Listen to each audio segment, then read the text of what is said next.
Your perfect love and darkness shines. Don't get lost in the madness of the night. Ready, set, ready, set, ready, set, go. Ready, set, ready, set, ready, set. Ready, set, go.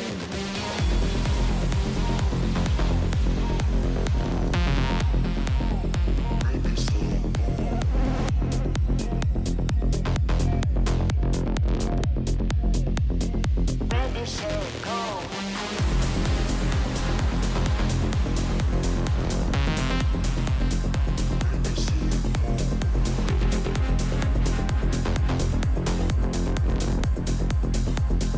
Ready, set, go.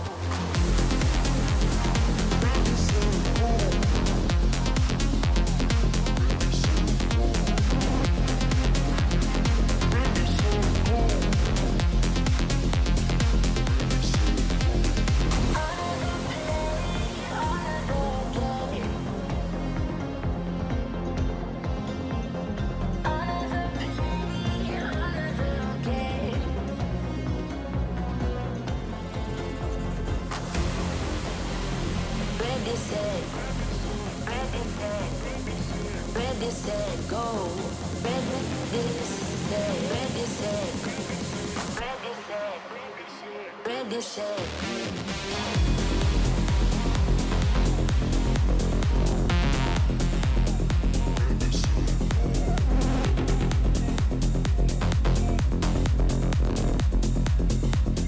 Ready, set, go.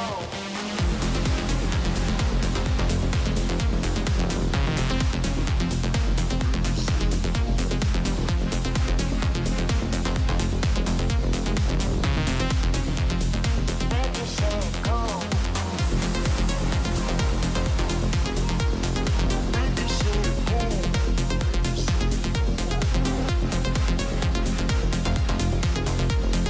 Ready, set, go. Ready, set, go.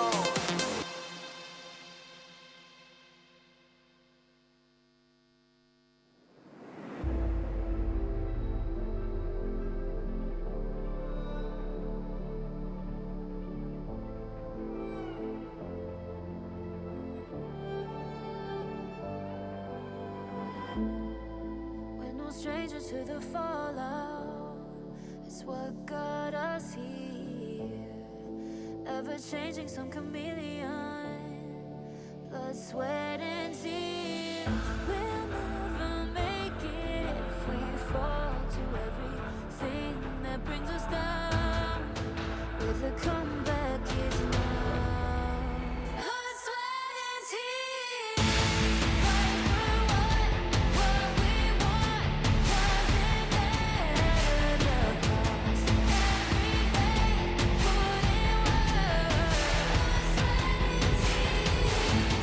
Nothing comes overnight. Taking numbers, start to line.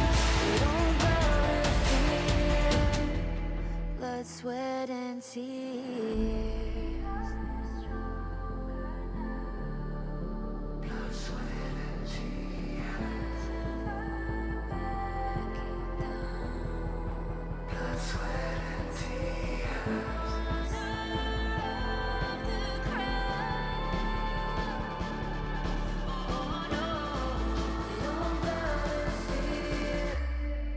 Blood, sweat, and tears. Fight for what we want. Doesn't matter the cost. Every day,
tears.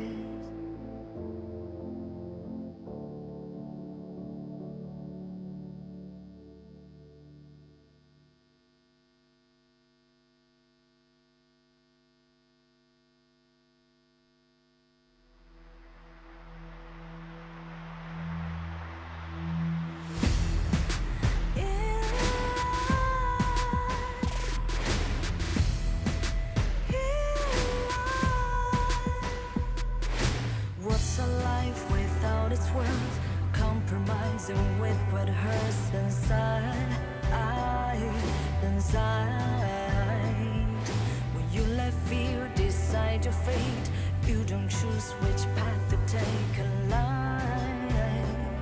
In life, I'm finally letting go of everything that still holds me. I'm against the odds, but I won't give up, 'cause it's my time to shine.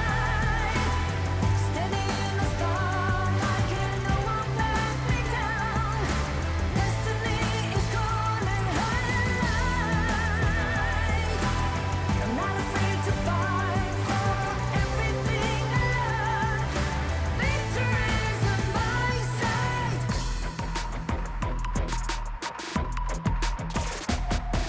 The more we lose, the more we gain. The more that nothing stays the same. In time, can't love ever, can't forget. What you see is what you get. Sometimes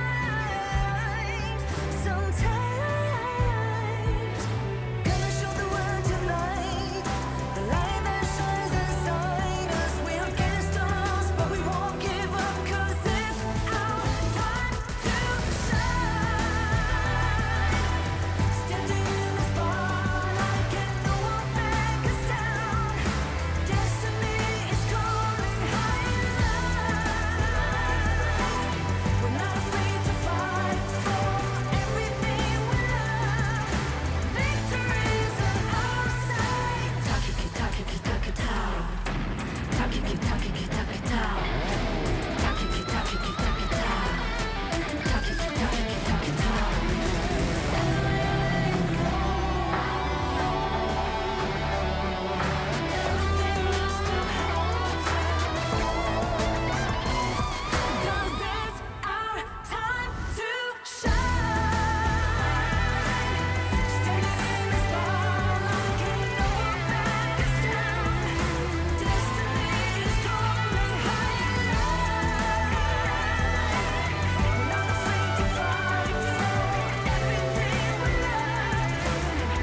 Your perfect love and darkness shines. Don't get lost in the madness of the night. Ready, set, ready, set, ready, set, go. Ready, set, ready, set, ready, set.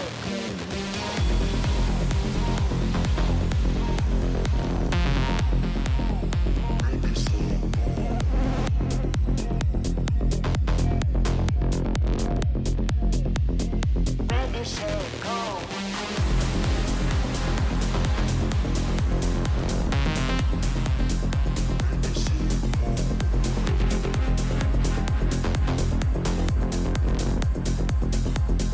Ready, set, go. Ready, set, go.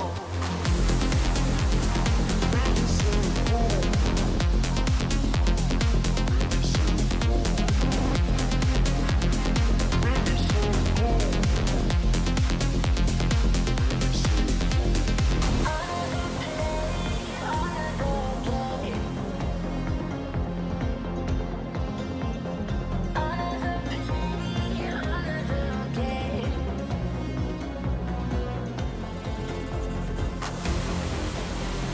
Ready, set, ready, set, ready, set, go.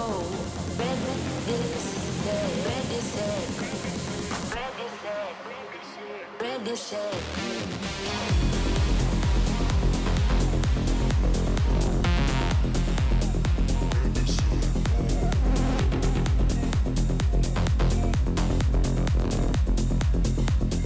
Ready, set, go.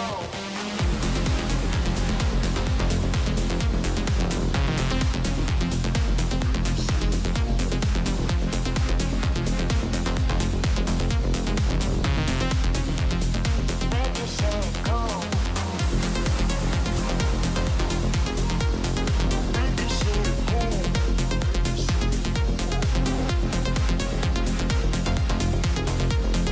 Ready, set, go. Ready, set, go.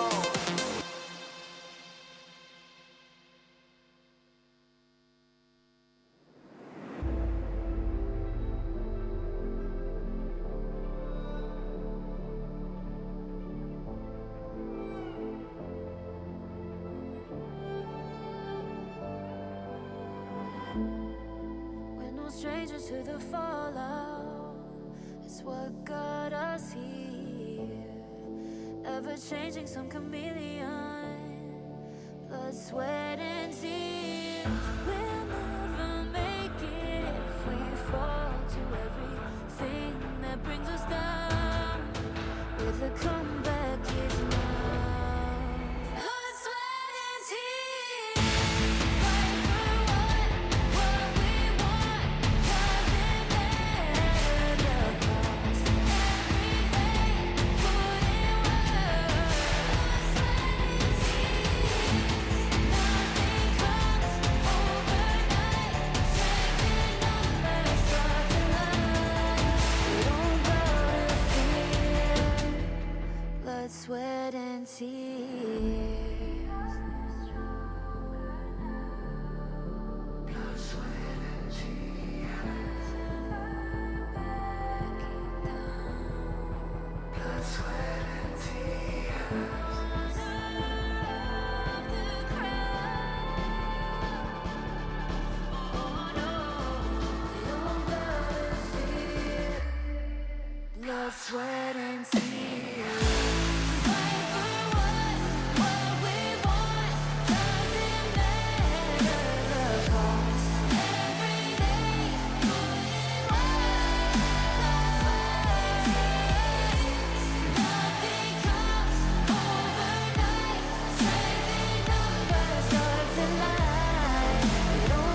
it's worth compromising with what hurts inside. When you let fear decide your fate, you don't choose which path to take alive. In life, I'm finally letting go of everything that still holds me. I'm against all odds, but I won't give up, 'cause it's my time to shine. Standing in the spotlight, can no one let me down. Destiny is calling high. I'm not afraid to fight.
set, go.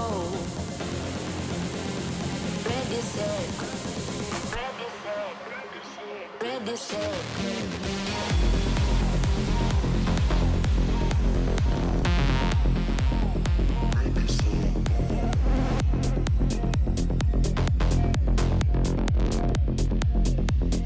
Ready, set, go.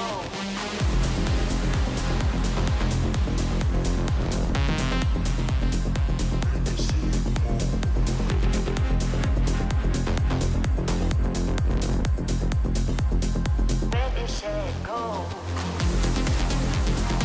Ready, set,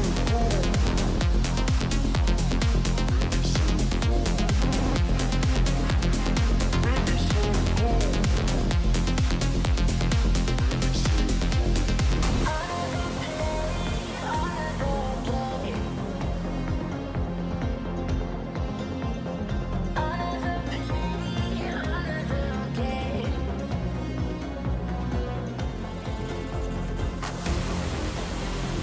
Ready, set. Ready, set, go. Ready, set. Ready, set. Ready, set.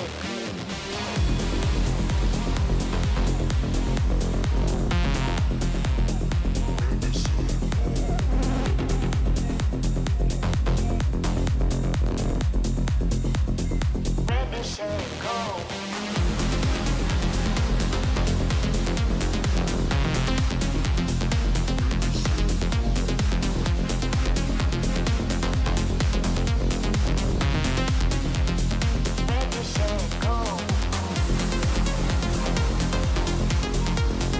Ready, set, go. Ready, set, go.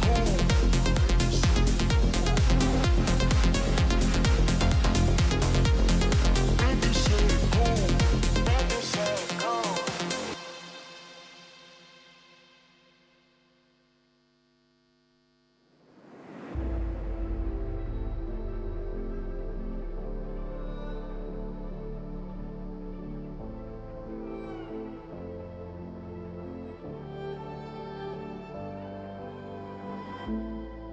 We're no strangers to the fallout.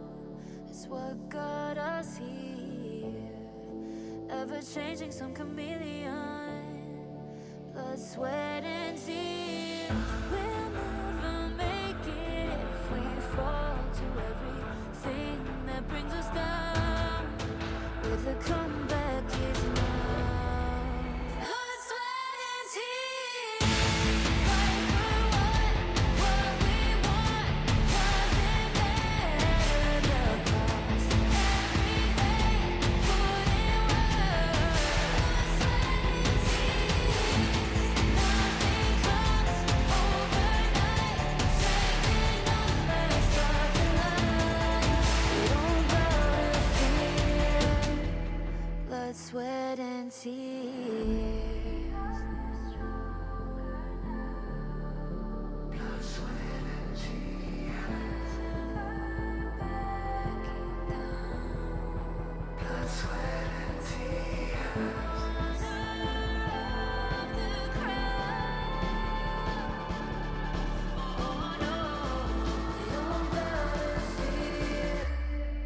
Blood, sweat, and tears.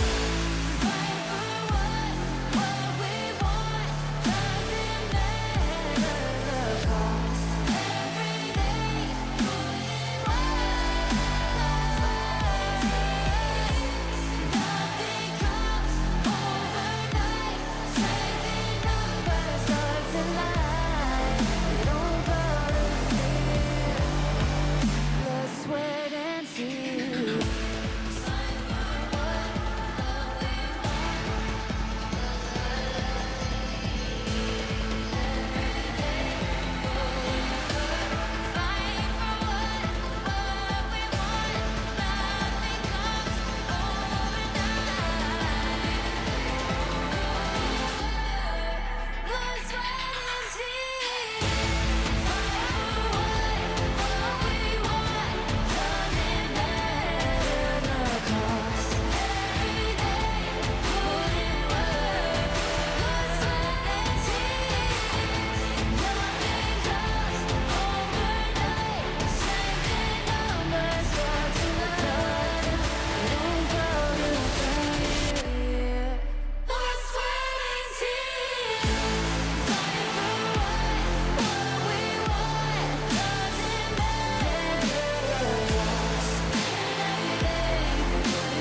your fate.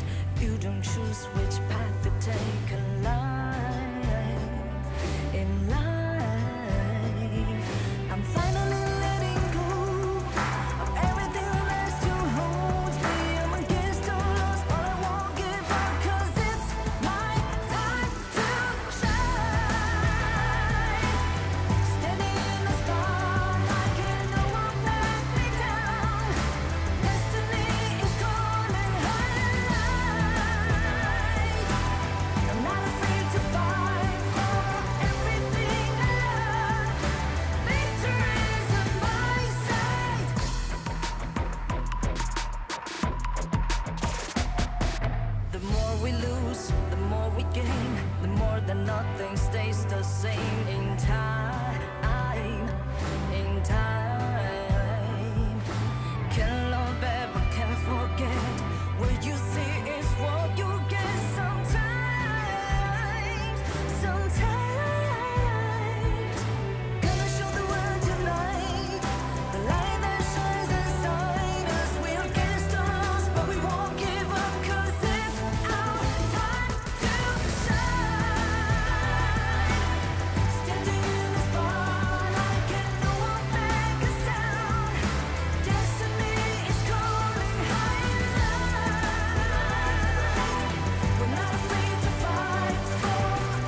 darkness shines.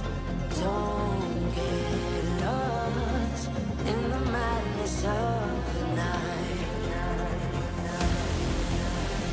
Ready, set, ready, set, ready, set, go. Ready, set, ready, set, ready, set.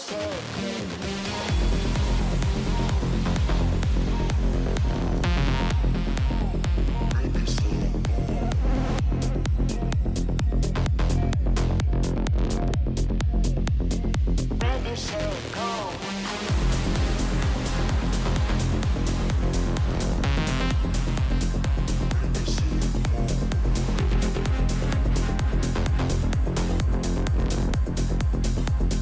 Ready, set, go. Ready, set, go.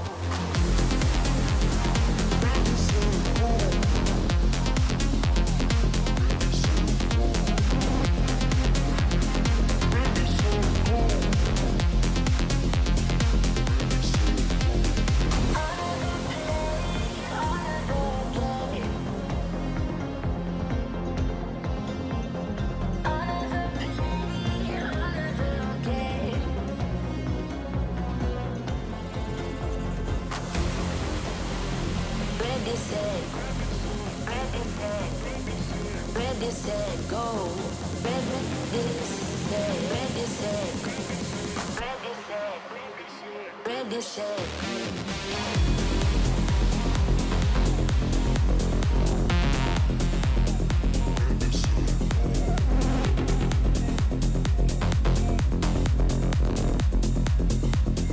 Ready, set, go.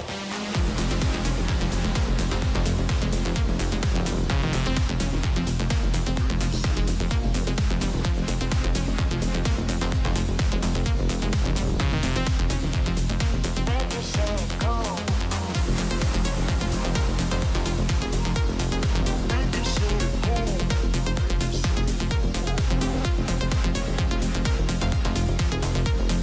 Ready, set, go. Ready, set, go.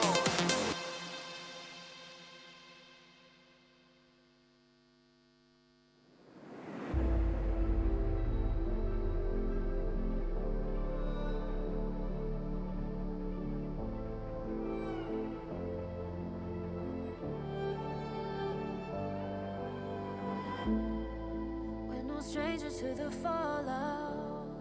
It's what got us here. Ever changing, some chameleon. Blood, sweat, and tears. We'll never make it if we fall to everything that brings us down. With a comeback is now. Blood, sweat, and tears. Fight for what we want. Doesn't matter the cost. Every day, put in work. Blood, sweat, and tears. Nothing comes overnight.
dancing with what hurts inside.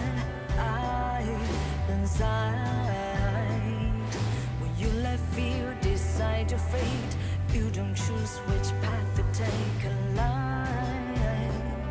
In life,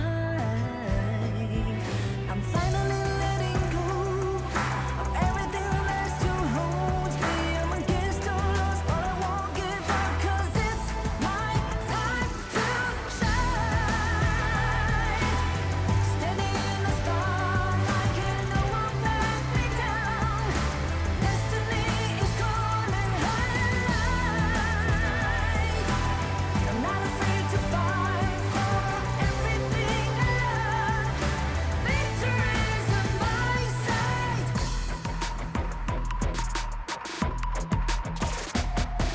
The more we lose, the more we gain. The more that nothing stays the same. In time, can't love ever, can't forget. What you see is what you get. Sometimes,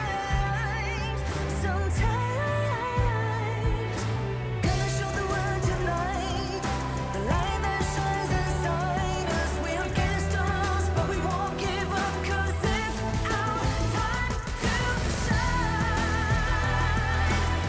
Standing in the spotlight, can no one back us down.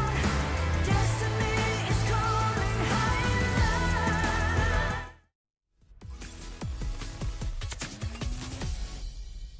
Game on! Everything begins! Welcome to the 2023 KIC version introduction. KIC 2023 brings together multiple representative teams from different countries and regions to compete on the same stage.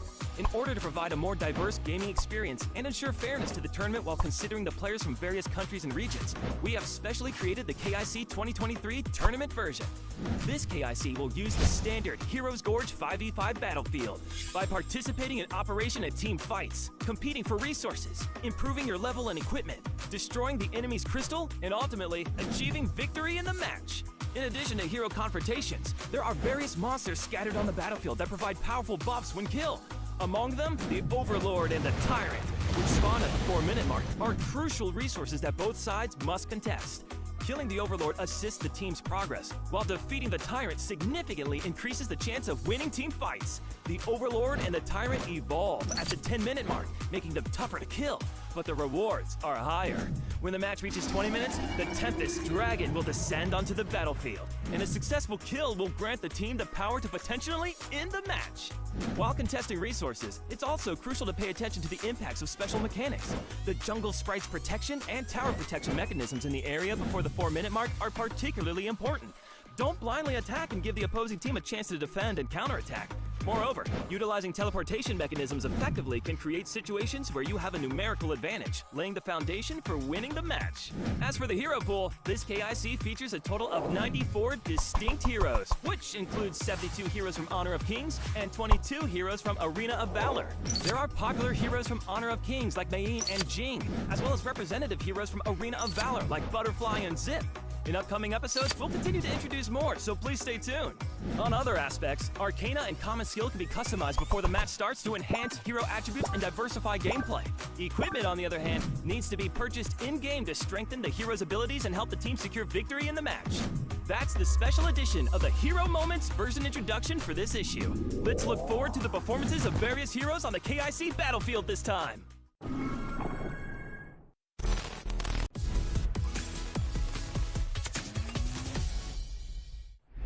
The long-range capabilities that bring high sustained damage along with critical hit and slow effects that trouble heroes without a dash skill make Garo a late-game marksman well worth dedicating resources to. Ignorance is the root of all evil.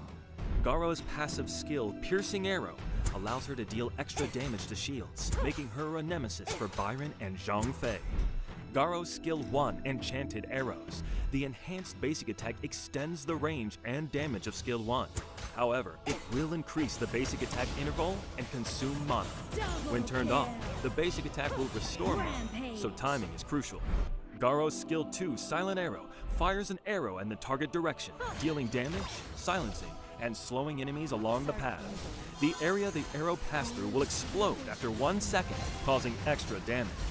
silent arrow can be used to scout bushes, similar to Consort U's Skill 1, and interrupt enemy abilities at the right moment. Garo's ultimate, Sphere of Purity, creates a magical circle to increase her critical rate and attack speed. The critical hit from Garo reduces the movement speed of enemies. Creating or destroying a magic circle will deal damage to the enemies within range. Destroying the circle will increase the critical rate and movement speed of allied heroes within range. Garo is a typical late-game hero. Although Garo is a squishy hero without a dash skill, as long as you smoothly transition through the early and mid-game, Garo will become an absolute core damage dealer in the late game. That's it for this episode of Hero Moments. Let's look forward to Garo's performance in the upcoming KIC competition. Everywhere.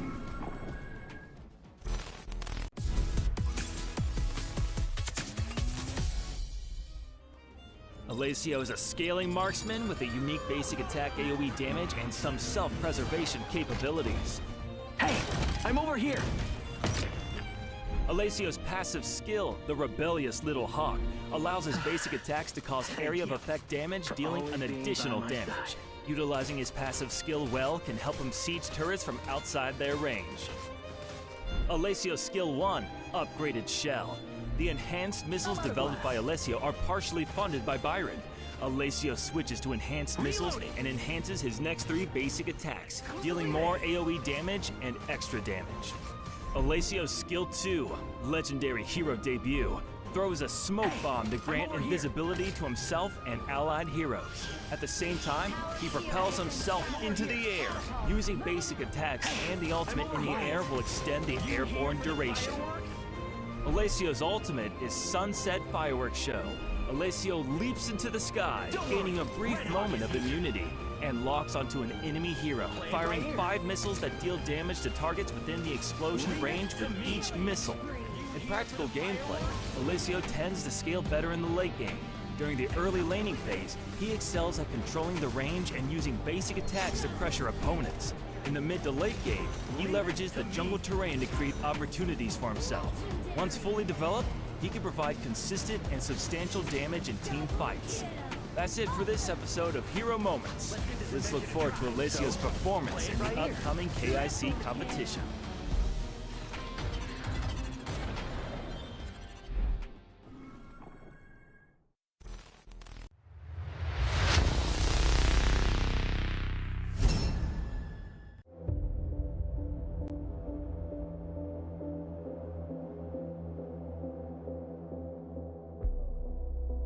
Stitch me back together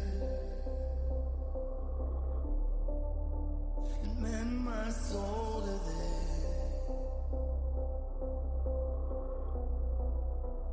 Bound by chains that hold us, we won't be silent. We were born in blood.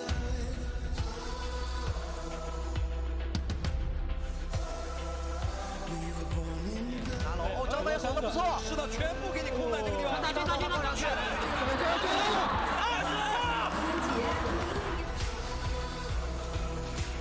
一技能又要发出激情光芒剑了，把所有的人倒下了。别站中路，来上！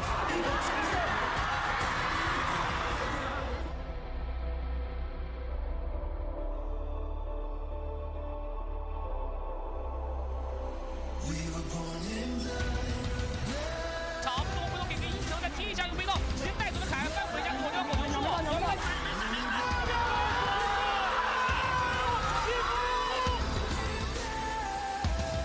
再来不是传线过去，继续对点 ，A 一下，自带往前冲进去，再给一个人后盾，把比赛拖进了巅峰对决。小 A 大桥倒了，这波再过去就还要当小九。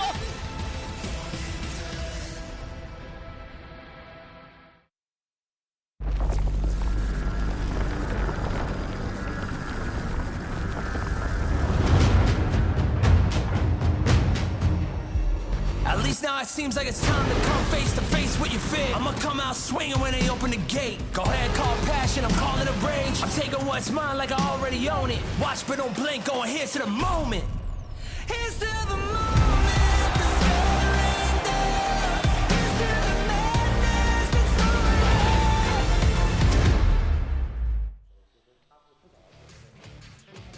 All right, ladies and gentlemen, nice to see you again. This is the 2023 KIC semifinals in the lower brackets. Those would mean will be the third round for the lower brackets. The two teams are going to seed for today will be Chongqing.Wolves and Beijing.WB. I'm the caster, Jamie. I'm the caster, Gikit. Also, it's going to be the finals for the upper brackets as well. And that's only 4 teams left. We started with 8 teams. Now it's down to 4. Who will carry themselves into the grand finals in Chengdu?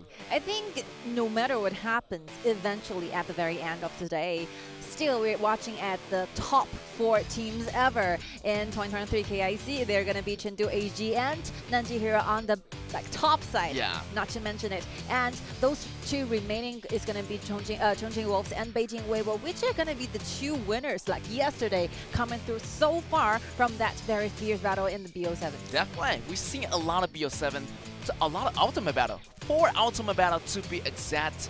And we're going to dive into the recap today. You can see today's battles is going to be the top 4 team, which meaning after today, 2 teams will be going home. And we're going to see the 4th runner-up for today. So let's see who has the will to carry themselves into the finals. Let's see, from the date in December the 25th, Beijing.WB has been doing a lot, just like Chongqing.Wolves, because they both got somehow defeated in the top bracket. For example, the one that Chongqing.Wolves with Beijing.WB, they actually had the very first round, in the December 22nd, and it will be resulted into a 4-2, which the top side will be Chongqing.Wolves.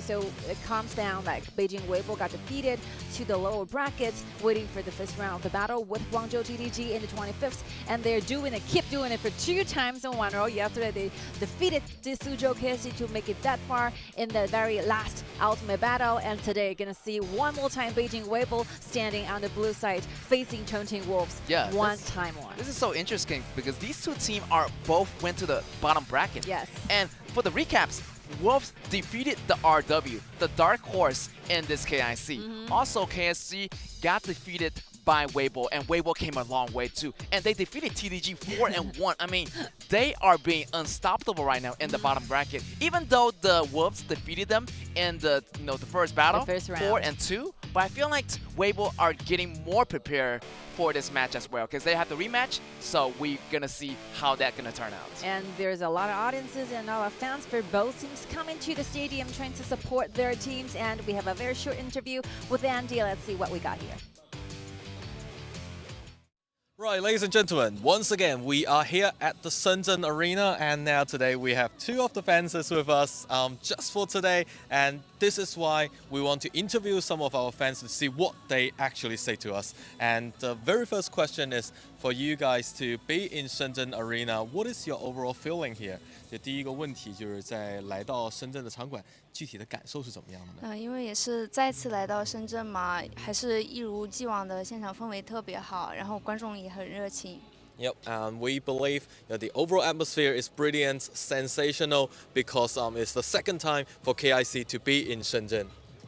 来场馆看了很多次比赛，觉得观众都很热情，然后场馆也特别大，就很不错。Nice. Being in the arena for several times now, and the passions here is just really appealing to all the audience. 那作为2位今天来到场馆的话，是哪一支队伍的粉丝呢？是北京微博的粉丝。我也是北京微博的粉丝。Right, and the second question is who are they? They are fans of which team, and both of them are actually supporting Beijing Weibo. And the last question is, both of you are Beijing Weibo's fans, and who do you like the most? 就最后一个问题就是最喜欢哪一位选手呢？乔西，因为我觉得他最近特别 C。OK。我也是乔西，我觉得他一直都很强，我相信他。We like Chelsea the most because we also think he is really good, and especially during these days, he has been the core player in the team. 那2位想对乔西说点什么呢？就希望今天放开打吧，压力别那么大，就保持就好了。因为最近也是特别 C，就继续 C。继续 C。对，我觉得他一直以来都非常的就负担了很多。我觉得他可以放松一点，然后打出他自己就可以了。Yep. And then the very last question is, what will they actually say to Chelsea? And first of all, we have a reply to say, let it out and then be relaxed, be calm, and then try to win the game. And then we have our second audience to say, Chelsea actually bear a lot of pressures and just keep it calm and then throw it out for today's game. 那今天这个就是我们的一个小采访，那么非常感谢二位的一个参与，谢谢。And this is the end of the interview session. See you later. All right, thank you so much. Thank you for the fans, and audiences currently coming into the stadium. But still, we have a lot of online fans over there now watching the stream. Thank you so much for your support. Always, we couldn't make it so far without your help. That's really. Thank you for the online fans watching. Definitely shoot us a comment below thinking which team is going to win in the finals and today's match as well. Put your predictions on the comment below. As we can see, a lot of the teams are ready today. I mean, I'm just so excited. The people are inside the stadium right now. The fans are ready, we are ready, and we are diving into some of the data comparisons between these two teams, Chongqing.Wolves and Beijing.WB. Feeling like the WB definitely a little bit more since they have a little bit more battle. Since the WB came in the direct admission to the knockout stage and the group stage, maybe we're going to see that a little bit number diminish from the WB side.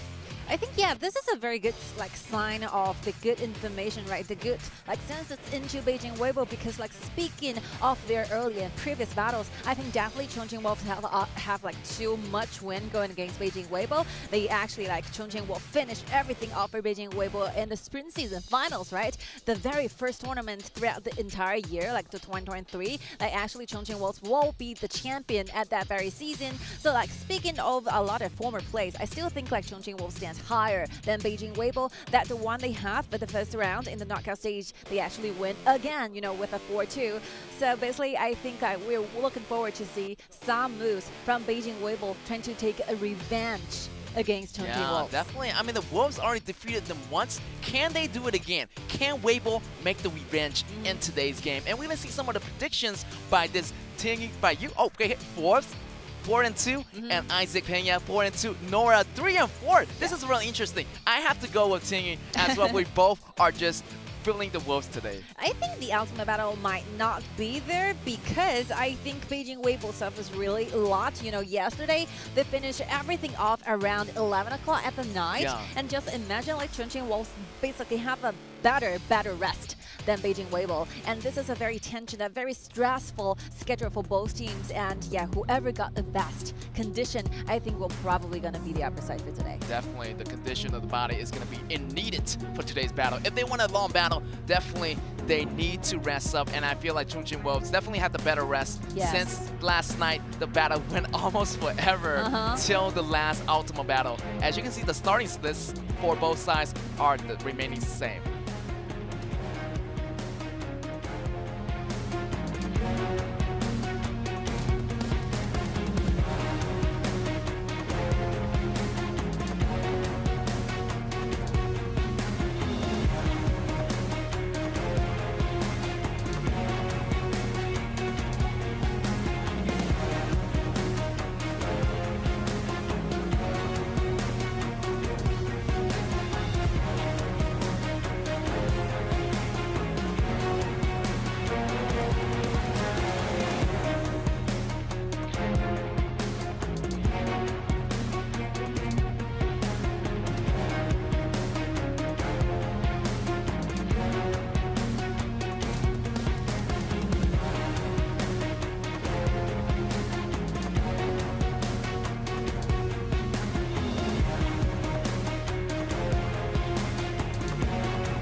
Now it seems like it's time to come face to face with your fear. I'ma come out swinging when they open the gate. Go ahead, call passion, I'm calling it rage. I'm taking what's mine like I already own it. Watch but don't blink, going here's to the moment.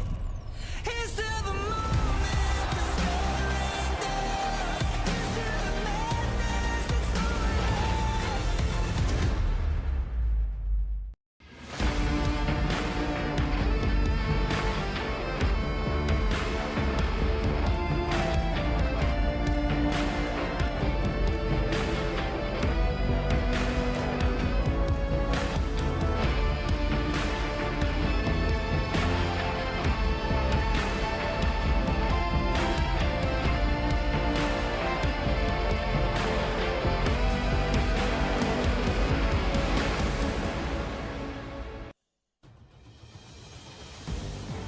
大家好，我是英凯，欢迎来到世冠的比赛现场。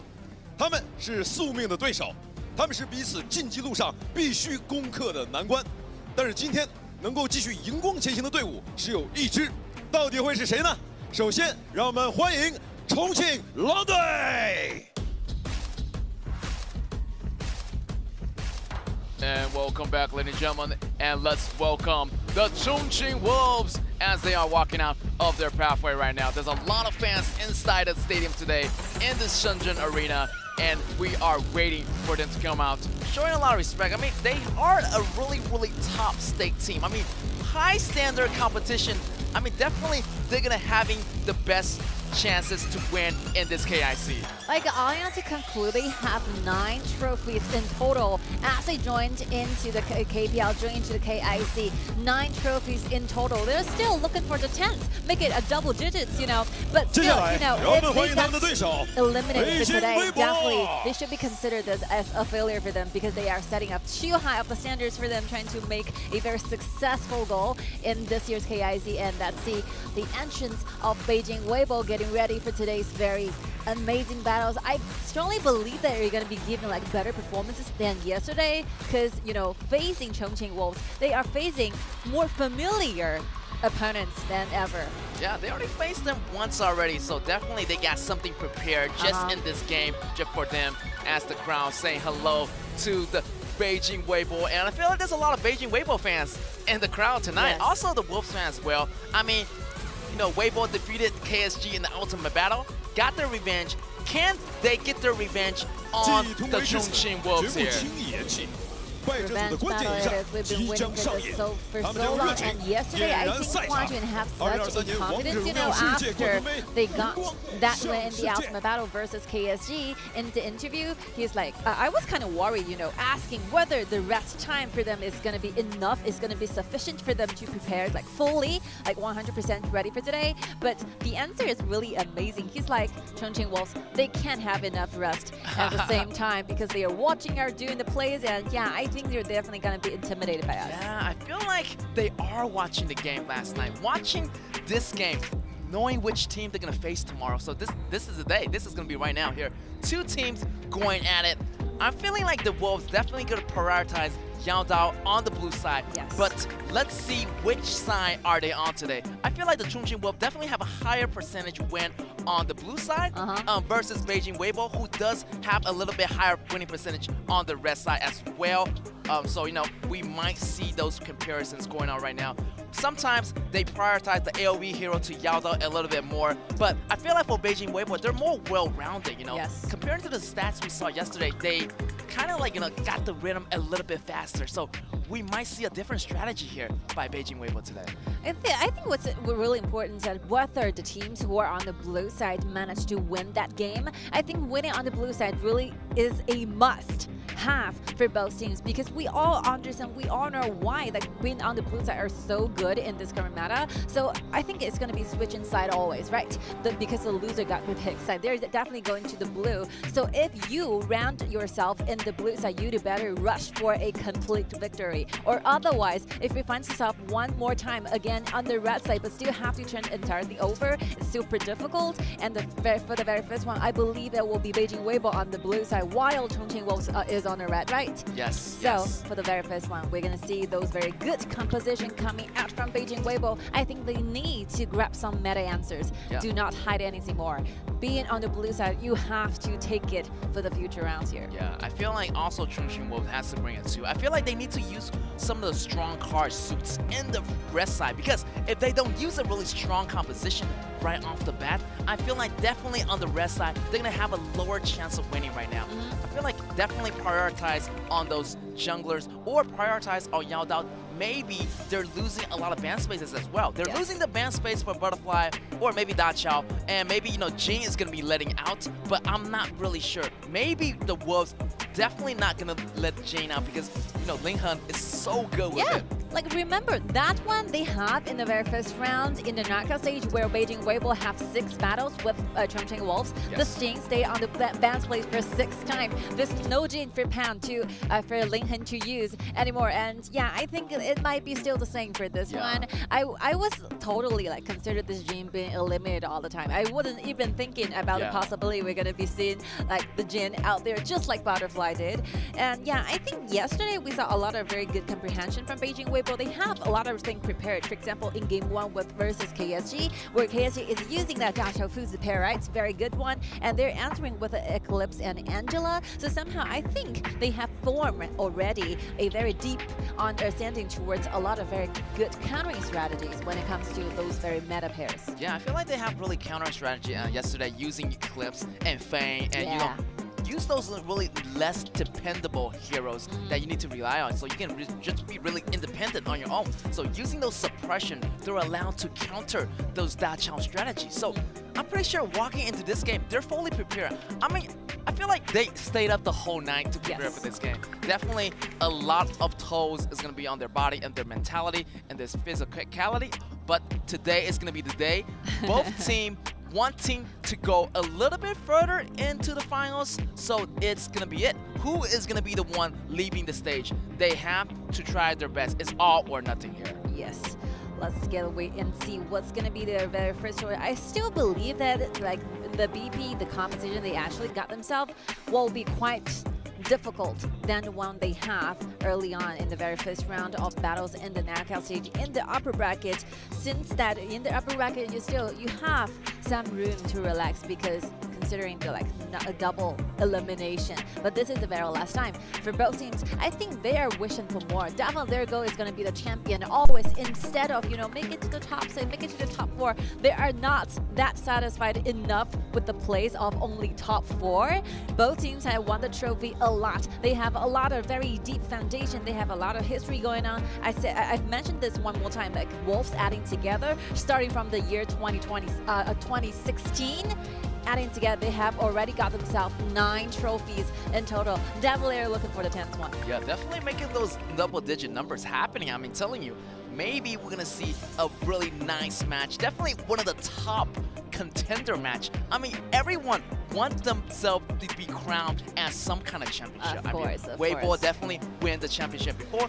Also, you know, Chongqing.Wolves, they have a lot of championship under the belt. So these high 2 contenders, these high 2 teams, so much high caliber. So today's game is going to be a high stake. Yes. Whoever wins definitely is going to move forward. Whoever loses definitely is going to be a little bit sad because you came this far already. Yeah. Why not go to the top? Of course, you're so close with the very final stage.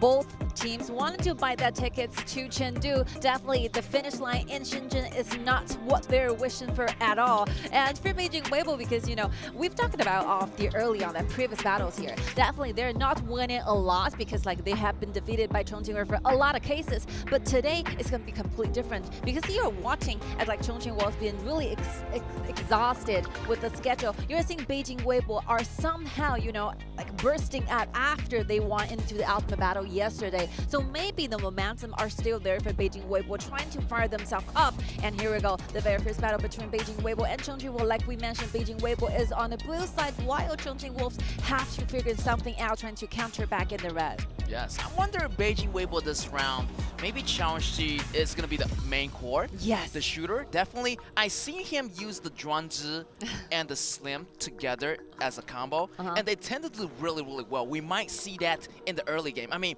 maybe it's going to be one of those highly great composition that Beijing.WB has. And here we go. Slim, great first choice. They're not letting Jin out. They're not letting this Dachao out. Yes. And Prince Alani is going to be out, and Caphany and Butterfly and Alien. No surprise there. Here's the response. Terry and Zhang Fei from the Wolves. Maybe switching up for Gaura, but very good one. maybe it's going to be a little bit risky because Gaura is going to be super squishy and it's going to have a tough laning phase against this Slims. I think from a lot of KPL teams, he uses Garo trying as a counter back, counter strategy towards Slims. Yesterday, it is against Garo from Beijing.WB that Chongqing is using, trying to fight back, going against that like Slims, right? At the very late, going against KSG, they managed to turn a lot of things over, even though they're losing 3 high ground towers. So somehow, I think using Garo to counter Slims is working, but still, you can see the priority from Beijing.WB. As long as they have that place, that possibility with a Slim, they're taking it. Yesterday, for the early 2 rounds, they have Caffeine, they have Slim. They show no hesitations on taking this AOV shooters in their own composition. Shows off confidence here. Let's see the 3rd pick from Chongqing.Wolves. I think from now on, both teams are using quite good composition. I think, both teams are working. Those compositions are good enough to win. Ooh, this is a really good composition. Like they're playing their strong cards. Definitely Beijing.WB want to grab the 1st round. Definitely Chongqing.Wolves is defending right now. I mean, Jing is not going to be out, so definitely it's going to be other choices. I'm wondering, might this Zuka show up for Xiaopan, because they haven't chosen the AOV hero yet. And I know Xiaopan is very familiarized with Zuka and other AOV tanky kind of heroes, so we might see this Xiaopan choosing those more tanky hero and providing more, like allocation of the resources to Yao Dao. I think maybe like Chongqing.Wolves is gonna be though given that AOE spots to Guiqi. Imagine they can give Pound those like Sun Tzu or Musashi, this half tank, half soldier type of the jungler to do this round, and given maybe Guiqi for that Virus, right? We're like watching Virus a lot recently.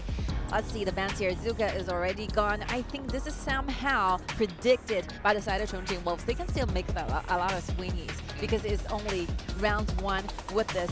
What will be the 2nd ban here? Musashi one more time. The 2 heroes that we mentioned just now has been eliminated. What will be the remaining choice here? Like 3 out of those bans from Beijing.WB are just targeting Xiaopan right here. You should always include like Prince of Lanling as a jungler, like 4 junglers in total. Yeah, 4 junglers, definitely. So many target here. Target ban is going to be here, but still, Yukio is going to be available, so not bad. Early game, definitely a lot of damage is going to be dealt here by the Wolves here. So yeah, Yukio is a great choice. Maybe he's going to lock it in, and we're going to see that AoE hero. Maybe Varus, like you mentioned, for Guiqi at the top lane. They need a tank. They need those vision. They need a very solid frontliner here.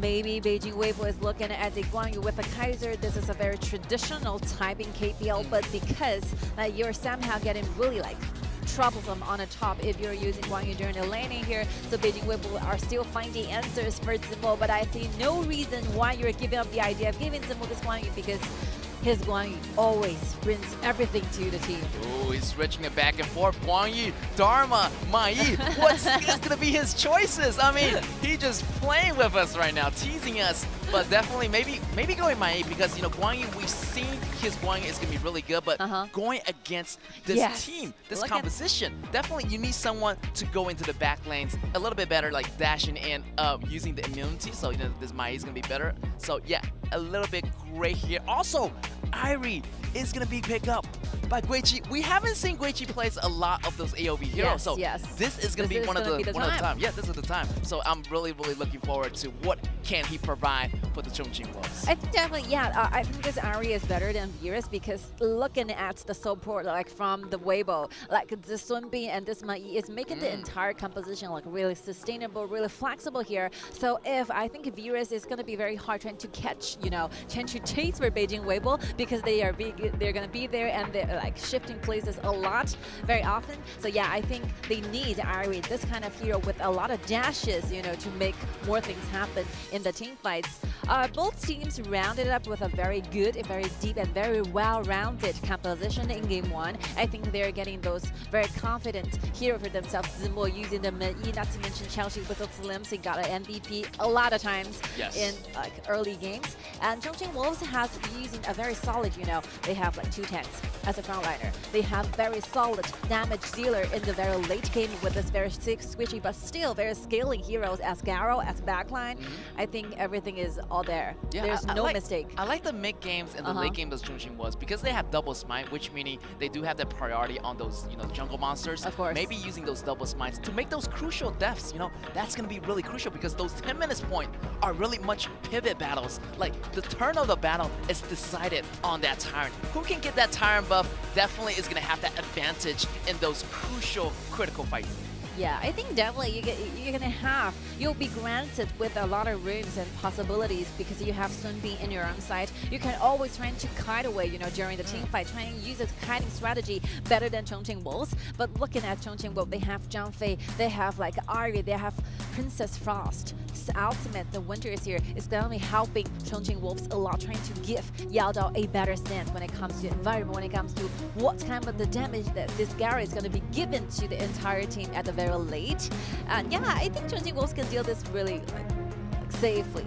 They have a lot of counter strategy. They have a lot of counter skills. The ultimate from Zhang Fei, the ultimate from Princess Frost is going to be helping them a lot. Yeah. Also, you have to watch out for Beijing.WB AoE ability. I mean, they have the Yixin's ultimate. They have this Sun Bin's ultimate. I mean, by the time they get to late game, Sun Bin's skill is going to be unstoppable. Rotating, recovering 50% of the blood of the damage dealt. I mean, yeah, as time goes by, I feel like the way Beijing.WB team, they're going to give it tankier and tankier. So I'm expecting the Wolves try to end the game around mid-game. All right. Maybe they're going to be given those advantages in the early, making Yao Dao develop so good. This Garo is going to be online very soon. Yes, I'm expecting to see this Yao Dao. He's also really good at protecting himself a lot of the time. You see, like, regular Garo pretty much is under pressure, but Yao Dao's Garo, definitely, he's farming really safely. Yeah. He's not doing anything too risky, kind of like farming it safe, keeping it safe under the tower. Oh, look at this. No passive hasn't triggered, but it's okay. The River Sprite goes to the side of the Wolves here. Great beginning. The rotation happened, but not much. Level 1 here on this Sun Bin. Level 2 already on this Zhang Fei. So yeah, just a little bit trade in the beginning, so not much happening yet. I think as for the advantages, you have Princess Frost and Zhang Fei standing together one more time, frozen down here, can have as much damage he really needs, trying to give Lincoln more pressure here.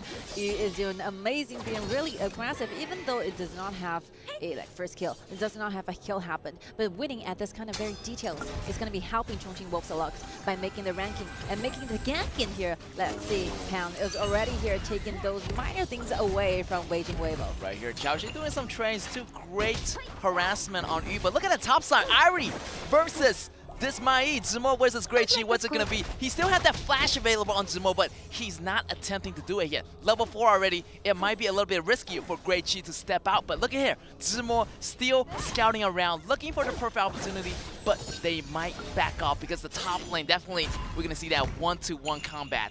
Really, really intense. I think somehow the fact that the quadrant is getting really low is helping Pound a lot, like gaining more stuff, more jungles away from Beijing.WB, ending up with quite a lead in the personal goal going against Lincoln, this Kaiser, but nothing more happens. I think, yeah, definitely Chongqing.Wolves are winning in those details, but not that important, not that lethal towards the side of Beijing.WB. Yeah, but those details really adds up. I mean, use great harassment. Yes.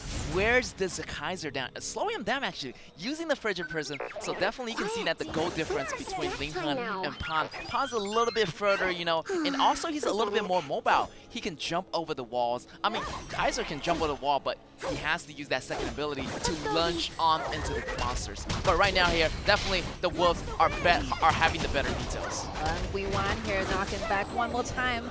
But Ari have this first one, have the spear trying to lock things down. Oh, look at that combination. But it's going to be a 1-for-1 trade. But anyway, first blood goes to the side of Beijing.WB. Yeah, getting a first blood is going to be giving you extra gold, trying to, award yourself being the very first one to getting the kill on the side. So Zimo is getting this very first for the side of Beijing.WB, turning things around for a little bit. You can see the overall goal differences, not so much in the mid quadrant. Is using the cage to look at that Pound, even though Pound is not gonna be defeated, but still he have to make a way go back to the base. Oh, here's the ultimate exhausted from Ishan. Ishan used the ultimate from the way back, even from the inside the tower, but the push is not going to be enough. The rest of the allies wasn't there, and we're going to go back to that replay of 1v1, Zimor versus Guichi at the top.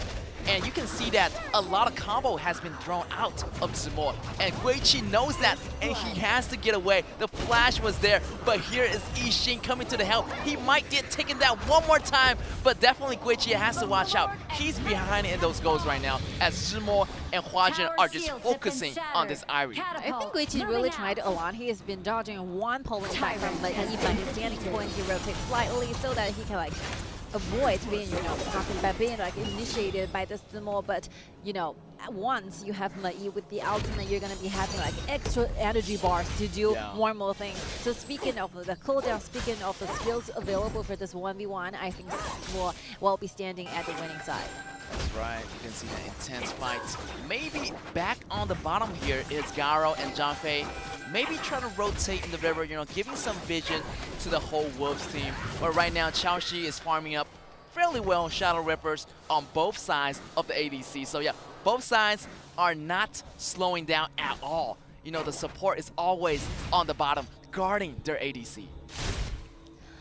I think we are not expecting to see like a lot of things going on the top while the bottom side remain quite safe. Like nothing happened here. They're farming out quite well going against each other. Even though like Yixin comes from behind, giving Xiaoxi quite a pressure, but still with the help of Xingyu, everything will be fine on the bottom tier. Ooh, the aggressiveness. Being so, accurate, being so cautious about everything. Yeah, also Zimo's Mai is such a prevalent pick. I mean, he's so good with that hero. We see a lot of highlights, a lot of spotlights under this hero for Zimo. So yeah, I'm expecting him to do a lot of heavy lifting for the Beijing Weibo team. Bottom side finally is on the front, trying to make sure that Slims can have a better vision here. Ooh, the tankiness of Zhangfei, but he got taken down 50% and below. But he still have the ultimate available. Here's the cage, almost getting Xiangyu, but Xiangyu jump away. Great, but still, the flash is not going to be on this Princess Cross. On the top side, however, Guiqi still going 1 versus 1.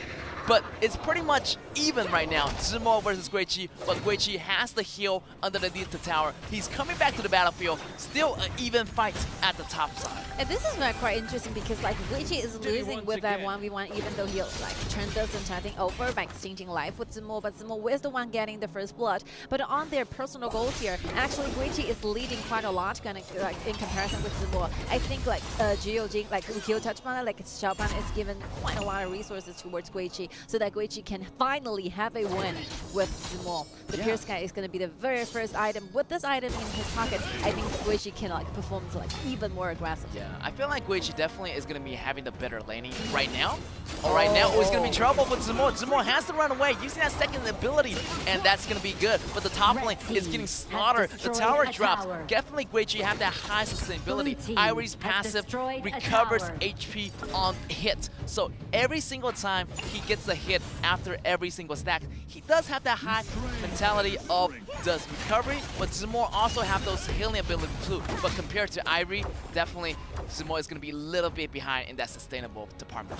Exactly. I think like Beijing Weibo is trying to trade things with Chongqing.Wolves because even though they're losing the top 1 turrets in the top, but you can see that the bottom lane, like Garo suffers a lot. Like Xiaoxi tear down the turrets in the bottom here and make a very quick transition back to the mid. I think as long as like Weibo can keep this tier 1 in the mid safe enough, it's completely okay. Ooh, that tier 1 is really dangerous on Beijing Weibo. I mean, it's almost fallen. I mean, they have to, go back. After they finish pushing the top, maybe they need to go back to the mid, because the mid it's going to be really it's going to get surrounded right now. So they either go take the top and go rotate, but it's going to be a little bit too late. The string beam, the rotation is not going to be fast enough. We might see a big fight in that red jungle area by the Wolves. Look at this ambush. Already Mai is quite far from Xiaoxi. I think Chongqing.Wolves might be the one trying to surround Beijing Weibo for this one. All right, Ling Hun goes in ultimate. He tried to tank it for the whole team, but they need to get out. Look at here. Yixin came to the rescue, but look at Mai jumping for Guiqi. Here's Pao Pan going in after Zimo. Zimo escaped, leaving the whole team pretty safe.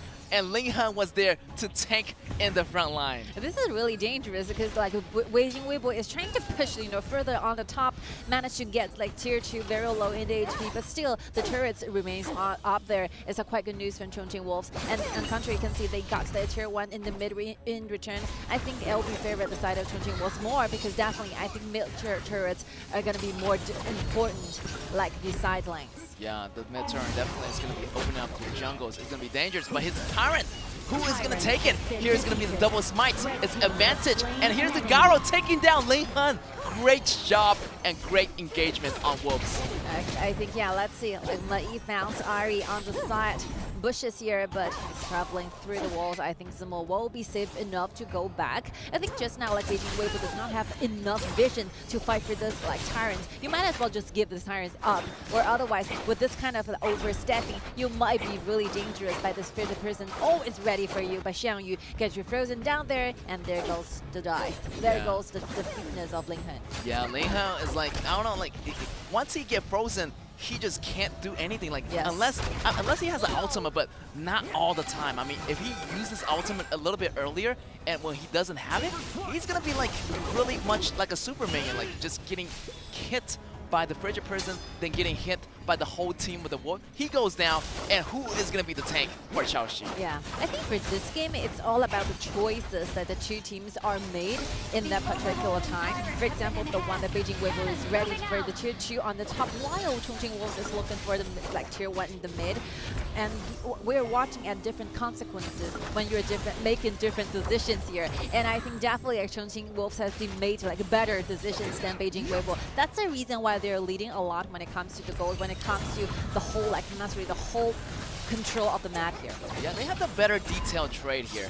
I mean, taking the mid turn definitely is going to be that high priority targets for the Wolves right now. And also the Wolves are really wanting to take this 10 minutes dragon, because this 10-minute dragon is going to be super important, but the Weibo team are surrounding them, not letting them just take the dragon. But what's it going to be? But they don't have enough vision. They don't have enough attack. Here's Linghan going in with the ultimate, the Janfei ultimate. Linghan still going in. He takes out Princess Frost. Linghan goes down. Garo still alive, doing a lot of damage. Here comes Xiaopan going in, scaring them away. But also Weibo scared them away as well. They have to reset the dragon, and here maybe attempting to go for another re-engage. Janfei has already used the ultimate with not that much HP remaining in the HP bar. Let's see, like Huajun has a very good scan and a very good positioning here, using the ultimate to lock the green numbers down, but unfortunately he's got defeated by Garo, because you can see those auto attacks is giving him such a miserable time. One more time, I think Chongqing.Wolves is looking for more. That's Here comes the third one.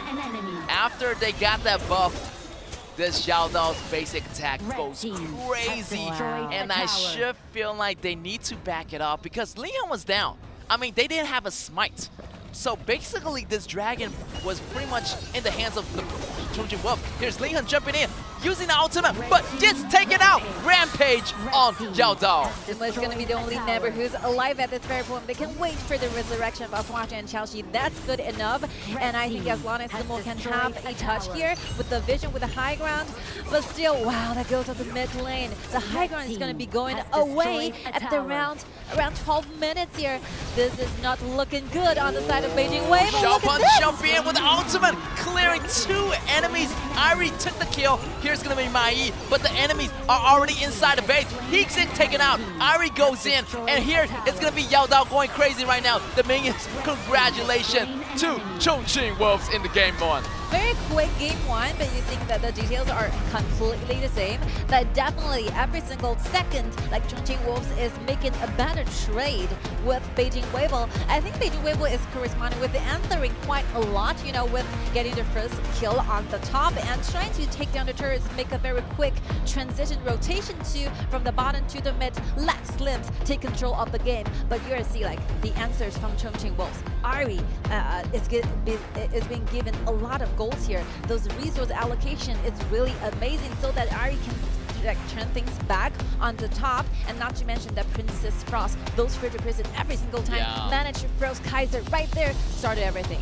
Yeah, they got the frigid prison right off in the first 2 minutes, slowing this Kaiser down so much. Kaiser down got taken out a lot of time. You know, he got frozen, he got taken out, he was behind. Xiaopan was pretty much winning all the time. Top lane was having a really nice time, and not mentioning about the bottom lane, Yao Dao was going crazy. I mean, everything did so well. Like everything was like pretty much set up for the Chongqing.Wolves. The better trade, the top tower or the mid tower. Yes. Hey, I'm gonna get your mid tower and we're gonna go in and take the dragon. After they take the mid tower, they have more vision control and they have double smites, which also meaning this 10-minute dragon definitely is gonna be a little bit more leaning towards the Chongqing.Wolves. So after the buff, they took the dragon, they got Ling Hun, and everything just ended.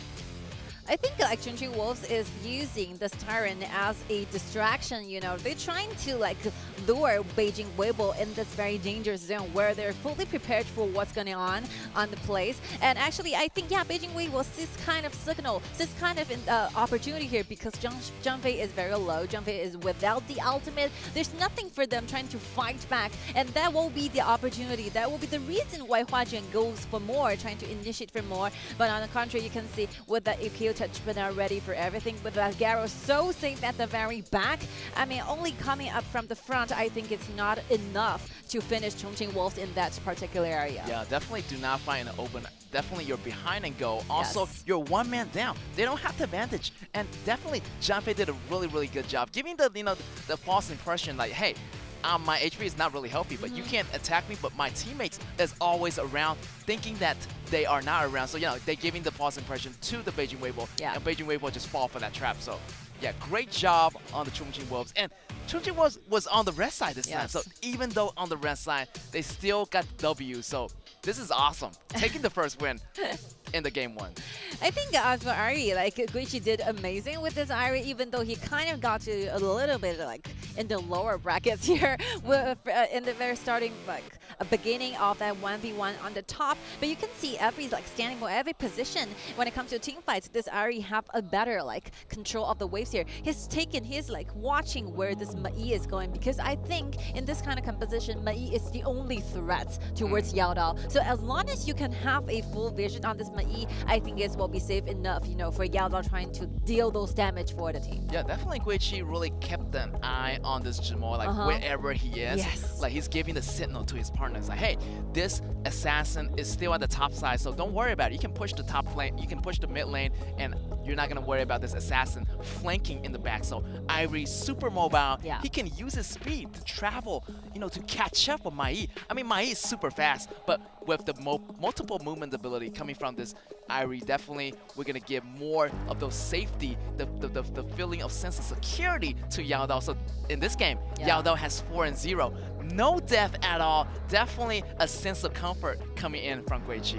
I think definitely like Beijing.WB has been too excited for this. They wanted to make things happen so early in the game. I think watching out with your own composition, you're always gonna be shining like even brightly with a Sun Bing as assistant as the time goes. But maybe as it goes to like 18 minutes, you can be really tanky. You have to get some patience with your own composition instead of looking for a lot of team fights, instead of looking for the engagements all the time. I think, yeah, Beijing.WB might be a little bit rushy here, but ending up getting themselves defeated one time by one time. And, you know, you can see after only 12 minutes, the goal differences has already been gained into a level with 8,000 gold in total. I see the MVP for this one, Chongqing.Wolves, is given to Pound. I think, yeah, the early game rhythm, how he controls the entire game, finished at the only 12 minutes mark, meant something, shows something from Pound. Yeah, Xiao Pan, I mean, this hero, I mean, you can't judge about it, the one he used. I mean, every single hero he used less go,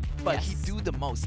He using like the least amount of go, but squeeze out the most amount of damage. And this is a really, really good thing about Chongqing.Wolves. Xiao Pan doing the most for the team, using his ability. I mean, he doesn't have to be the one to have the most go, but he can give that go to Yao Dao, to get that go to Guichi, as you can see here, giving him the priority on the whole team. So yeah, Xiao Pan has been growing up. I mean, he's grown so much in the past, and now he's pretty much the role model of the whole team right now. Look at this Tyrant team fight. The Chongqing.Wolves is not looking for this Tyrant. They're not giving anything for the Tyrants. They're just simply waiting for their targets to arrive. Once a time, the second you see like Yixing is appearing up front trying to initiate, here comes Pound, using the dashes, get close, stunned, bursting damage, deck away, waiting for the fighting back, dealing that damage. damage from Garo. And when it's about the time he needs to enter, trying to chase for the targets with very low HP. Here we go. You're gonna see 1 pound like one more time, getting into the crowd, getting the kills. So yeah, I think the strategy, the tactics are there. Like Chongqing.Wolves knows how to play this game, but for, on the contrary, you can see like Beijing.WB is kind of losing senses when it comes to when will be the time you tried really hard to force into engagement, and what time, and you know what will be the most important thing to do at this very second. Definitely. Hopefully see more game like this in the next one. That's only game number 1, so stay tuned to see more. We're gonna take a small break and we'll be right back.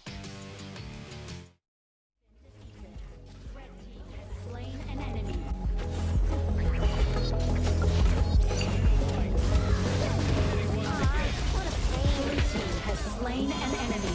Red team has slain an enemy.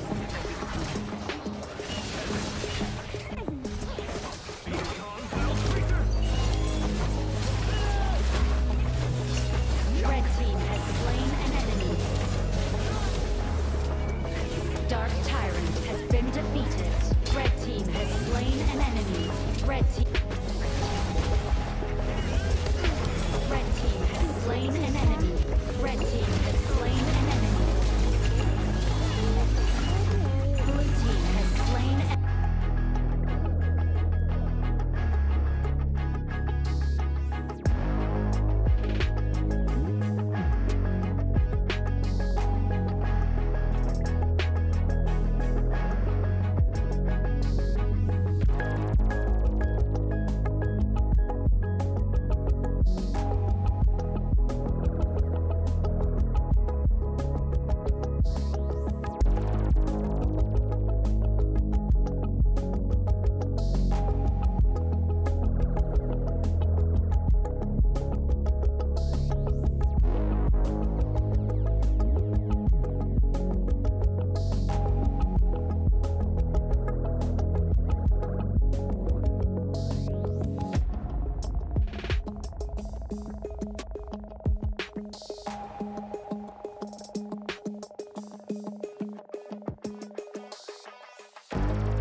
And welcome back, ladies and gentlemen, to our knockout stage. It's gonna be the Chongqing.Wolves versus Beijing.WB, and the Wolves already got game 1. Definitely a little bit rushed in the Weibo team for me. I'm feeling like, they could have done a little bit something better. Maybe like drag the game a little bit longer. Yes. Now if I think they have like better times, if they can do this one more time, definitely they're gonna not making those very reckless, decisions when it comes to when to initiate, when to retreat. But still, it's already gone. I think Beijing will still for one more time at the blue because they have the advantages of pick inside, and you does not want to be defeated one more time in the blue while facing Wolves on the red one more time. Yesterday it's like this with KSG. They're losing 2 times to 1 in the blue side and got something back starting from game 3 and game 4. It's always like this. Maybe I think in recent games Beijing is not that warmed up like the opponent did. They always need few minutes, few seconds, maybe 2 games trying to get the things done. But I think if you can get your motor like running like earlier facing Chongqing.Wolves, definitely you need to do this because I think Chongqing.Wolves is already there. Yeah, I feel like Chongqing.Wolves is not going to give you any chances. Yes. So definitely they're not going to make any mistake. The Wolves is already hitting the ground running. I mean, game 1 was definitely super, really nice. The rhythm was there, the coordination was there, everything was so detailed by the Wolves. I mean, this is not KSG anymore. This is the Wolves. Yes. They are not gonna give you the easy route. Definitely, you have to step it up, and definitely Weibo has to step it up here because it's gonna be the same scenario if they lose again, kind of like what they did yesterday against KSG. So yeah, they need to step it up here as the Slims is already used. So they need to find another composition that works for them. They don't want to use their best cards too early in the game. Well, it's a steal. Weibo is going to be on the blue side. Try to make this advantages convert into the actual wins here. Beijing Weibo really need a time for them to looking for more in the later rounds here. If Chongqing.Wolves manage to take 2 victories on the red side, just imagine how wild they can possibly got for the game 3 and game 4.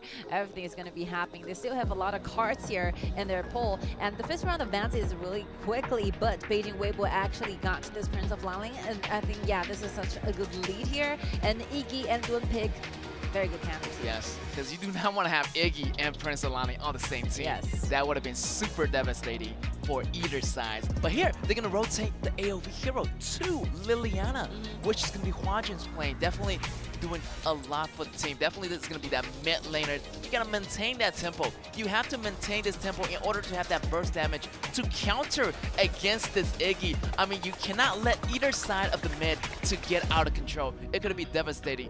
The poke damage from Iggy and the burst damage from Liliana. Like yesterday, this Liliana is the only reason why Beijing Weibo can have this ultimate battle versus KSG, right? Like literally, it's all up to this Liliana, played by Huajin, making the tempo, making the paces so fast for KSG, destroying KVD on the game 6. So once again, we're gonna see Huajin play this Liliana for the team of Beijing Weibo, and I think everything is okay. Like Prince of Liaoning and Baron aggressive enough in the early and mid game, and this one for this game, I think Beijing Weibo can really try for those early engagements instead of game 1. Yeah, definitely at early games, definitely they have that Prince of Liaoning for the vision control. Yes. They have the burst damage coming from Liliana. They can make some risky moves, but those risks definitely is going to be a high risk. I mean, you're facing Iggy. Iggy definitely have those fireballs, going to do so much damage, and possibly we're going to see an invasion. We might see an invasion if they're not careful, because this Duan might be the jungler, and yes, it will be the jungler, and this also is going to be Fawn maybe adding into the mix. Fawn is going to be super independent by himself at the bottom lane, so yeah, hopefully they're not going to face the invasion coming in from the Wolves. The Wolves definitely are hungry, and they want to take this game number 2.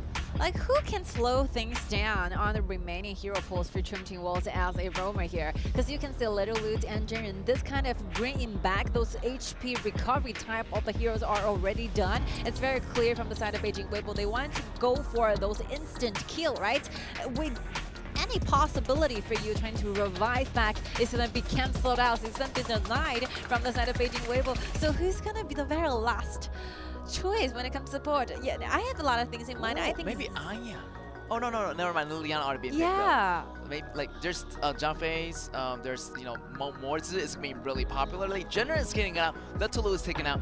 We also see a lot of Annette play recently yesterday, so we might see that hero pick up as well. And both sides doesn't have the support yet, or they're going to flex the support to Prince Alani. But in the meantime, definitely Mozi is going to be that heavy pressure hero, doing a lot of harassment, doing a lot of those stunnies in those AoE formats. I think Mei might be the only thing left for Chongqing.Wolves to pick, because like Mei and Nanjing is such a great combo here, and not to mention I think Chelsea and Xingyu is looking for those poking abilities here. You have to pick something out for this Yao Dao to get something HP back during the team fights, but at the very last, Yijin struggling from this Min and this Sunbing. I think Sunbing might be it. Sunbing and Min, you have to choose one from this, because you already have Iggy like filling your blanks for the AoE heroes, so definitely you have to pick from HOK hero pools here. Yeah, you either choose main, which is going to be more comfortable, more bottom focus for the Wolves, or you can choose Shenbin. It's going to be more team-based work, and it's going to be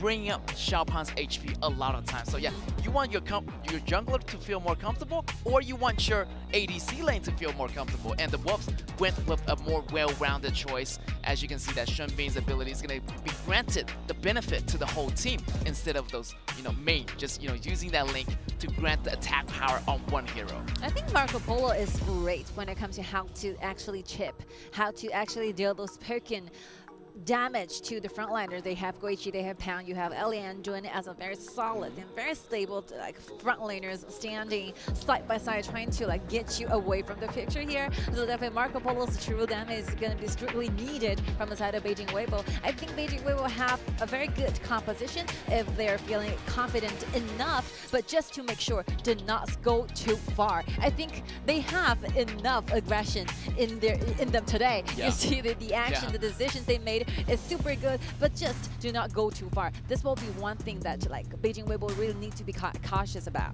Yeah, definitely not to go too far, because Marco Polo is going to be super squishy. I mean, he only have that one purify every 120 minutes, and you still have to watch for the Imperial Order coming in from this Ziren Jin, and you have to watch the stuns coming in from these multiple heroes of the Wolves. So yeah, definitely not to go too far. Last game, definitely that Slim went a little bit further than usual, so let's end up really in a bad scenario here for Beijing.WB. Hopefully Beijing.WB is gonna get that game back in this game number 2.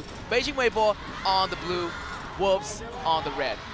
And this type of composition that Wolves is getting them for game 2 suits them really well. They are not constantly those very aggressive type of teams. We always see this how the mechanics are going, how they do the macro from the side of Wolves. They are patient enough, they are clear enough with how they actually wanted to do those strategies and tactics in the game. I have a very strong belief that Chongqing.Wolves is going to be having a great time for today, for this game, because Sunbing and Duan is one of the most placed combo ever for Chongqing.Wolves. Yeah, it's going to be a really great combo as well. The HP sustainability is going to be there. And I really love the opening here from the Wolves. Prioritize the top lane and taking away a lot of jungle monsters and taking away the river sprite as well. So level 2 already on Guichi and Xiaopan. Really nice. Helping Xiaopan to get the lead in the gold, in front of Linhan. Is cleaning the ways here together with Sunbing, even though they suffered a lot because Liliana, Prince of Lining definitely are making few rotations around the mid. So yeah, have to be cautious here. Super cautious going to be needed. Those first 4 minutes, it's going to be the laning phase. And if you do win your laning phase, the mid game is going to be a lot easier. I'm expecting the top lane, which is going to have that small priority since the laning is going to be a little bit better since, this Xiaopan's be helping him out. But look at here, the flash already been exhausted for Iggy. So a really fast, no hesitation at all. So definitely Iggy might be a little bit risky. We might see that gank going for the Iggy in the next battle here. Yeah, I think you should always be, so careful with this cannon blast by Mozi. This ability is going to be giving you hard time. Right there, that's the cannon blast, and that's first blood for Beijing.WB. Oh, actually, for the Beijing.WB getting the kill and leaving him in the dust. The cannonball getting the stun and the follow-up damage was always sufficient. Yeah, I think that the bursting damage is leaving Guichi with no time to trying to react. He even does not have enough time to pull that flash out. He's gonna be eliminated just within seconds. This is what Beijing.WB is waiting for. This is what they wanted to do with this type of the composition. Meant to get to one target and finish everything off just using 1 second. Let's see how actually started like the first blood happening so soon, so quickly, launching stunt. Those CZ are connecting to each other so hardly that they're not leaving and giving KIC any time to respond to this. That's right. 4-on-1, definitely KIC is feeling the heat right now. And this is going to be a crucial second skill. The Cannon Blast by this Monzi is going to initiate. I'm hoping this, Marco Polo is going to follow the damage in the late game as well. So a lot of responsibility on this Monzi here to do those, pre-CCs before the whole team jump in. And Chengdu is doing great, like even though he's facing 3 enemies around from Chongqing.Wolves, he's got so low, but still he kept him safe enough on the bottom. Even though he's losing a lot when it comes to personal gold, but I think it's okay. This is some price you have to pay in order to gain something advantages, like something good happen on the top. That's right, making those better rhythms here. Oh, a lot of bombs here has been thrown out of Iggy, but Chongqing avoided them with the second skill. A lot of mobility is going to be on this Marco Polo. Definitely, it's going to be a lot more faster than this Yao Dao. Yao Dao does have the second skill as a purify effect, but the attack on this Yao Dao also is going to be really scaling as well, depending on the item being built. So right now, so far, so good. Both sides getting really sustainable items. Wow, he is really dangerous. Have to use a flash. Getting get down right here, Ling Hun. The quick rhythm comes in for Beijing.WB, and that's right. Even with the flash, this Iggy couldn't escape. I think Iggy needs to consider whether like Splendor is going to be the next item he really need, because of those person damage, those assassins ready for you are so many. So yeah, I think that Beijing.WB will continue to do so, like given no time to actually deal damage, no possible position trying to find before everything started. Yeah, he using that Splendor is going to be super recommended. I mean, you need a Splendor and you need to have that flash in case you come out of the Splendor. So yeah, a lot of those abilities is going to be needed. Definitely the Weibo's are fighting it back. They're so much more aggressive this match comparing to the first one. This one, Beijing.WB is definitely looking for a trade here. Right here, Xiaopan jumped in. The Marco Polo finish him off. Alia jumping in as well. But the stun from Mozi, he's going to lock him up. The Imperial Order is going to be there. Shang Yu goes down. That's going to be a 2-for-1 trade here. Like KIC really fights back, using the ultimate, chasing across the High Dragon turrets. Like even though Chelsea is kind of by like Xingyu's side, but still have already used up every single skills he have. He used the ultimate to take a pound down. So the damage is not that enough. Trying to fight back one more time versus KIC. So yeah, Chelsea have to give Xingyu up. Xingyu will definitely gonna be pulled down by this. That's right. He had to sell Xingyu right there. Yeah. At the very last second. Iggy is in trouble. Here's the burst damage coming from Ling Han. Is going to finish him off. I love this back and forth. Look at the damage coming in from Beijing.WB. They're not quitting. They know that they need to keep up the pace with the Chongqing.Wolves. So yeah, here's the replay. Here's Marco Polo going in. I mean, just hitting one member. I feel like he could have hit more members, but he has to go. Everyone was going out after him. I think look at the cooldown for Shangyu, right? So, like within just 2 minutes, like Ling Han having like grabbed 2 kills against Yu. And because the information of like Iggy is without a flash, it's so good to the side of Prince of Wanli. He's simply just waiting for Iggy to show up one more time, because definitely Yu needs to rush to the mid, trying to clean the wave with their teammates, right? So as long as you're standing all by yourself, you're going to be the target all the time. Without a Splendor, without a flash, Iggy cannot simply just go in like back, trying to avoid taking those damage up from Prince of Wanli. Yeah, very good target here. Definitely that, the Splendor is going to be coming out. But look at the top side, Jimbo, 2 versus 1 actually. KIC trying to fight against Jimbo, but here's Prince Alani doing a lot of damage. But here's the ally coming to the rescue. The second skill is B, but they might get surrounded. Liliana waiting in the corner. The burst damage is going to be available. Pan getting stunned, but it's okay. The second ability of B is going to let the whole team to travel at a really high pace. Yeah, Beijing.WB is squishing like Chongqing.Wolves into like fewer and fewer like moving like areas here, using the cannon blast all the time, trying to give more like trouble to Wolves like before they wanted to make those rotations to either side links. I think like Beijing.WB is good enough to fight in this game. They're still trying to look for the opportunity to start, take control of the buffs away from Chongqing.Wolves. If they're only picking this like kills instead of like really gain something in neutral or like steal something away from Beijing.WB, they need Chongqing.Wolves. They need to find more chances here.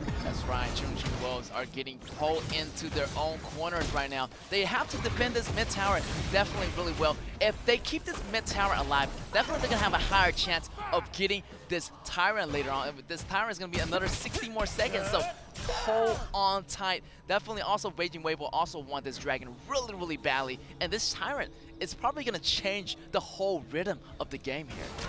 I think starting from the second, let's see the silence, like Chongqing.Wolves wanted to fight back, found Marco Polo on the back, but Marco Polo had the Purified that is safe enough for Chelsea to deck back for a little bit. Chongqing.Wolves make their moves, and this will be like back to the turn of Beijing.WB, trying to chase up for more, because already you're seeing basically all the abilities have been used from the side of Chongqing.Wolves. That's right. Xiaofan has to go back and recover. That's the sign for the green light for Beijing.WB to go in at this tower. The dive in coming from Guiqi is going to be good, but he gets taken out. Yao Dao goes down. What about Marco Polo? Doing a lot of damage. 2 enemy falling here for the Wolves. Wolves 2-man down, and Weibo already taking the top tower, and the next tower is going to be the mid lane. Yeah, look at the double flash like Huajian and Zibo is using basically at the same second, aiming for the back lines here. Yao Dao has to pull back. Yixin cannot find any like better room to survive, and like Zimo is ready for everything. Look at the personal goals here, 6.6k,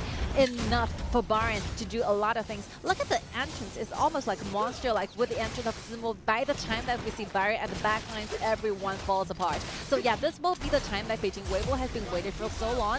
They are getting some very good kills, they're getting some control of the river, using Prince of Liaoning so well, and there will be the time they started to do the split push when they're trying to like control the neutral objectives, gaining as much gold lead as possible and trying to finish everything at all with one single punch. That's right, one single punch is all you need to end this game right now. Beijing.WB got the map control. The mini-map is full of those blue dots moving forward towards the Wolf space right now. Here's the lead camp coming in from this Huajian. Huajian trying to, you know, ambush the enemies right there, but here's going to be some more going to the top. Maybe reaching a little bit, diving a little bit too deep, but Prince of Liaoning is coming. Also, Monza is going to be coming. Marco Polo is going to be coming. The fight is going to be at the red area again. Let's see what's going to happen. Look at here. Alien has to use the ultimate to jump away. That's going to be trouble here. 1 man short. How are they going to survive here? Well, like, Chongqing.Wolves tried really hard to fight for this red, wanted to give it to Yao Dao, but still lose to the side of Beijing.WB. One more time, you can see like Li Han, Qiaoxi are getting double red buff here. They're taking everything away from Chongqing.Wolves, and by this second, I think that Chongqing.Wolves still need more gold to finally make something happen with this kind of composition. But since the fact that the Beijing.WB has been pushing so hard, I see no time will be granted to Chongqing.Wolves for like better room to like personal farming here. They're all solo, have to go back. Marco Polo is ready for everything to happen. You can see that assassination attempt by this Prince of Liaoning almost worked. Yao Dao was so quick, using that second ability to take off those debuff by this Li Han. Li Han did a really nice job escaping, but still got the river control, which is going to be capitalizing all the neutral objectives on the map right now. Beijing.WB just, you know, doing really nicely. So why risk it? They can really actually, you know, take more objectives, pull apart this goal gap, and actually, you know, end the game safely. So yeah, don't risk, you know, going into the Wolves a little bit too early. Don't be too rushed like the first game. Yeah, I think 6,000 gold lead in total is completely okay for Beijing.WB. Just waiting for your wave to be alright at the same time, you know, waiting for the wave to help you a lot with the split push and trying to give like Wolves more options in their pocket, but there's no literally like right option here at this very second. Like Alien has been really dangerous here. That's right, Blood Rage and the Flash need to be used here in order to escape. So he's not gonna have those 2 abilities later on. It's gonna be really risky. Ultimate already used up, so yeah, Weibo exhausted so much skills away from the Wolves right now, but still not looking to push, but maybe to harass, to maybe slowly push their way right now. And they do have the Tyrant buff, so, you know, they can force Wolves into a big fight, and they're going to have the advantage. Yeah, they have basically practically 3 lanes of the advantage. Just use well. We can see the blue dots is everywhere, approaching to the high ground tower. Wolves are facing a lot of dilemma here, trying to choose what will be the best route, trying to clean away. But facing 3 lanes with the Pari and waves, it's going to be giving them such a hard time trying to decide what to do at this very point, but being poked all the time by this cannon blast by Mozi. So yeah, I think Beijing Wei will have potential, have the ability, like they needed to finish this game. Yeah, and those pokes coming in from Marco Polo, I mean, those are not joking. I mean, those damages hurts a lot. Look at here, the combo damage is gonna come in. Here's Alien jumping in after Huajin. Huajin gets taken out. Here's Alien getting taken down once again. 1-for-1 Dre, but the tower goes into Weibo's hand. But still very good one, since like Guichi is the one member falling down, but still in return Beijing Weibo got the high ground tower in the mid. Like yeah, I think Huajin is literally just satisfying, like sacrificing himself for this high ground tower. Everything is okay. Like even though like Guichi counterback so good, you know, with that ultimate buys Chongqing.Wolves a lot of time trying to deal damage at the very second, but still Beijing Weibo can find a very safe route to go in back to their base and maybe hiding in the bush in Chongqing.Wolves red buff. This red buff, Yao Dao has been wishing for this red buff for a long time here. That's right, I'm not gonna give it to you, you know, Beijing Weibo. Oh, that bomb is gonna give it good. Iggy is gonna pick up that red buff for Yao Dao. I'm just like, I'm gonna hold it off for you right now, but later on, I'm gonna give it back to you. But still, I think Chelsea needs to take that red, you know, with their own red buff here. So like Chelsea needs to go back to the red side, gives like Lincoln and Smo that time to get this Overlord one more time. This will be the very last second. Whether it's going to be a dead game for Chongqing.Wolves, all depending on how Beijing Weibo actually performed in the very last team fights, which is about to happen very soon. That's right, the Dragons, the Vanguards are spawning here. Weibo still picking in that blue for their side. Also the damage coming from Shaoxi, such an immense damage. Wow, the poking damage from Xingyu. What a really, really nice strategy. The poke damage are so real right now coming from the Weibo. So Weibo is doing really good right now. Taking another tower down of the high ground at the bottom lane. So yeah, everything's going well. They need to stay patient. They need to end the game here and then. Now look at the double poking from Marco Polo and Mozi at the same time, dealing double damage to Wolves. Wolves are struggling really hard, going back and forth in their own high ground towers and Smo well defense, but still, I think the tankiness is okay. Look at Liana, I mean, it's so hard stunned one. Having a very good retreat though, with using the dash available. Killing Ling Han, and here is the Wolf still standing. Xiaopan trading himself for Ling Han. The flash is out here from Huajin, so they have to back off. That's going to be one more high ground tower. Haven't been taken down. The hope is still there for the Wolves. Can they remain a little bit longer? Can they remain a little bit longer so they can get this tyrant? I mean, they do have the capacity. If they push Weibo back, Ling Han is not going to be available, so there's still time to do this. Wolf can stay still in the game for a long time. Waiting for Pawn to come back, they need to hold on here. Marco Polo might be considering when will be the best time to go and using the ultimate, but still you can see without Lincoln, without the burst damage we really need, I think only with Marco Polo and Liliana, maybe that damage is not enough just to finish everything up here, because not to mention always Wolves have Ishin, have Sunbin trying to recover, you know, those HP back to their base, and they're so close with the crystal, means that they can always go back to the crystal and get those refunds here. So yeah, I think Beijing Weibo is being smart enough, you know, to go for a retrieval, went for the dragon instead. Yeah, you know, before they didn't have any sufficient damage, but after taking this tyrant, the damage is gonna be enough here. So if they do jump into that big fight, Ling Han can follow up, Huajin can follow up, Shaoxi can follow up, and you have this stun, the cannon coming from Mozi does so well much of a poke right now. So I'm just waiting for Marco Polo to go in with the ultimate. I mean, he has the Purify ready, just waiting for the big moment to show. Wolves is ready to take any challenges that is coming, but while still Beijing Weibo is trying to find some opportunities here. Here comes Alan, jump into the air, trying to target at Marco Polo, but still Marco Polo is so flexible, have those double dashes you really need. And here comes another round for Beijing Weibo, having to go back. Chongqing.Wolves wins one more time. That's right. Weibo's being really patient actually, you know, not really rushing in. But right now, they're surrounding the Wolves at the high ground. The super minions are in. maybe it's the time to go over here. The jump over to go in. Huajin jump in. Zimo jump into the back line. He got taken down. The revive is going to be there. Well, what about the super minions? Someone has to take him out. Wolves still standing. The minions are kept coming in. And here's going to be Weibo backing up just for a second here. This is crazy how Wolves are doing this. Like, they're facing almost 8,000 gold deficits for a long time, nearly 10 minutes, but they just kept their lives there. They're losing all the high ground tower. They're facing 3 lanes of the super soldiers, but still they're fighting back so hardly. Look at the resilience. Look at how tanky they are at this very point. This is what we're talking about. It's so difficult to destroy Chongqing.Wolves like this, even though it's such a good team like Beijing.WB, but they're suffering a lot. Look at the real-time goal lead to like Beijing.WB has been leading in the entire time. Just finding some difficulties, you know, actually to take this. Only 1 crystal left, gone.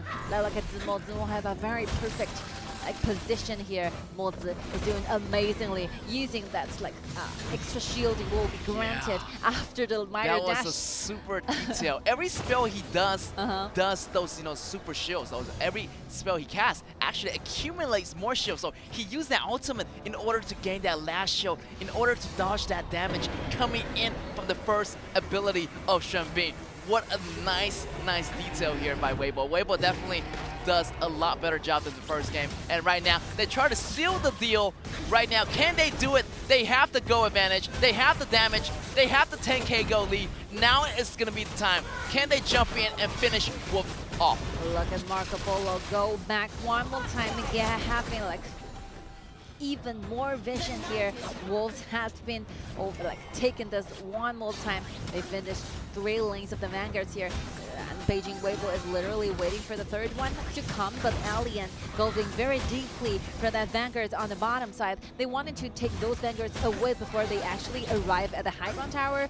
So yeah, I think Alien tried a lot, but still Liliana is making a very quick rotation from the mid to the bottom. So Alien have to go back down, have the targets here. It will be Byron, but Byron's so tanky at this very point. I think Pan will be the one have to go back here. It's dangerous. It's gonna be Linhan jumping in, but Pan survived. I mean, the Wolves are not calling it quits. I mean, as long as my crystal is still standing, there's still gonna be hope, and we are coming up at the pivot point. This is gonna be the turn for the Wolves to stand up, because the Tempest Dragon is gonna arrive right now, but still, Linhan going around the back. You have to watch the lanes right now. You can't really watch the Tempest Dragon, because who's gonna catch the Tempest Dragon when you manage the lane? But here is gonna be Liliana using the flash to get out. The flash coming from Guichi. The ultimate coming from Marco Polo. It's gonna save Huajin's life, and Linhan goes in. Iggy goes down. Zimo using the revival. It's gonna be good. Linhan still doing a lot of damage. Marco Polo doing a lot of poke.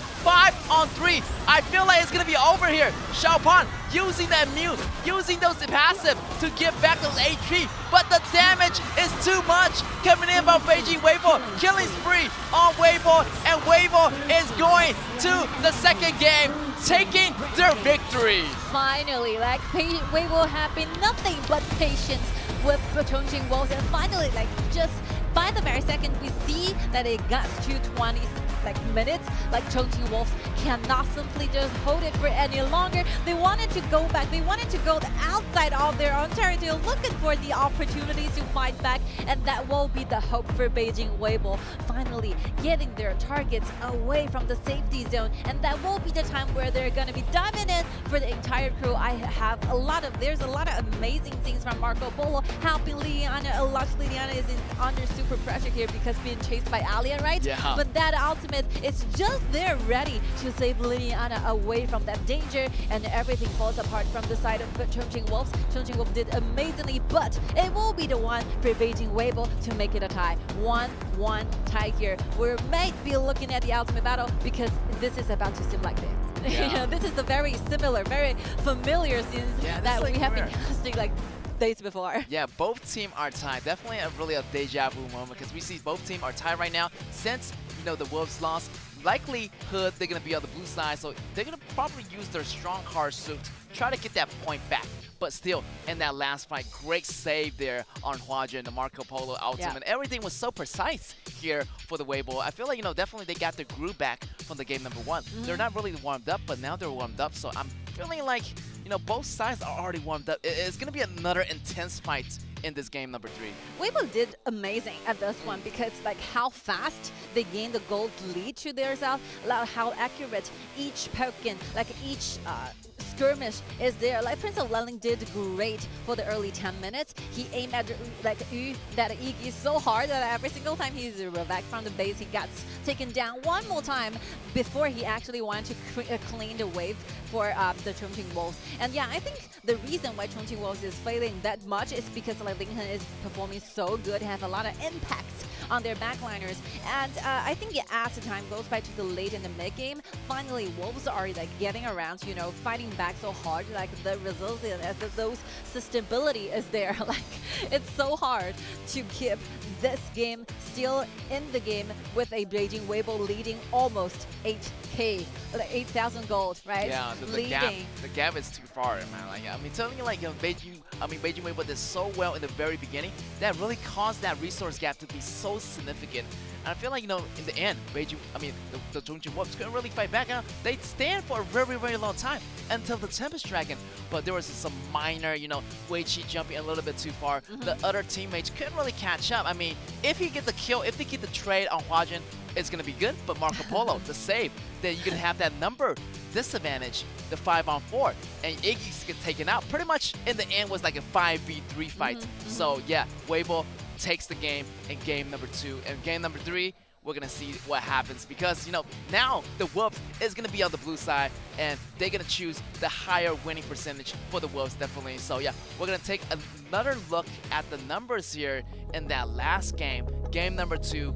Everything is so well. Look at this Marco Polo, 17K go. The man is on fire. The man is unstoppable here. Yeah, I think Chelsea is so good at this one. The reason for like him to perform to like be a very excellent like player for this one is like he's very patient, waiting for the final opportunities all the time. There's a lot of chances he can actually use the ultimate to dive in, maybe looking for more bursting damage for Beijing Weibo, but he choose to go back. You know, making sure that he can have the double dragon, making sure that like nothing wrong will be happen, because I think Chongqing.Wolves is so great at taking those minor like mistakes from you and kind of convert it into their own advantages. So yeah, I think Beijing Weibo is not making any careless or reckless mistake in game 2. Such a quick transition, you know, back from the failure in game 1 and got this good in game 2. I think they're ready for everything to happen for today. Look at the damage shields, very average. They like Huajin, Chelsea, Xingyu are doing so great with the damage here. Beijing Weibo did so well with the carry, with the rhythm, and you can see the goal per minute by Chao-Shi is going to be 839. Congratulations, the MVP for this Marco Polo. Chao-Shi doing the most for the team. The save was there. The real damage was there coming in from Beijing Weibo. Definitely, they readjusted themselves so fast. They're really, really fast at adapting to the second game. Even though they fall in the first game, then the transition is so well. So I'm expecting them to have the better game each game as the game moves forward. Yes. Marco Polo. Sometimes it's really for you, like for a Marco Polo player, to use those ultimates to like actually get himself in a very dangerous zone here. But Chelsea is saving that ultimate so much, being so patient, and you know, I think the number he actually used the ultimate is really low in this one. He's always using the first ability as a token, you know, damage given to Wolves. This will be the very last team fight. I remember this. Yeah. Chao-Shi saving his brother right there at the very last second. What a really nice save. And that was pretty much the turnaround.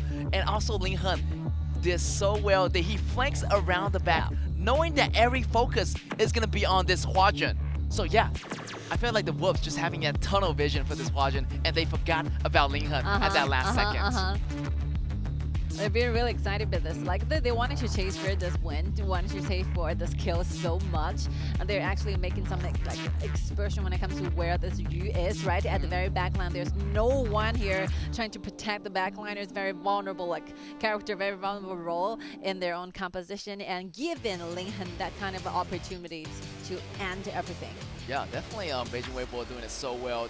After they get warmed up, game number 3 is going to be another question right here. They're going to be on the rest side, so maybe they're going to need to use their strong shoot cards. I mean, Slim is going to be gone already. Caffeine is going to be there, but we might not see that hero being letting out here on the Beijing.WB side, as Jing is not going to be letting out for Linghan. So obviously some hero are going to be locked away, but some hero is going to be still useful. I mean, Arlie is going to be there.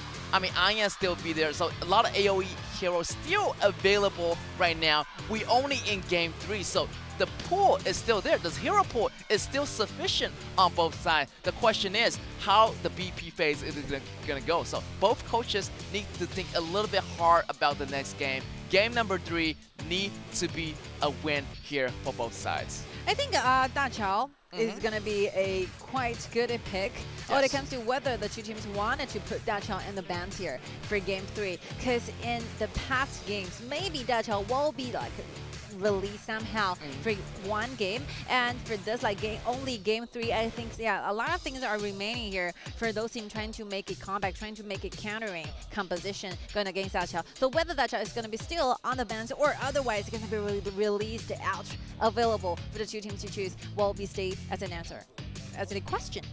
Yes. And we'll take a short break and we'll be right back.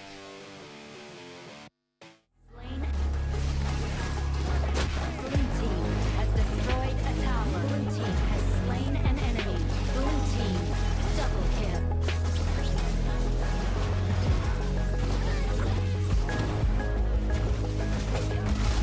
Blue team has slain an enemy. Blue team has slain an enemy.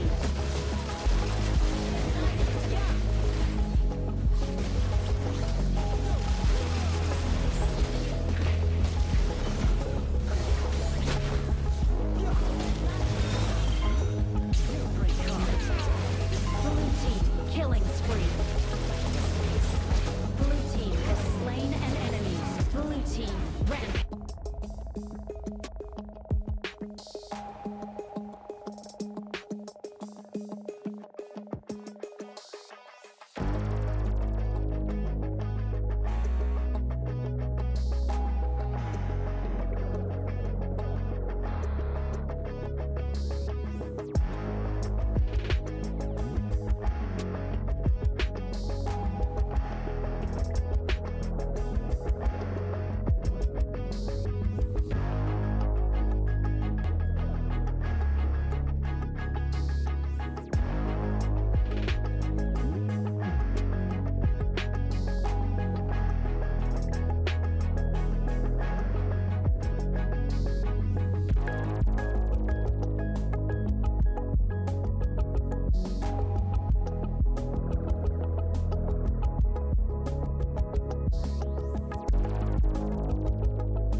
And welcome back, ladies and gentlemen, to our knockout stage. As you can see, only 4 teams left, and our first half of the game is going to be Chongqing.Wolves versus Beijing.WB. And both sides, we made it into a tie.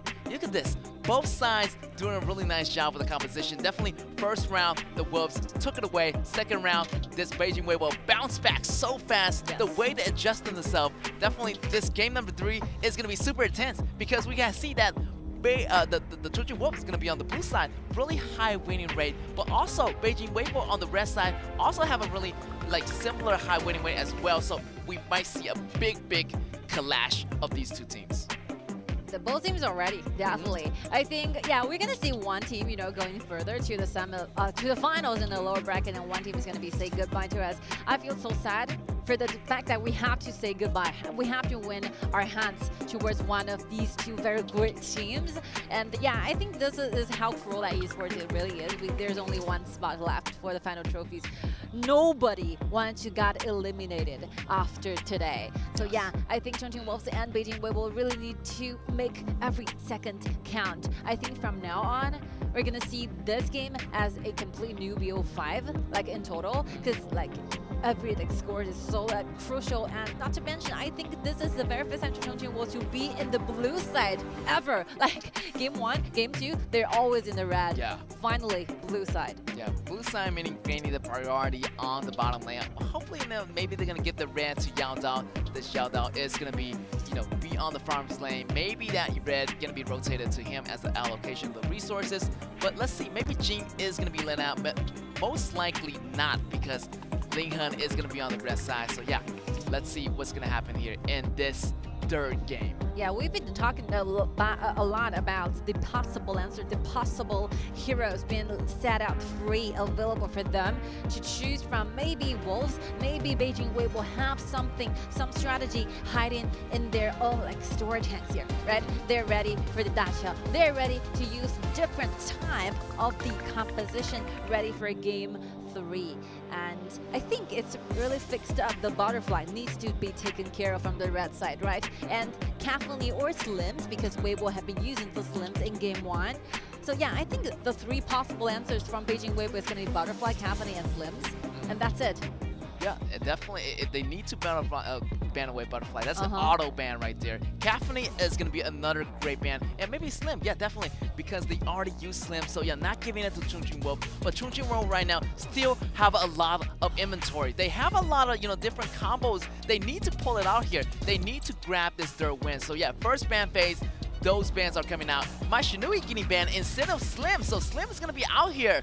And that's going to be Dan Xiao, the first pick. So I'm expecting Fuzi to be the next pick here for Chongqing.Wolves. Like for Chongqing.Wolves, it's really obvious. Like Fuzi, Dan Xiao, and Zhou Yu so fixed, so paired up all the time. And they're giving the straight answers to Zhou Yu. Do not need, you know, to make it this a very mysterious thing. We all know that Zhou Yu will be the final choice. I think the matter very first ban, they're giving us answers, right?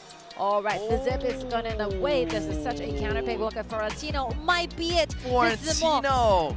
It's not fixed down I yet. haven't seen a lot of Zimo's Florentino. I mean, I saw Xinghan's Florentino. It's going to be locked in. And he's going to lock it in. This is amazing because we don't see a lot of, you know, Florentino being pulled out here.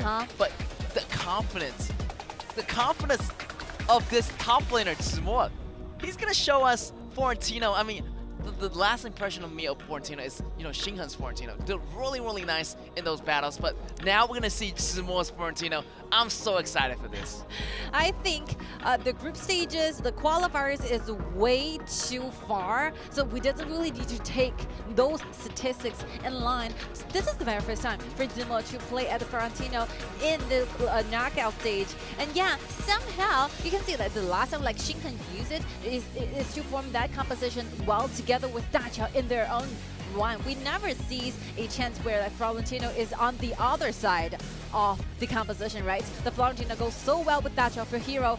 Why not for Beijing.WB to choose to try to use this Florentino as a counter hero towards Fuzi? You're gonna be sitting there doing those solo team fights all the time. Why not use Florentino to do this? Yeah, that's a very good point because Florentino might be the better option here for the Chongqing.Wolves. So why not just for Weibo to take it away and use it for themselves right now? So here's the question. We have Zhangfei, we have Arlie, we have Florentino, and we don't have, it's going to be the late laner.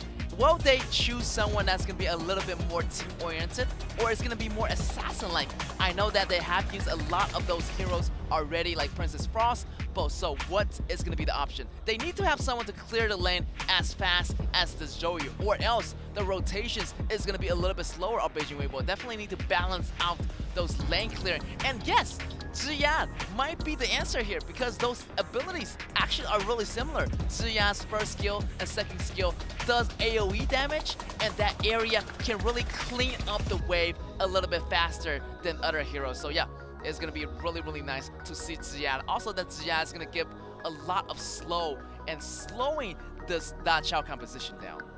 Yeah, they definitely have that ability they need to reposition, right? The Wolves members, if they are sticking to that tunnel, you can always put your skills on that tunnel, whereas you can use your knocking back, you're using launching up. Those CZ is going to be helping like Weibo a lot, trying to get Chongqing.Wolves like member away from that teleportation channel. And Zuka and Mulan, those here is going to be the answer from Chongqing.Wolves. I think, yeah, speaking of the time, the real like potential to deal damage using this two character is good enough for Chongqing.Wolves. The overall damage is okay for Chongqing.Wolves, even though they're losing one marksman. Anyhow, Zuka and Warrior Mulan will be taking care of this. What's the very last choice? Something is missing. Some very like bursting like damage is missing out from Beijing Weibo's composition. Definitely like for Lincoln, maybe looking for Narco Lulu one more time, because we're seeing like those teams are using Narco Lulu as a jungler going against Da Chao all the time.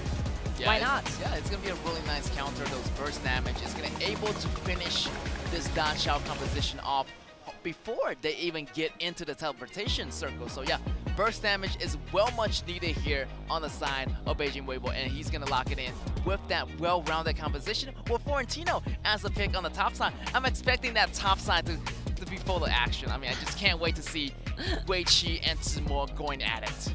Hey, yesterday I had that post-match interview with Wei Qi. I was asking whether it's going to be a challenge versus Zimo, or it's going to be very challenging versus Adza from KSG. And yeah, I think this guy really have a very deep understanding towards how they actually wanted to play. He's like, with Zimo, it will be 1v1, but with Adza, it will be 1v2, because the jungler is helping Adza a lot. So yeah, I think Wei Qi is looking like forward to those 1v1 battles up front with Zimo solo. That's right, solo is all about that dignity. You can see that solo. I'm expecting a lot of solo fight to happen, because also this, what difference about this, this Florentino, he's carrying the Intimidate, so he's going to be more team-based. That Intimidate is going to be lowering a lot of the damage coming in from the Wolves, so I'm expecting this Florentino to do a lot of tankiness for the side of Weibo. So expecting those mid-game to be that tankiness, that shining spotlight on this Florentino. Such a destiny, for the two teams to meet with one another one more time. This is the very first time we have a lot of teams in the knockout stage, but these two rounding up, facing each other one more time in the knockout stage.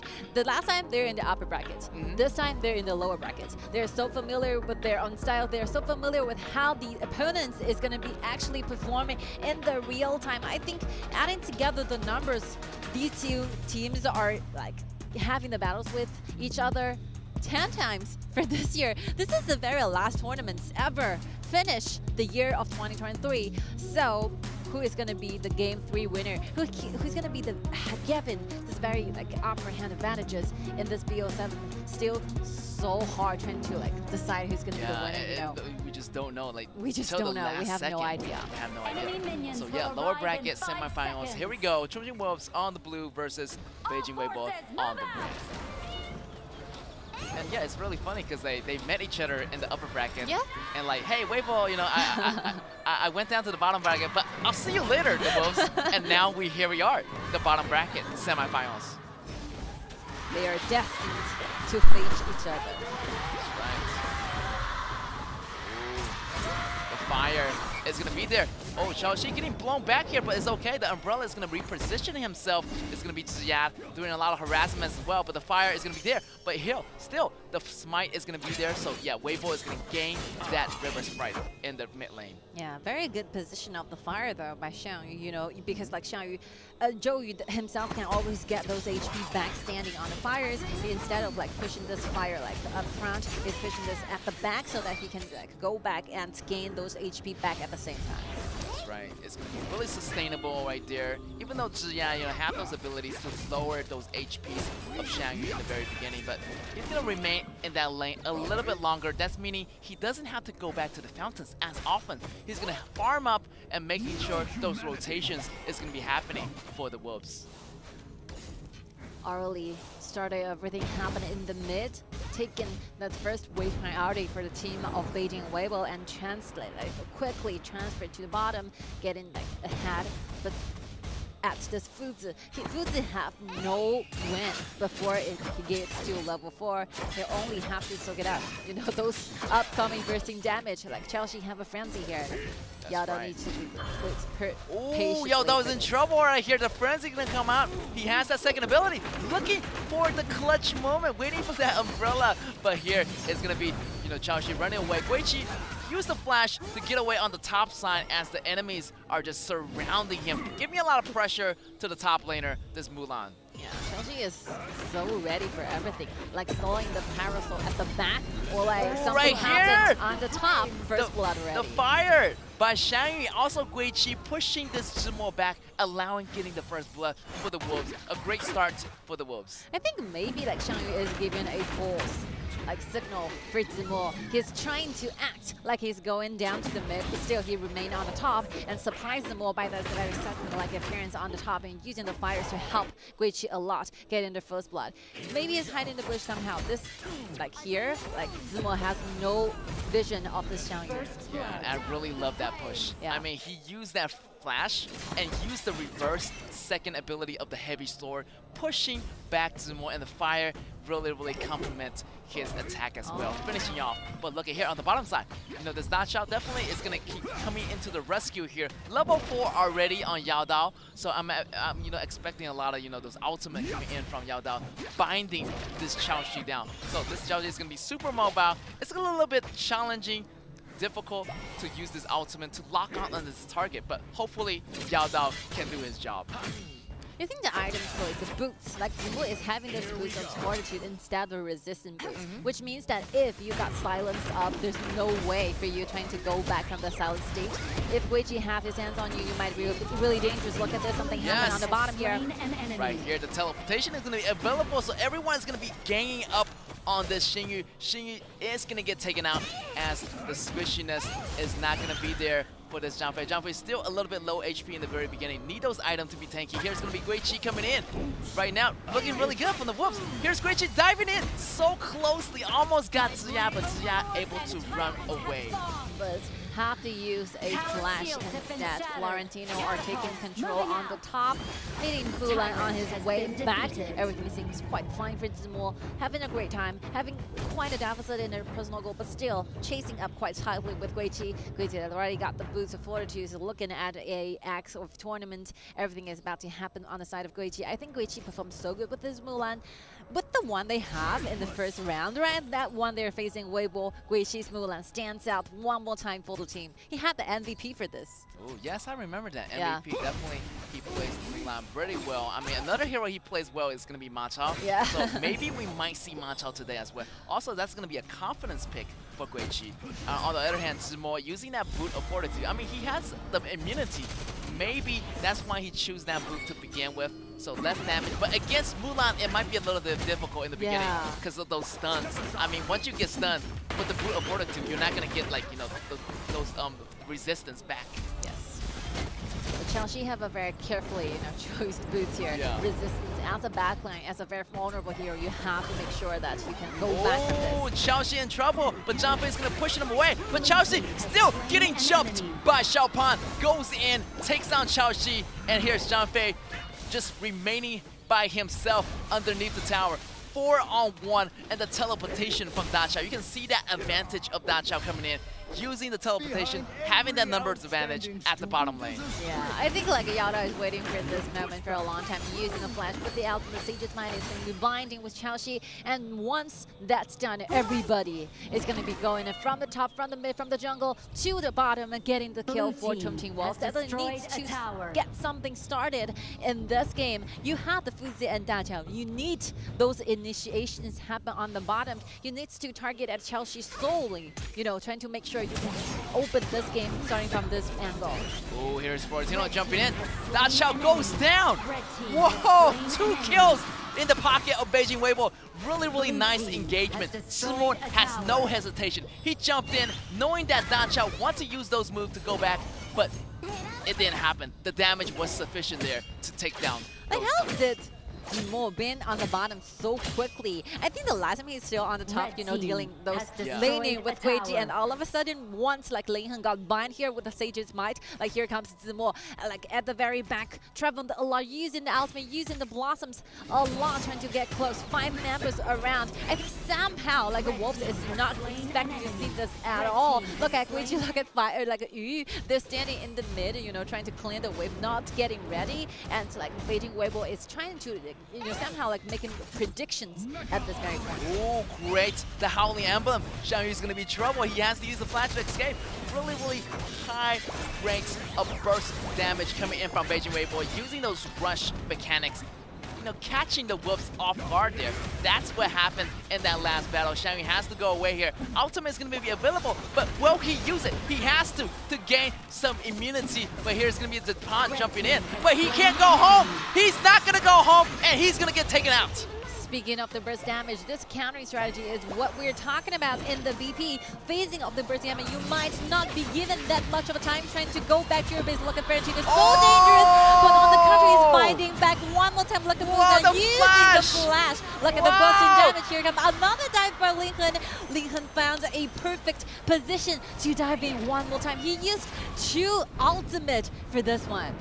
What a show right there. Yeah. I mean, Linghan, wow, he almost did sufficient damage, but it wasn't enough. But he has to use the ultimate back and forth, try to make a way in, but he got out at the last moment. But still, Zimo did a lot too, you know, taking so much damage for Beijing.WB. And the flash coming in from Guiji, such a fantastic fight. I mean, no casualty there, but the action was there. I mean, the excitement was there. I think all of a sudden, I think all of us need to say sorry to Florentino, this player, or those hero, because like somehow I think starting from the very beginning of the KIC2023, our players is not good enough for Florentino. He actually have a lot of things that could be done by Florentino. This hero can buy themselves a lot of time. Look, just imagine how many damage and how tanky he can be for a single team fight.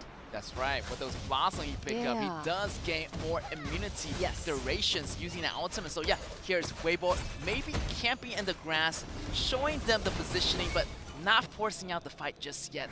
The Wolves, they don't have to rush. They have the Dutch out strategy, so you know they can just slowly macro their way to win the game. But Beijing.WB right now responding really nicely. Go is already equalizing. Right now, they're fighting for the 10 minutes dragon. Can they get a kill here? If they do get a kill, they're gonna more likely having the river control, gaining this Tyrant or this Overlord.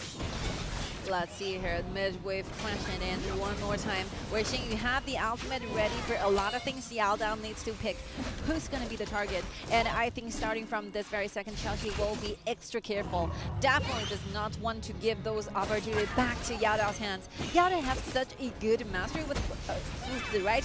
I think he might be the best Fuzi coming from those like marksmen who play in this hero. Oh, the Howling Emblem is going to come in. Linghan jumped in, getting hit by the aggro tower. He has to go out. He's a little bit too deep, but Zhang Fei is going to save him, but he's getting taken out by Yao Dao.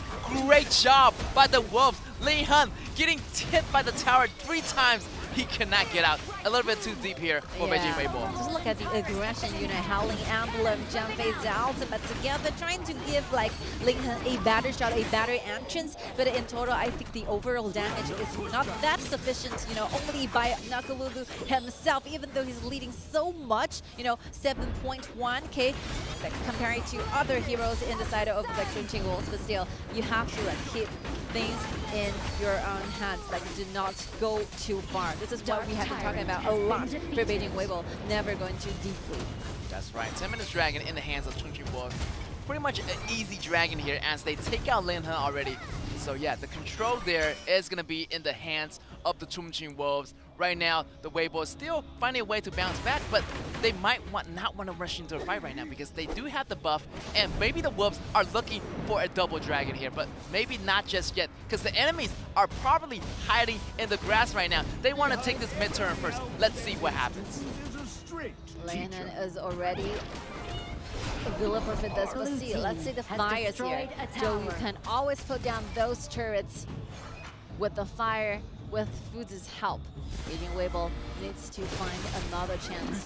They will be the only targets here. Zhang checking in the grass, but look at here, Florentino jumping in, but the fire is lit on the floor. I mean, dealing so much damage to the whole team of Beijing.WB. They need to back off right here. They need to regroup and re-engage.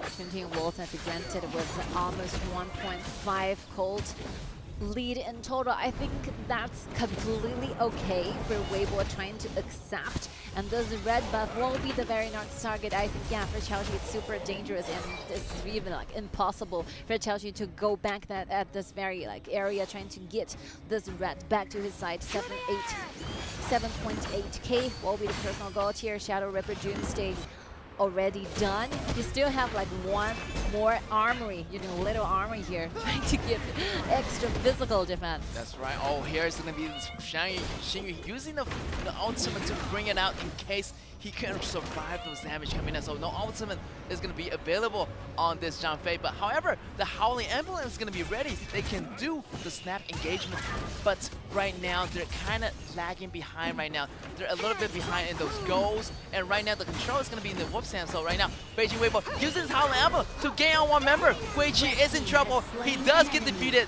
The teleportation does not come in time. Very good carry here. Weibo taking another comeback. Look at Chongqing. Look at what Pound is doing here. Trying to get this Overlord away. Just by the very second you got somehow distracted, even though we're losing one member down. But let's see how quick they're giving the responses to this. Like even though like Guiqi went down, but they're taking the Tyrant instead. Yeah, quick reaction by the Wolves. They know that Guiqi couldn't get out of there. Guiqi got taken out. They went immediately to the Dragons. They know that they couldn't get there in time. So yeah, just in time, the Pawn got that. Yeah, making the better trades. That the Wolves, really, really close here. Almost locking down Zhang Fei, but maybe not going to be that priority target. I think he's looking for Xiaoxi, but Xiaoxi is like way in the back. Yes. I think somehow Weibo knows this kind of information that Yada has already used to up the ultimate. Everything will be like safer at this very point. But still, I think for Weibo it's quite like stretch for them trying to initiate, because like speaking of Wolves there are having those vanguards rushing in on 3 lanes. If you lose in this, you're gonna be losing a lot of turrets. Why not, after cleaning these waves and just went for other opportunities instead? Beijing.WB have to like go defensively for a while, trying to clean down, trying to take down every single vanguards, and that will be the time they can start to like look for more has destroyed chances a tower. Right in the team now, sides. yeah, right now the reset already on Yao Dao. He has the ultimate pretty much available right now, so yeah, maybe try to go in. He go after Nakaruru. Nakaruru getting binded. The ultimate's gonna be coming in, but he goes down. Ziya took him away, and here's also Guiqi using the teleportation to go back, but wow.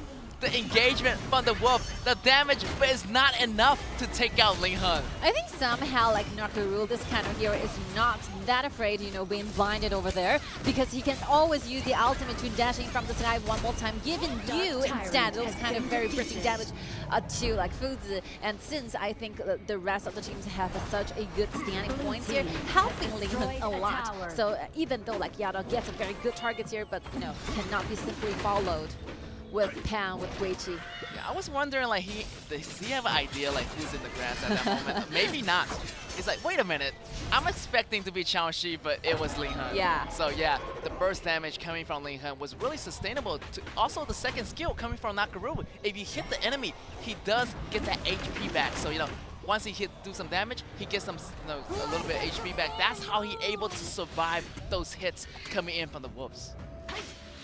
The Smikes, the Pure Sky, those kind of items is gonna be given like Nakaruru tankier body, can hold him any longer, like much longer in the team fights when Nakaruru will be the targets. And yeah, I think that this is like super good confidence by the Xingyu. Xingyu can always use the ultimate to protect Nakaruru for a while. Yeah, I like the builds on this Nakaruru, knowing the fact that they have this Fuzi, so building some defensive item is gonna be a really good thing.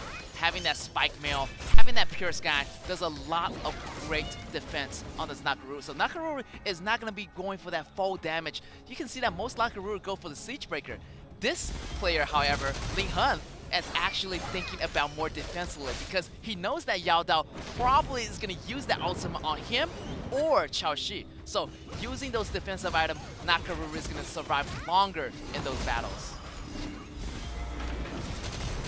Beijing.WB is having such a lead here with their vision, with their turrets and their pocket. I think, yeah, starting from this, the ultimate has been set here. But it's okay. You know, Zhang Fei is going to be super tanky. However, Zimo jumped in with the Intimidate, and he goes after Xiaopan. Xiaopan has to go here. Teleportation already on the side of the Wolves, sending them back and coming back refreshed. But still, a lot of damage already on this Weibo side. Yeah, since Pan is not that good in the HP, I think even though they have retreat back, but still, it's going to be time costing here. Look at, like, Florentino still chasing forward. No one can put Zimo down. Him. Yeah. Zimo is so tanky right now. I mean, he even does not need to use the Intimidate. He's already just tanking. He has that Perseverance. He has the Pure Sky. He has that Boot of Fortitude. The man is so tanky. The man is super mobile. Definitely, I had my bias of Fortino in the group stage, but definitely it's going to be a different story. But look at here. Great job on the tower, on the split pushing by the Wolves. They almost got the high ground tower at the bottom side of Weibo. Yeah, and Huazhen make a very quick retrieval to the high ground, making sure that the Wolves have to take a step back here. If they got themselves with the high ground, I think, yeah, Beijing.WB is losing a lot. Speaking of those different ways they're going to be having after the high ground tower is being taken down here. Well, still looking for those opportunities. I think all they need is just simply one answer. If Yada can find Xiaoxi, can hide Huazhen on the back with the initiations, everything will be in line soon. But since Beijing.WB is protecting, they have such a solid formation here. There's no angle trying to break through, trying to reach for the backlines. Yeah, it's gonna be risky. Yeah, they can going in. Oh, yeah, they have so much bodyguards like this Xingyu. Also, this, Ziyan's gonna be there. The fight's gonna be happening. One member got bounded, but it doesn't matter. That's gonna be Zhang Fei. Oh, here's gonna be the fire. Nakaruru got taken out, and the whole team are getting collapsed on. Getting the kill. And Liha goes down, Huazhen goes down, Xiaoxi goes down, Weiqi goes down. 2-man left for Weibo, and Whoops is coming back alive. Look at initiations right with Yu and Weiqi together. That flash is so crucial for Wolf trying to fight back. I think the very first clue for Fu to use an ultimate on Zhang Fei is trying to force out those ultimate away from Zhang Fei. But at the very second that Beijing.WB's backliners are gathering around trying to following with that damage, it will be the time where Weiqi is so ready for everything. He uses a flash, goes back, approaching to the backlines, and everything is falling apart on the side of Beijing.WB. 1 to 4 straight favorite side of Chongqing.Wolves. They got their first and they got the advantages, the time they need to get the Tyrant, to clean the waves, to go outside for the vision. Yes, and you can see that, just Joey use that fire to take down that bottom tower of the Weibo team. Now, definitely the rhythm is going to be back on Chongqing.Wolves' hand. I mean, the ball is going to be back on the court on their side. Now, they have the Tyrant. Then, 30 seconds later, you're going to have the Tempest Dragon. So, yeah, we do have the advantage. They need to be a little bit more patient. They have this advantage, so make sure don't lose it here.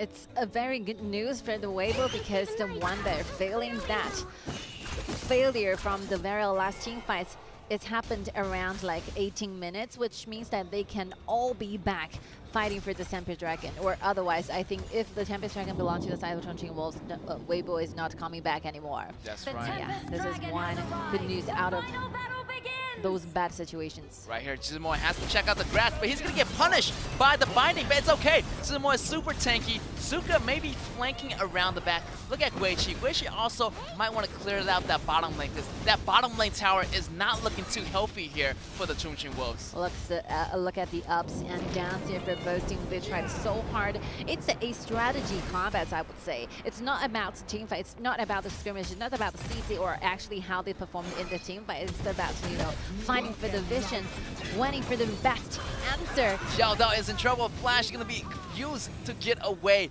Venomous Staff already built on this Xiangyu, so yeah, the fire is going to provide a lot of sustainable damage, allowing the HP recovery on the side of Beijing.WB. Beijing.WB, however, still trying to be really resilient, staying where they are, making sure this vision around this dragon is going to be safe. The Howling Emblem, almost a nice attempt to get, but a little bit rush here for Weibo. Definitely Weibo need to calm down here. I mean, they just need to secure the vision of this area, making sure that this dragon is not going to get taken by the Wolves.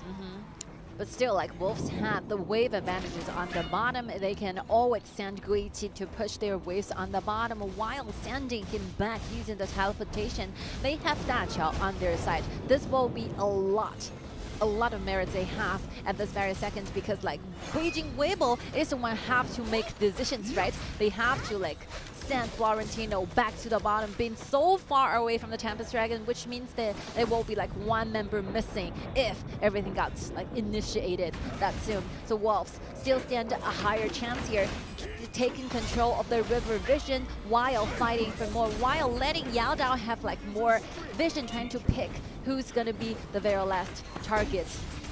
This is gonna be very scary because everybody is at the dragon, but they need to send someone back. Bottom lane have the super minions on the side of the Wolves. Right now, Wolves definitely have the higher advantage of grabbing this dragon. They send Florentino back. That's gonna be 4 versus 4 here. If Guichi doesn't come back, maybe it's gonna be an even fight. Will Weibo stand a chance to getting this dragon? But still, Ishan have the ultimate ready. He can always stand Guichi back using the teleportation because Mulan have the immune. He will not be stopped with the teleportation. They wanted to force Beijing.WB into a team fight. Beijing.WB are really struggling here. No one is taking this Tempest Dragon for serious. They're just simply fighting for the chances, trying to initiate everything. This Tempest Dragon's like, you guys are just fighting in my home. Like, what are you guys doing? I'm walking into my dragon pit constantly. But here, Florentino got the waves handle. He's coming back. Zimo is coming back to his friends right now. But look at here. It's going to be the ultimate showdown. I mean, everybody just lining up here. And maybe Florentino might go back to manage the bottom wave. As soon as Florentino shows him up on the bottom, I think Wolves are ready. Let's see, Zuka here finds Nakuludo on the mech. Here comes the Yao Dao. Xiaoxi got binded. It's going to be dangerous. The push coming out from Zhangfei. But look at that. Resurrection on every single side. Who enemy is going to get taken out? Xiaoxi get taken out. The destiny is not going to be a bet. Here's going to be Ling Hung fighting it back, but still getting taken out. Resurrection coming in. 3 enemies on 1. Takes him out, and that's going to be it. 2 left here for Beijing.WB, and 4 left heroes for Wolves, and right now it's going to be a 4-on-2 game. The second ultimate from Yao Dao is already a look at the cooldown here. Florentino tried to get to the backlines here with the Sage Sentry available. The second time, the Destiny one more time is not going to be saving Zimo. One more time, look at the rest here. Hua Jian is the only one who's alive from the battlefield, and Pan, Xiangyu, Yao Dao, Ishan together are rushing towards the top side where there's a very last ballista here. Maybe this is going to be it. This is going to be the very end situation. No, Chelsea will be coming up from what's in the base here. Chongqing.Wolves had the ultimate, had the Tempest Dragon for their very last team fights. And you can see like somehow the team fight got separated where Lincoln is all alone by himself trying to get 3 members down. But still you can see Guichi fighting all the time on the backlines. Destroy Chelsea, destroy Hua Jian, making sure that Zimo cannot perform any longer. I think Guichi really stands out for the team of Wolves. Yeah, I also like that really great first crucial engagement from Yao Dao. Yao Dao actually got the ultimate on this early, which is crazy, insane. Even that umbrella couldn't escape away. Really nice position, and now the Wolves are using this dragon buff to go in. And here's gonna be Florentino getting caught. And he almost got taken out, but no, in the final moment, the fire took Zimor out. That's gonna be another green sign for the Wolves to go in even deeper. Ziya goes down, here's Zhangfei goes out, and that's gonna be 4-on-1. The resurrection for Xiaopang comes back, 5-on-1. Ling Hun took down 1 member, but he's not gonna win the game. The crystal goes out. Congratulations to the Chongqing.Wolves. I think the 2 teams really tried. Before everything started, I think the second to last like team fights really standing out. You can see like Chongqing.Wolves are like being so patient, you know, with that possible target for Yao Dao to choose. Yao Dao have been finding it's a hide and seek game, you know, between Chelsea and Yao Dao. Yao Dao wanted to find Chelsea so hard. He actually spent 20 minutes, you know, more trying to find where this Chelsea is on the backlines and travel through all the crowds from Beijing.WB. He managed to take that 1 minor target down with Chelsea, with the binding, with the Sage's Might here, and will be solely followed by Guichi, by Pound. Those dives are so crucial. Like, by the second, I think Beijing.WB like is losing Chelsea in that very battle. I think, yeah, there's no turning back here. Yeah, like Tingyun said, once this Fuzi gets Chaoxi, and once Chaoxi goes out, everything collapses on the side of Beijing.WB. I mean, Li Hun was able to pick it up, but it was a little bit too heavy. I mean, he went in, he got taken out. Even though Sage Sentry was not available, Destiny was bought, but the damage was too great. They got the first jump on Chaoxi, and which meaning, the Wolves got the upper hand there, taking out Chaoxi, and pretty much the rest of the team just collapsed by itself. And speaking of the burst damage without Chaoxi, you can see like Nakorulu only have himself. Like Zibo cannot just simply that easily follows up with Nakorulu. He have to stick around, watching for those assassins, looking for Huazhong, looking for Chaoxi. So yeah, you can see like Lincoln is fighting for 3, fighting for 2 all the time, but still missing out those very lethal damage he really need. And there's a lot of double lives. There's a lot of Sage Sentries. Even though you take the first one out, what about the second? That's right. I feel like at that last moment, I mean, there were so many HP were so critical. I mean, just need a little bit more to take them out. But, Arlie went out first, so the damage wasn't there. Sage Sentry was bought on both sides. There was like 3 Sage Sentry. Everybody got one. Like, everybody got one. Like, it's like one of those times, like, everybody has a Sage Sentry. You took one down, there's another person coming back, and you have the Destiny already getting bought as well. So yeah, a lot of crucial chances, but Weibo didn't catch them in time, and which allows the Wolves to catch up and actually make the turnaround at the final moment. I think there's a few seconds for me that I think Beijing.WB have a very very huge possibility to win over, because you can see like Zimo, this Florentino starting to seem quite invincible for us. There's no one ready to put this Zimo down, but all of a sudden you can see like Chongqing.Wolves a changing strategy. They're not aiming at the frontliner anymore. They're only looking for the backlines. They're only looking for Chaoxi, and Chaoxi will be the only target. I think 045 definitely not a very good KDA, but just imagine how many like threats he's been putting on there. So yeah, I think it didn't reflect some like very bad performance by Chaoxi. It's just a showing that how like well designed like Chongqing.Wolves are. They're given like Chaoxi literally no room to survive. Also, this Joey does a really nice job. He put the flowers, he put the fires on the flowers. So when Florentino try to pick up those flowers, like, it's burning. That's burning flowers. I mean, if you try to grab your flowers, like, you're gonna hurt yourself. So definitely, I like the AoE effect that this, Joey is, laying it out, laying the fire on the map. Those fires really, really help. The Chongqing.Wolves in those big battles. And every time Zimo comes in, he's just like, oh my god, this is so hot. I gotta get out. I gotta get out. So yeah, great job and Chongqing.Wolves on this game 3. Game 3 and game 4 definitely is gonna be a game point for them if they grab this for Chongqing.Wolves. Oh, it's really crazy for Yixin, like the support from Chongqing.Wolves to deal so much of the damage. He actually comes into the like second prize, when it comes to damage dealt. Like Dacha is helping Chongqing.Wolves a lot, giving those AoE damages all the time to Beijing.WB. Even though that is not a very like visible, during the team fight, you won't be feeling those kind of damaging coming from Dacha. But as long as you're standing there, deal damage, trying to participate in the team fights, you're not gonna be aimed. This is what we're talking about. The AoE damage is really good. Somehow the fires, somehow those AoE damages from like Dacha is like having a lot of impacts on Beijing.WB. Yeah, those damages definitely are small, but they stack over time. It's gonna be built up, and you can see that glow fluctuation pretty much went to the Wolves in the very beginning. But there was a time, Beijing.WB almost fall back, and that was the perfect time, but they didn't do so. That allows the Wolves to have another engagement on them, and they made the better outcome at the very end, at that 25 minutes. So yeah, it's gonna be a long game, this game. I'm expecting to see more longer game in these next coming up games. Of course.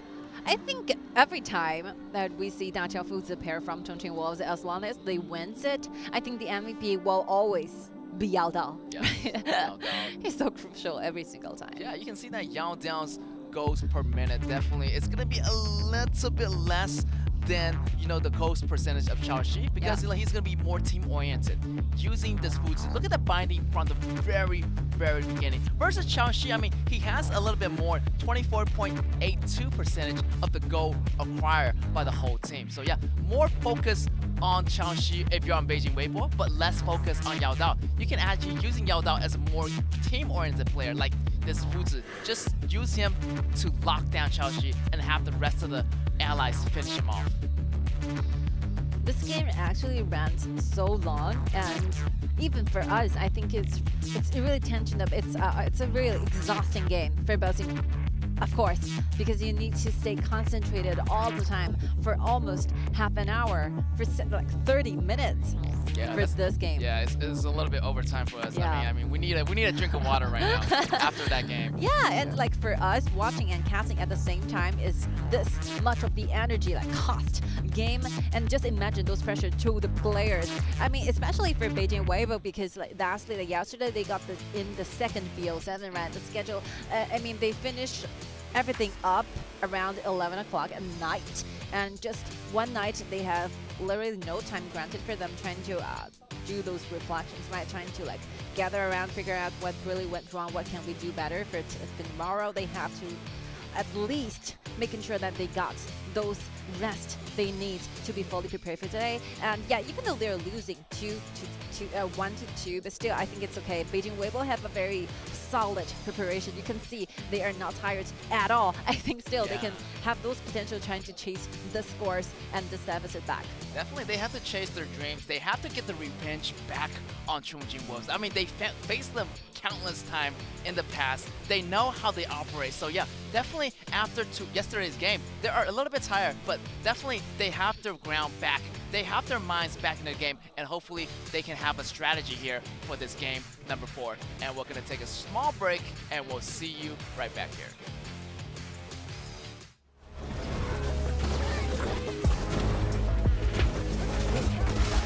Blue team has slain an enemy. Blue team has slain an enemy.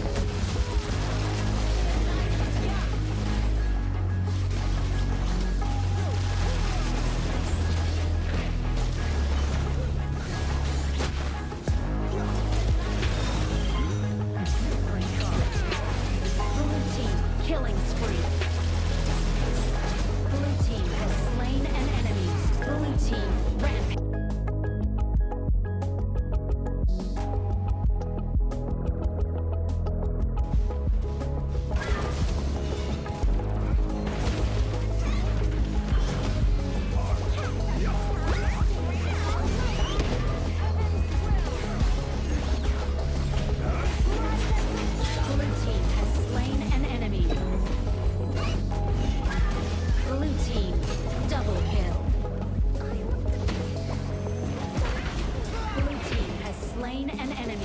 Red team has slain an enemy.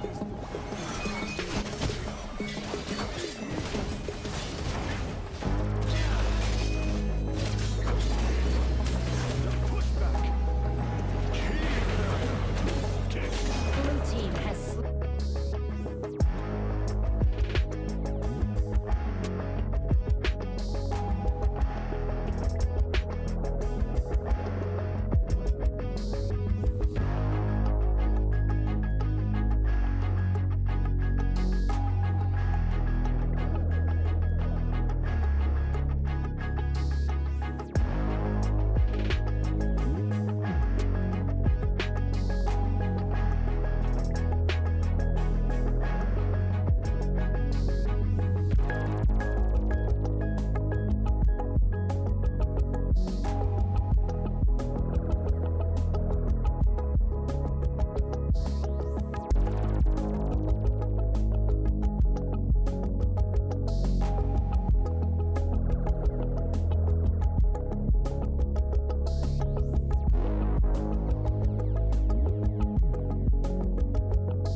through my blood.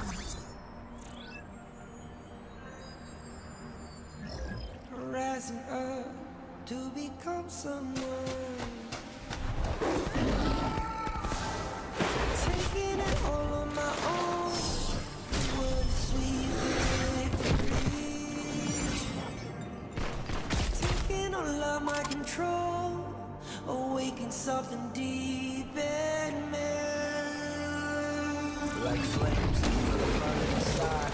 Take a hold of the pursuit of the prize of a toll. No way to survive, all that's fine, just lock it aside. When this is the time, enter the ring. All those mental chemicals doing their thing. I got flashes of battles inside of my dreams. I was made for this moment. At least now it seems like it's time to come face to face with your fear. Been battling reasons for all of the years, and I learned how to fight them with style and grace no one's ever encountered. You say it's amazing, I'ma come out swinging when they open the gate. Go ahead, call passion, I'm calling it rage. I'm taking what's mine like I already own it. Watch but don't blink, going here to the moment.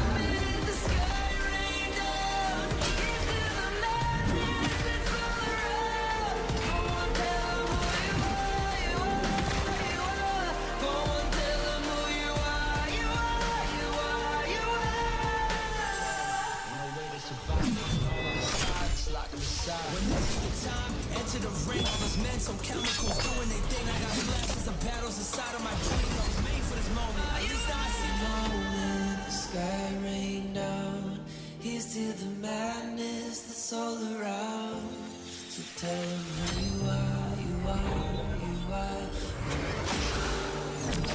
You are, you are. Here's to the moment. The sky rained down. Here's to the madness that's all around. Go and tell them who you are, you are, you are. Go and tell them who you are, you are, you are.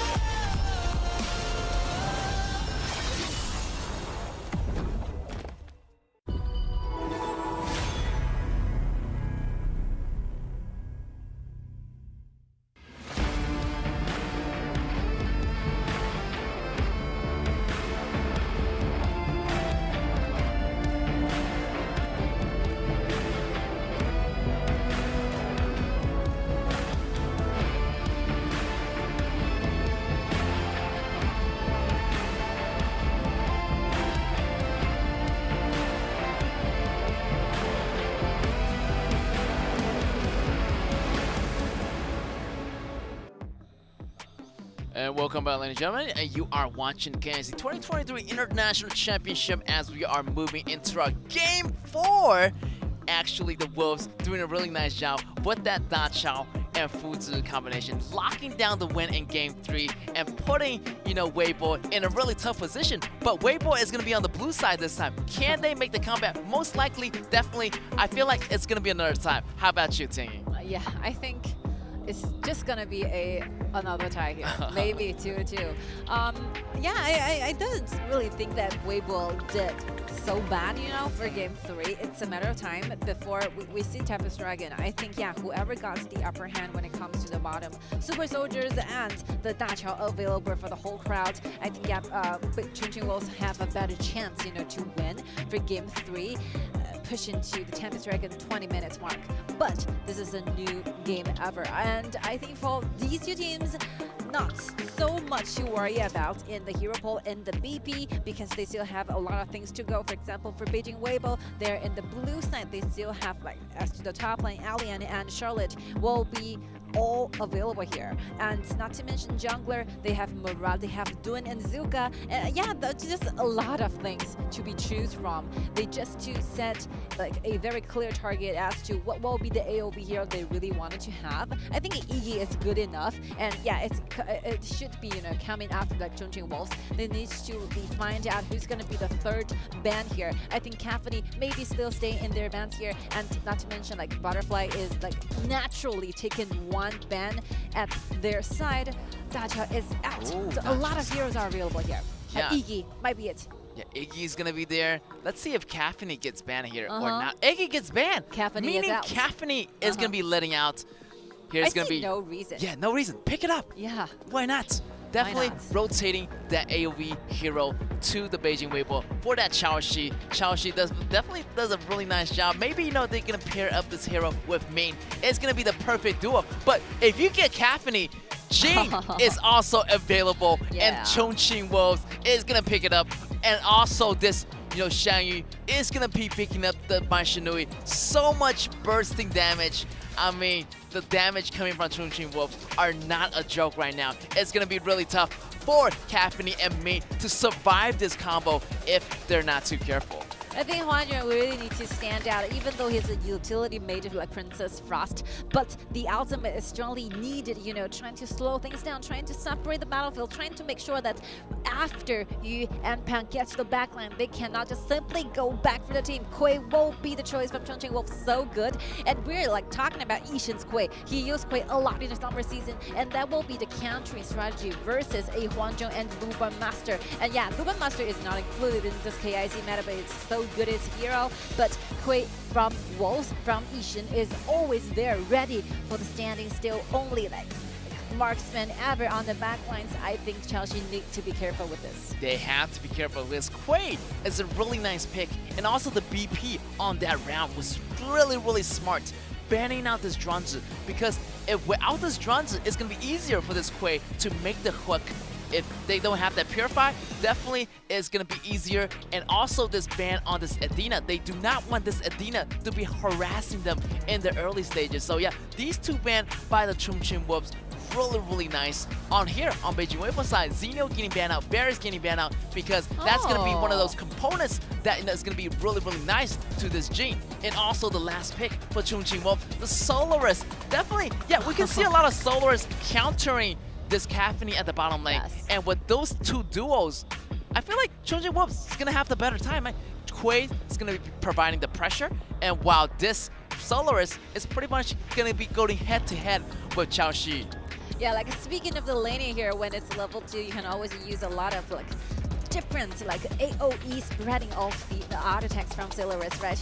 You can do well going against Caphony in level 2. And yeah, I think it's a very confident choice. I think like Chongqing.Wolves are feeling so good with like Yishin's Kui, so they're picking this Solaris on the bottom. Just imagine like if somehow something went wrong for like Chongqing.Wolves second composition, they failed really easily. Like there's no way for Mai Shinui to clean the wave. There's no way for Solaris trying to fight back there. If they're losing, they definitely need to make a lot of very good gankings at the very first 4 minutes, very first 5 minutes, so that they can be the leading one for this game 4. I think the composition is okay, but still, it's very risky for Chongqing.Wolves. Yeah, definitely. I have to agree with that. Can't agree more. I mean, they need to stay ahead in order to make this composition work. If they ever falls behind, it's going to be really harder to bounce back. But if they maintain that momentum, they maintain the gank over and over, then yes, it's going to work. So they need to do that. They need to get on guard. They can't fall back behind. If they fall back, it's going to be pretty much game over for the Wolves here. There's zero mistake tolerance on the side of Wolves. It's going to be very cost for them if they lose in the beginning. So I think like Beijing Weibo is ready to pick up those minor mistakes you made in the early terms, so that they can start to do their own rhythm starting in the mid. The first second goes, the first goes, Chain is already there, doesn't reach for the targets. Yishin move back in the jungle, helping like Jin a lot to get in the vision. That's right, and Weibo trying to go after this blue, but instead they already took the small monsters. That's all they're gonna take. Here's gonna be Kui blocking this enemy, but still, this enemy, the creep went over into Linghan's hand. Linghan has the invasion here, so they're gonna try to take the blue, but Jin's gonna be available here. Already have the smite available, so yeah, the Kui doing so much. Another hook, Xingyu gets hooked, and here's the turnaround damage coming from Xiaoxi. Great dodge by this Xingyu. I mean, standing in front of this Caphony, using his body as a protection on this Weibo side. Yeah, I think the early design of like Beijing Weibo is super good. Like he actually had this lane attached with Linghan for the very first round, so that Linghan can finish the lane really quickly, being very tanky, have like even more damage in the first like early level 2. And yeah, switch into Caphony, trying to make the rotation, make the invasion here. Yishin is waiting for the bush. Everything seems quite fine on the side of Beijing Weibo. Another hook, and that's gonna be first blood for the Wolves. But one trade, one support for one support. support. Not a bad trade, but still leaning towards the Wolves. The accuracy on this Ishan is ridiculous. You can see that 7 out of 10, those 10 hooks are on target. Crazy. Yeah, I think it's a really like stressful situation down there for Beijing.WB. And yeah, I think Xingyu needs to stand up, you know, block the hook all the time, trying to give like Chelsea better time to farm up. But Xingyu still, Min himself is really more vulnerable. It's not a very tanky hero, very tanky support choice. So it's going to be given like a Xingyu a very miserable gaming experiences at this very second here. Oh, almost getting the hook on Ling almost. Hun. Definitely Chaoxi's feeling some pressure because this Quay definitely is going to be harassing the bottom lane as always. Quay is coming back, Jin's coming back, and it's Mai Shinui maybe going for the gank. The ultimate coming in. The Frigid Person is going to land on this Quay, and the Mirror Domain is going to be out. But still, the hook is going to be good and take 2 enemy down. Beijing.WB falls down, and that's going to be the flash coming out from Yao Dao. Still surviving. Great job. The hook is going to be ready. Can he use it again? That misses. Almost getting third kill for the side of the Wolves. What a really, really nice engagement coming in from the Wolves. And the ganking time by Ling Hun, I think, yeah, Ling Hun is being at the right location at the right time. But just imagine if Ling Hun is an assassin, I think everything might be different. But the fact is, he's with his Adun. Only Adun cannot have those bursting damage. They really need to like turn this like thing over around. Let's see the replay, how everything got started. Like very quick response to this. He's using the first person Huajun, trying to lock like this Quay down so that those hook is no longer available, but missing out the fact that Pound is there, ready for the kill, ready for the slaughter. And by the time like Ling Hun arrived at this point, but got really, really low by those overcoming like overwhelming damage come from Chongqing.Wolves members. Yeah, just imagine this tension, imagine the stress. I think Chongqing.Wolves is make a lot of things happen. This composition are working really, really well. Oh, another one! Target, another round. What? The AoE, the Winter Tear is not going to be enough. Wow, Ishan. I'm calling him the playmaker because he make those hook really, really work. You can see that he hide in the bush, gets the mid laner, and that's going to be the top going down. Zimor falling to Xiaopan here, and that's going to be another kill in the pockets of the Wolves. Wolves are doing so well right now, even though they're on the red side. Yeah, we've talked about this. This is a one-way ticket from the side of Wolves. There's no turning back. There's nothing they can do when they're losing or when they are not getting those advantages they are supposed to have before everything happens. So they have so much prepared, and those execution, those statistics, those like rhythms are just right there, waiting for more things to be in their pocket. I think starting you can see some balance. You know, the whole balance are broken by the side of right here, great initiation, but the immunity is going to save Beijing.WB right here. Here's the fight. The smite is going to be ready on Jane. Getting the Tyrant, first Tyrant. No surprise here. Definitely they have better control. Limport jumping in, looking at Ling Hun's position. Ling Hun's kind of not looking too much healthy here. He has to go back and recover as Mai Shinui doing some damage to Ling Hun as always, slowing him down. He might not be that healthy for this blue buff, which is going to be in the hands pretty much of the Wolves. Already getting started right here. Ishan still on the shadows, looking for a target to hook. So this Chaoxi and Xingyu has to watch for the position. You never know where this Quay is coming from. You know what's really crazy is like Pound is secretly getting those HP so ahead of every single one. Look at this one more time, getting like clone trained back, and with the tanky available for this, I think Guichi can make a very safe like route back to the base here. The Chongqing.Wolves is being so aggressive at this very moment. Like Ishan is just giving those surprises, giving those miracles for all of us. Yeah, every time like he's swinging his hook, I just feel like my heart is gonna drop. Like he's just gonna hook anyone at the time. And I feel like in the position of Beijing.WB, like definitely when you see that Quay swinging the hook, the sound effect, you just have that fear in your eyes. Like, when is he gonna hook me? When is he gonna hook my partner?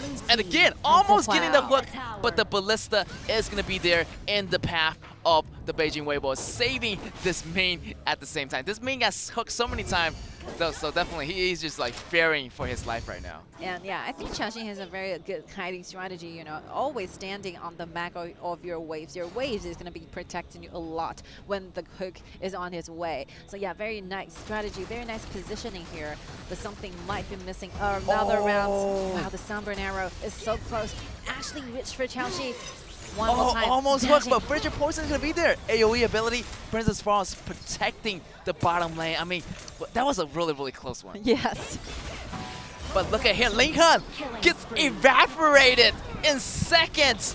What is going on? Lincoln does not have the tankiness to survive any of this. This is what we're talking about. I think Pound's personal goal is doubling, like what Lincoln is having right now. 6.2k will be Pound's gold, and like 3.1 gold will be Lincoln's one. So yeah, definitely you can see like Pound is growing into a monster. I think like Beijing will have no possibilities trying to soak with this kind of overcoming bursting damage coming out of him.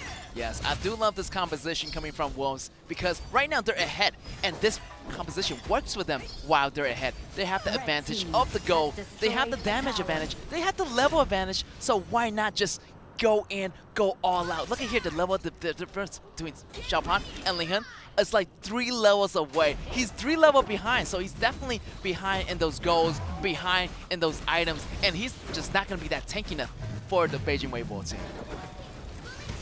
They have already created and built it up such a substantial goal lead here on their favor. Wolves are getting everything they can possibly do. Double assassins, Yao Dao getting ready for everything. The items are there. The like initiations from Guiqi are always going to be in line. It's a very hard time for Beijing Weibo. They have to find some way out, trying to stall the game into late ones, where Cafaney's damage will be finally online. Oh, here's watch it, getting stunned, getting hooked. He's gets taken out instantly. And I really love about this Wolves team because anyone can initiate. You got Ishan, you got Guiqi, they can go in any single kind. As long as one member gets the party started, they're gonna join in one after another. So yeah, the Wolves are hungry and they are coming for this game number 4. One more time, high ground tower on the top goes down. I think this game will be going down at the same because those goal differences, both like leading situations vary. The side of Wolves is just too massive for Beijing Weibo trying to overcome. Even though it's stuck together, trying to make some like thing happening on their favor. But still, let's see how tanky like Guiqi is. Use a flash to go back. Zimo really tried, but adding together the overall damage is somehow insufficient for this. Yes, Zimo actually, if we had the goal lead, Zimo definitely is gonna wipe the floors with the Wolves, but the goal is not gonna be submission. Nice try though on Zimo, forcing the Wolves to go back and recover. But let's see how much will be cost here. All the flashes are being used. Beijing Weibo wanting to go outside, looking up for more possible positions here. Maybe waiting for someone stepping into this corner. But yeah, like Jin make a rotation back to the top, getting that red with Solaris together. Maybe giving it to Yao Dao. Yeah, I feel like they need to come out. It's gonna be a risk, but they need to take this risk. But right now, Ishan waiting slowly, kind of smelling something. Fraser Person's gonna miss, and there's gonna be the Wolves surrounding him. The Weibo team are in trouble. Xiaoxi in the back, getting stunned. My Shinri jump in, it's over. Xiaoxi is done, and Ming goes down, and this is gonna be it. Xiaopan jump in, the bottom lane is in so much trouble. 3 enemies fall down off the Wolf side, and it's gonna be the one last inning. This is gonna be game. GG here for the Weibo team. Definitely a very fast game for Chongqing.Wolves. It's only been 10 minutes and 30 seconds, and they're basically standing on Weibo's high ground tower, waiting patiently for this wave to come. Lincoln is the only member who's alive at every point, and Chelsea will be back into the game, but I believe that the time will be too late. Congratulations to Chongqing.Wolves on getting their match point. That's right. This semifinals in the lower bracket. Yeah, something about them is different this game. The coordination, everything started by this Quay. Quay with the hook, the first blood was there. Quay with the second hook, everything was landing. The high accuracy on this hook of the second key skill of this Quay was on point. Isan did so much for the team, and he started the whole thing, hooking the members of Beijing Weibo into the ground, and the Wolves are just waiting there to tear them up.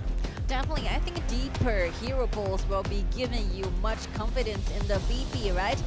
No no other support players can be like this. I think Yishen might be the only one who have this kind of very signature hero pull in this way. You have to practice. You have to a lot of like hard work in trying to make sure that this hook is accurate enough, because just imagine the press, you know, because like Chongqing.Wolves are given a lot, basically throwing the ball to Yishen, right? You have to perform good with the square or otherwise they're losing a lot. We're talking about this. This is one-way ticket. There's no way out. Like if you're losing, I think Yishen won't be the only one to blame, right? But under this circumstance, under this very precious time, he still stands out. He's a very solid, very amazing, incredible performance to prove himself to be the best way ever in this league. Yeah, I feel like I was a little bit worried about Chongqing.Wolves' composition because if they misses the hook or they misses the engagement, they're going to be super passive, but they never miss any opportunity. The hook was pretty much 9 out of 10 getting the target. I mean, such a clean win coming in from the Wolves, even though they have a time to breathe inside the base of the high ground towers of the Beijing Weibo at the last minute. 5 members on 1 member, ending the game around that 10 minutes mark. Yeah, so yeah, really quick game in this game number 4. So I'm expecting the match point definitely is going to be feeling a lot more better here, leaning towards the Wolves. Yes. I think for the very last one, it's a one-time thing. It's a all-in strategy for Beijing Weibo because they are facing too much of the goal deficit. If you're simply just waiting on a high ground tower, I think, yeah, definitely you're just waiting for the last call from Chongqing.Wolves, and that's it. That's a finish game for this one. So why not give it a try? Go outside, maybe hiding somewhere dangerously, waiting for something to happen at this corner. I think the strategy are completely okay, but the result is not that satisfying because no one is going towards that certain direction, but it's worth trying instead of waiting, you know, on your high ground tower, waiting for the final death, the final blow. And yeah, I think about the second you see like Caphany and Min are struggling so hard trying to run back to the base, and like Prince Effa is left there, you know, the Kui is aiming at her. Like there's a lot of things like Maishtanui went in for the dive, Jin is there waiting to follow, so everything collapsed. Yeah, at the final moment it's pretty much you either go back or you die at the spot, and they choose to go back, but yeah, everything just collapses right there and then. But still, nice job on Chongqing.Wolves. Didn't really expect them to pull this composition out on the red side, but still managed to win to do so. Definitely, they need to go all in. Beijing Weibo is their last chance. If they lose, they have to go home. They have to get the 4th place runner-up, and they do not want that. They can go a little bit further. They're this far already, so they need the extra push to go forward. But it's going to be a little bit trouble because they already used Slims. They already used Caphany. Maybe Terry, maybe some other hero. Definitely their hero pools, those AOV, you know, those core players for Chao Shi is running out here. I think similar things happened like yesterday. Then when Beijing Weibo is facing KSG, they also lost 2 games, like round 1, round 2, using those AOV shooters in their side. So yeah, but something miracle, like some very crazy things happened when you're giving those HOK shooters to Chao Shi. I think Chao Shi is still okay. There's, even though like Slims and Caphany is out, Arlie is out, but Direnjie, Luba number 7, Garo found Huangjong Alexio. That is a magical hero, right? He brought them the very last game they really need, game 6 yesterday. Lady Sun is available. All the HOK hero pools are there. I still think the thing that like Beijing Weibo is missing is not those hero pool, is how they actually can win. I think it's not about a very bad decision when it comes to the composition. I think, yeah, Beijing Weibo have a very good, very solid, very well-rounded composition in this one, but something is missing. I think the in-game execution, maybe the tactics are not there, competent enough to defeat Chongqing.Wolves. Yeah, they need that confidence they have in that game number 2. I mean, you know, they need to have those confidence every single game. Even though they're on the blue side, they lost. This is going to be a huge loss, which puts Chongqing.Wolves in a better position. Game match point, let's see if Chongqing.Wolves can take it away. If they manage to take it away, it's going to be a 4-1, which is going to be incredible for Chongqing.Wolves. Like, they already 4-1 like many teams in the past, so to do so to them, it's kind of, you know, it's going to be their destiny, but definitely Beijing Weibo is not going to let that happen. They need to try their best. It's going to be a fight for dignity, as this happened to them in the past. They do not want Chongqing.Wolves to do it again to them. Chongqing.Wolves, look at the team stats here. Like, Maishtanui will be dealing the most damage to Chongqing.Wolves. Will be followed by Jin. Yeah, I think this double test like so good, you know, every single time they wanted to go and destroy everything with such a good gold lead in their favor. But still, in my heart, I will give this MVP to Ishan, definitely. Yeah, he's the Ishan. like motor running the all things. Yeah, he's the main component. Like he's the drive. Like he just hooks in. He's the man calling the tempo. I mean, getting the enemy to your side so the wolf can feed on that enemy. I mean, the wolves are hungry and they're out for blood. Pretty sure like every single time they hook that enemy just evaporated into thin air. You can see like many times he hooked Huajin. Huajin got hooked into the wolves and the wolves just started tearing it up. It just gone in second. And here's the MVP. No doubt. Has to be Ishan, and that's gonna be the Quay coming in from the Chongqing.Wolves. The crowd control very, very nice.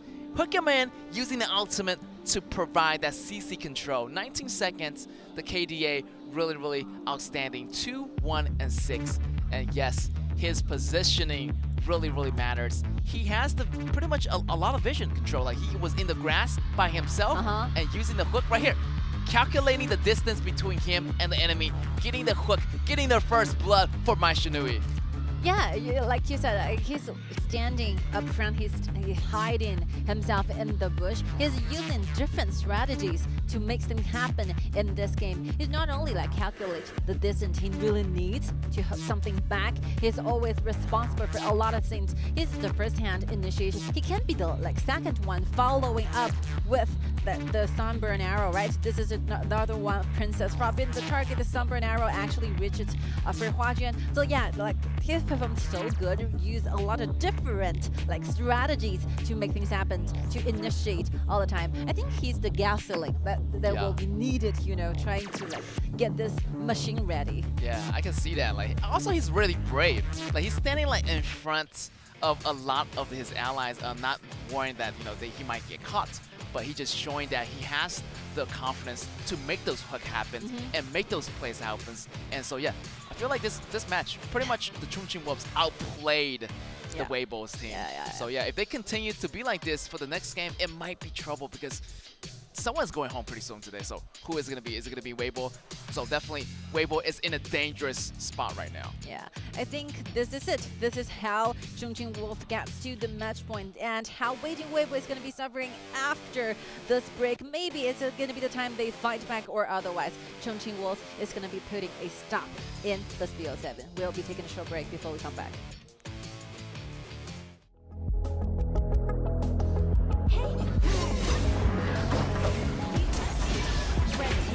Slain an enemy.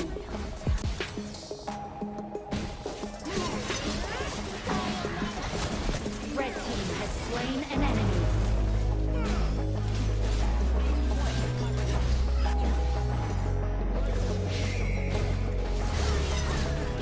Red team has slain an enemy.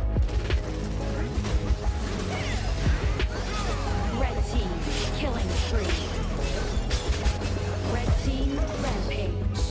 Red team has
Welcome back, ladies and gentlemen, to our knockout stage.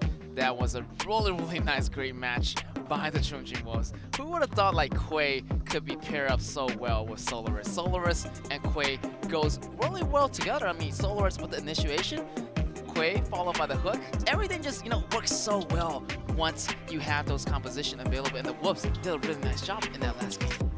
I think we're not expecting to see this game, like in total, to be this short. I think game 1 is really short. Like, I think it will be the only like round 3 that is lasting over 20 minutes, right? The rest are all those very sudden games, around 10 minutes. That's it. Yeah, I think it's a very important time for Beijing.WB because like one advantage all the time they're going to be having is on the blue side. They have to make this win to their side, or otherwise they have to say goodbye for all of us.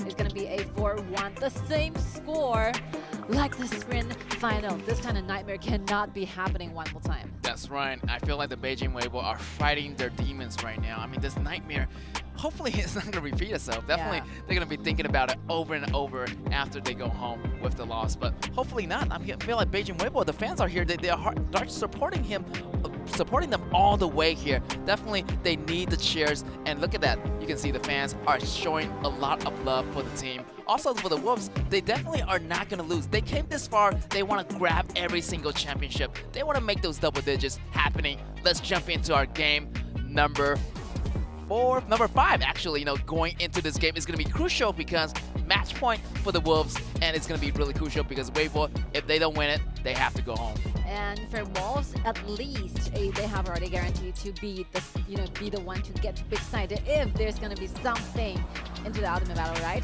They have that blue side advantages because they have already get to the match point on their side. Look at the Zip. Caffeine, Prince of Lanling is not there anymore, and Chongqing.Wolves still does not want to give Linghen this gene, and Daqiao and Butterfly as well. The jungler is going to be put into the first priority here. Musashi will be picked. Yeah, also like the Beijing.WB ban here, banning out Zip, meaning that they're not going to have those Huanzhong or Lululemon 7 combos. And also, taking away that Musashi takes away Pan's Musashi as well. But look at the response over here. We might see this Cao Cao shifting as a jungler, or we're going to see this Gui Qi using the Cao Cao at the top lane. I think that the choice of Cao Cao is given like Beijing.WB like harder choices because like Cao Cao can be really good with the laning here. They definitely want to give like the more better choices. If it's Byron still, it's gonna be like completely targeted. I think Lianpo, they're going for this tankier choices, trying to put like the more into those positions where CCs are gonna be like showed all of it, like from Zimo. Iggy is gonna be the only AOV choice here. I think it's a very good one. Like Iggy, versus Liliana one more time. Ooh, it's going to be a rematch. Yeah, rematch. I feel like Liliana does have that burst damage available to counter this Iggy, but however, they have that General, so we might think Lady Strand is going to be a possible choice, maybe for Yao Dao, or we're going to see him maybe, using another different hero, but definitely that General is going to be paired up with any great hero. Gara already been used up, but they're going to ban it away themselves, not letting Beijing.WB to take it away. So yeah, Terry is going to be available if they want to use it, but it might be a little bit risky as Terry does not have those like mobility as often. So we might see HOK heroes happening. That's why they choose Iggy instead of Terry. So shifting that position to an HOK hero, which is going to be fun, is going to be really reliable on the bottom lane and pairing up maybe with support they needed. Or they're going to shift this, then put to a support. It's going to be also possible for Beijing.WB. It's going to be, I thought it, Liu Shan. Liu Shan, it's going to be a tower destroyer. Or Liu Shan. But I feel like Eclipse. If you were going for Eclipse, I think everything like maybe really short-handed, Like Iggy is the only one who get those poking abilities they really need. And by the second that Chongqing.Wolves see this Eclipse as a support, they get the idea of using Marco Polo one more time. Yesterday, Yao Dao is so good with the Marco Polo, get a very fast win in their teams. And yeah, those poking is what you really need when you're facing Eclipse. Yeah, yesterday Yao Dao was really nice with that Marco Polo, but that was the time when he has Anya babysitting this Marco Polo. But this time, Double Life definitely also going to become a usefulness for the side of the Chongqing.Wolves. Also, that Purify is going to be really crucial depending on the timing. Yeah, he already used this Marco Polo. He already impressed us once yesterday. Can he do it again in this match point? Wow. I wasn't expecting to see Eclipse at this very point. Yeah, I think the one that they chose before will be actually working better. And I think, yeah, even for Chongqing.Wolves, they're not planning to use this Marco Polo. I think it's always going to be Lady Swan. But the second, yeah, it's like Xingyu uses Eclipse as a support. So like Pokken is what they're looking for. Just very good composition from their inside. You can see that one who can always do the split pushing is okay. Like Cao Cao can do this well enough, and those Pokken, Lidiana, and Marco Polo can take part of that. And speaking of those backlines, Musashi, even though like Musashi can go from the behind, but Marco Polo and Lidiana is just so sustainable. There's a lot of like flexibility here, and what will be the things that Lin can put those threats? How can he actually create those threats to Yu and Yao Dao? Will be a question for me. I think this general works really well with this kind of composition. Maybe Wolves will be like standing with a higher chance here. Yeah, I do feeling like leaning a little bit towards the Wolves a little bit because like the short-handedness of the composition of Beijing Weibo is going to be really, really passive. I mean, you have to use this Eclipse very, very well. You have to get ahead in order to make those HP trades a little bit better for this side. So yeah, a little bit worried for Beijing Weibo. Oh, almost getting that rare from Huajin, but the smite from Xiaopan, he's going to secure it for themselves. I think, or otherwise, like Huajin really needs to stand out for this, or otherwise, I think, yeah, the range of attack and those two Pokken damages coming from those backlines from Chongqing.Wolves is going to be a problem for Beijing Weibo. Yeah, and also like the tankiness of this Kaiser and the tankiness of this Chao Chao. I mean, I feel like, you know, definitely this Eclipse is not going to grab any one of them. I feel like their priority target definitely is going to be Yao Dao or Xiangyu in the mid, but this Eclipse has to stay alive. As long as he make the better trade for Weibo, then it's going to be good. If this Xingyu goes down first, it's going to be bad because one less member in the battle, that's going to be a really tough situation to come out of. And because like somehow we use Jiren as a counterback, you know, counter hero going against Eclipse, because you can always use your double life trying to exchange life with Xingyu. You'll be granted with a resurrection, but like Xingyu is not, unless Eclipse cannot just simply go back from the battlefield here. And yeah, I think just looking forward and wait and see what happens. Xiaopan trading some HPs here. Ultimate is going to be used, but it's okay. It's going to be Ishan around the corner. The knockup is going to be good. Zemo flash out to get away. Masashi coming in, and Ling Han falls down, and the Wolves getting the first blood on Ling Han. Not a very good sign on the side of Beijing Weibo. They're counting on this Musashi very, very much, but goes down this soon in the early game. It's gonna be like giving you mixed up like rhythms, because you're handling your jungles really well, but if you're taken out away from the battlefield, it's gonna be like costing me more time for you to recover, trying to get the best like condition, the best rhythm back to the game. Let's see how it happens. Like initially it will be 2v2, but let's see how quickly the Wolves are gathering around on the top side. 4 members going against 2. Yeah, they have the numbers advantage. You can see this Eclipse pretty much was roaming at the bottom at the time. So, you know, this Jiren pretty much is going to be more mobile, this Eclipse. So I feel like this Jiren is going to be a lot more useful in that team situation. This put Eclipse in a really, really tough position because he traveled pretty slow. I mean, he walked around the map and he needs to get close in order to use his ultimate.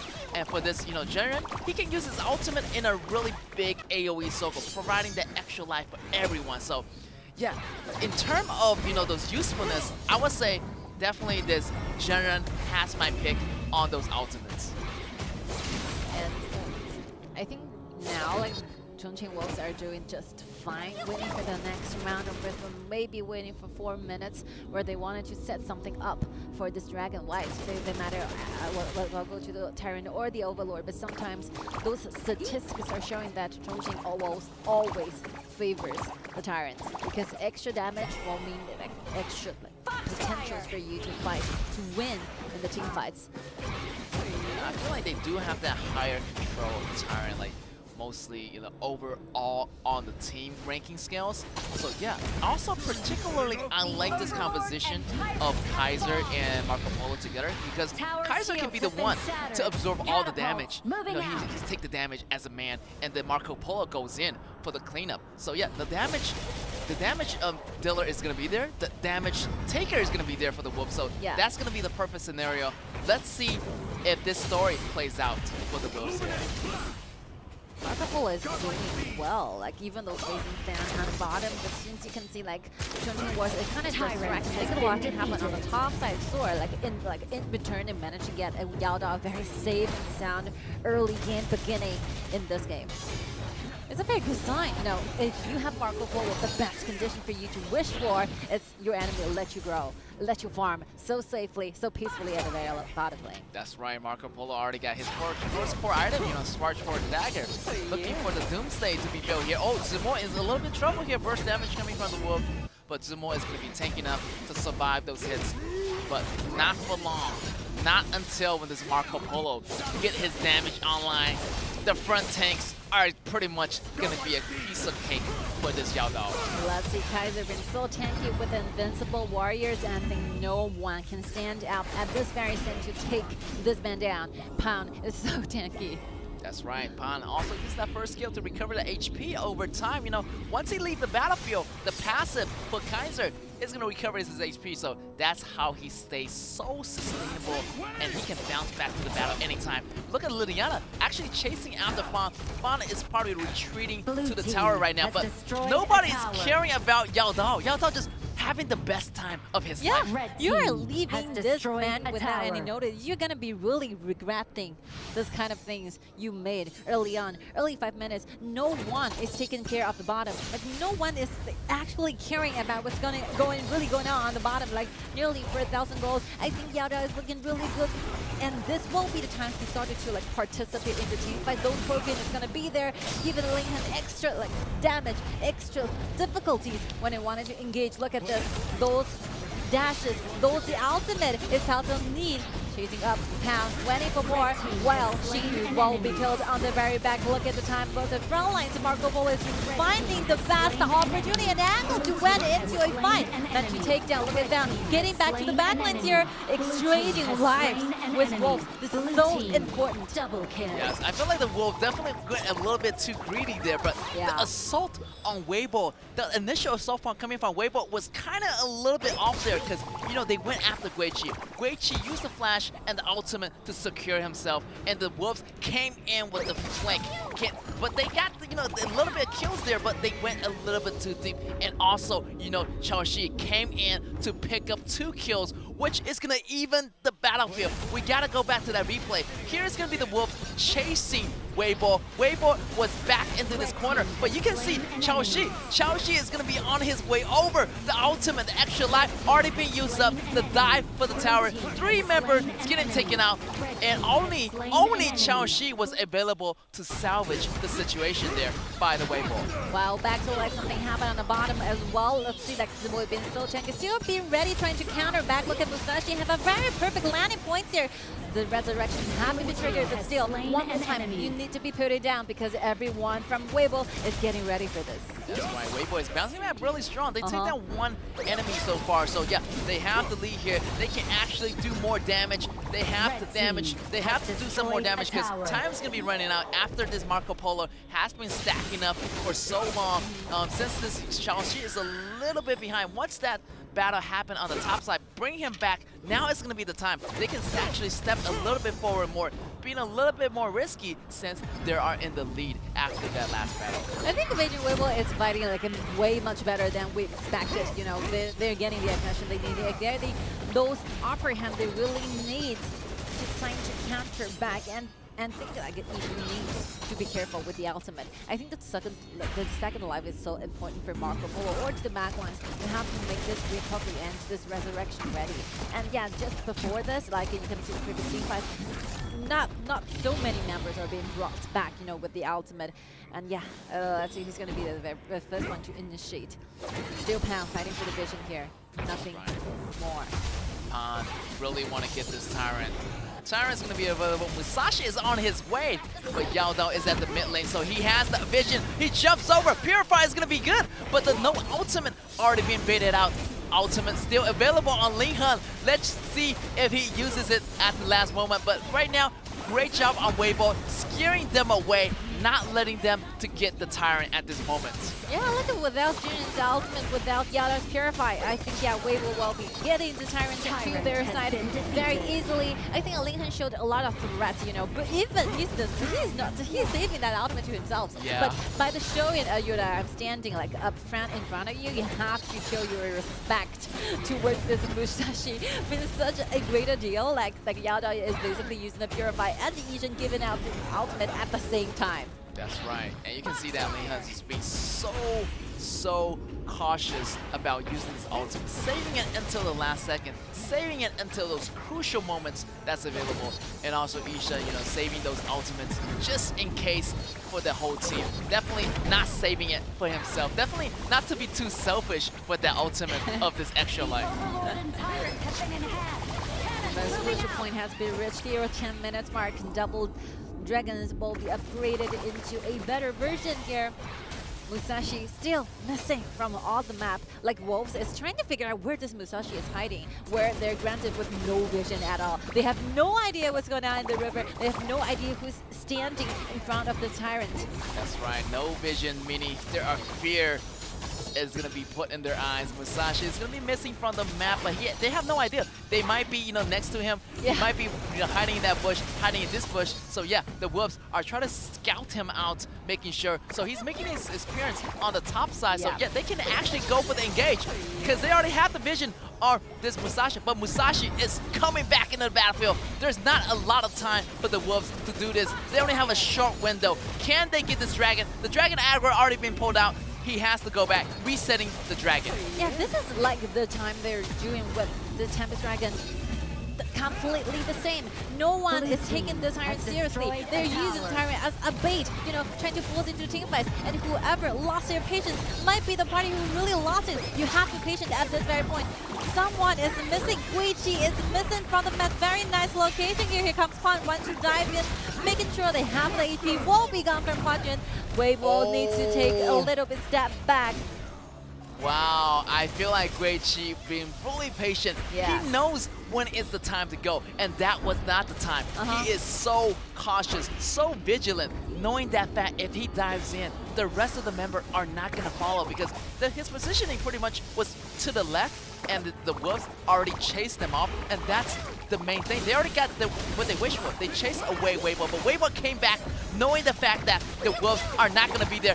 Weibo just called their bluff right there, taking the Tyrant for themselves. Very good one. They found where Guichi is. They forced out Pound's ultimate, which means that Wolves will not be granted with that much condition they really need, trying to put more pressure towards this dragon, this the Tyrant. So yeah, Beijing Weibo is throwing everything they got, being serious about this one. Getting has destroyed another Tyrant to their side. That's right, another tower, another Tyrant.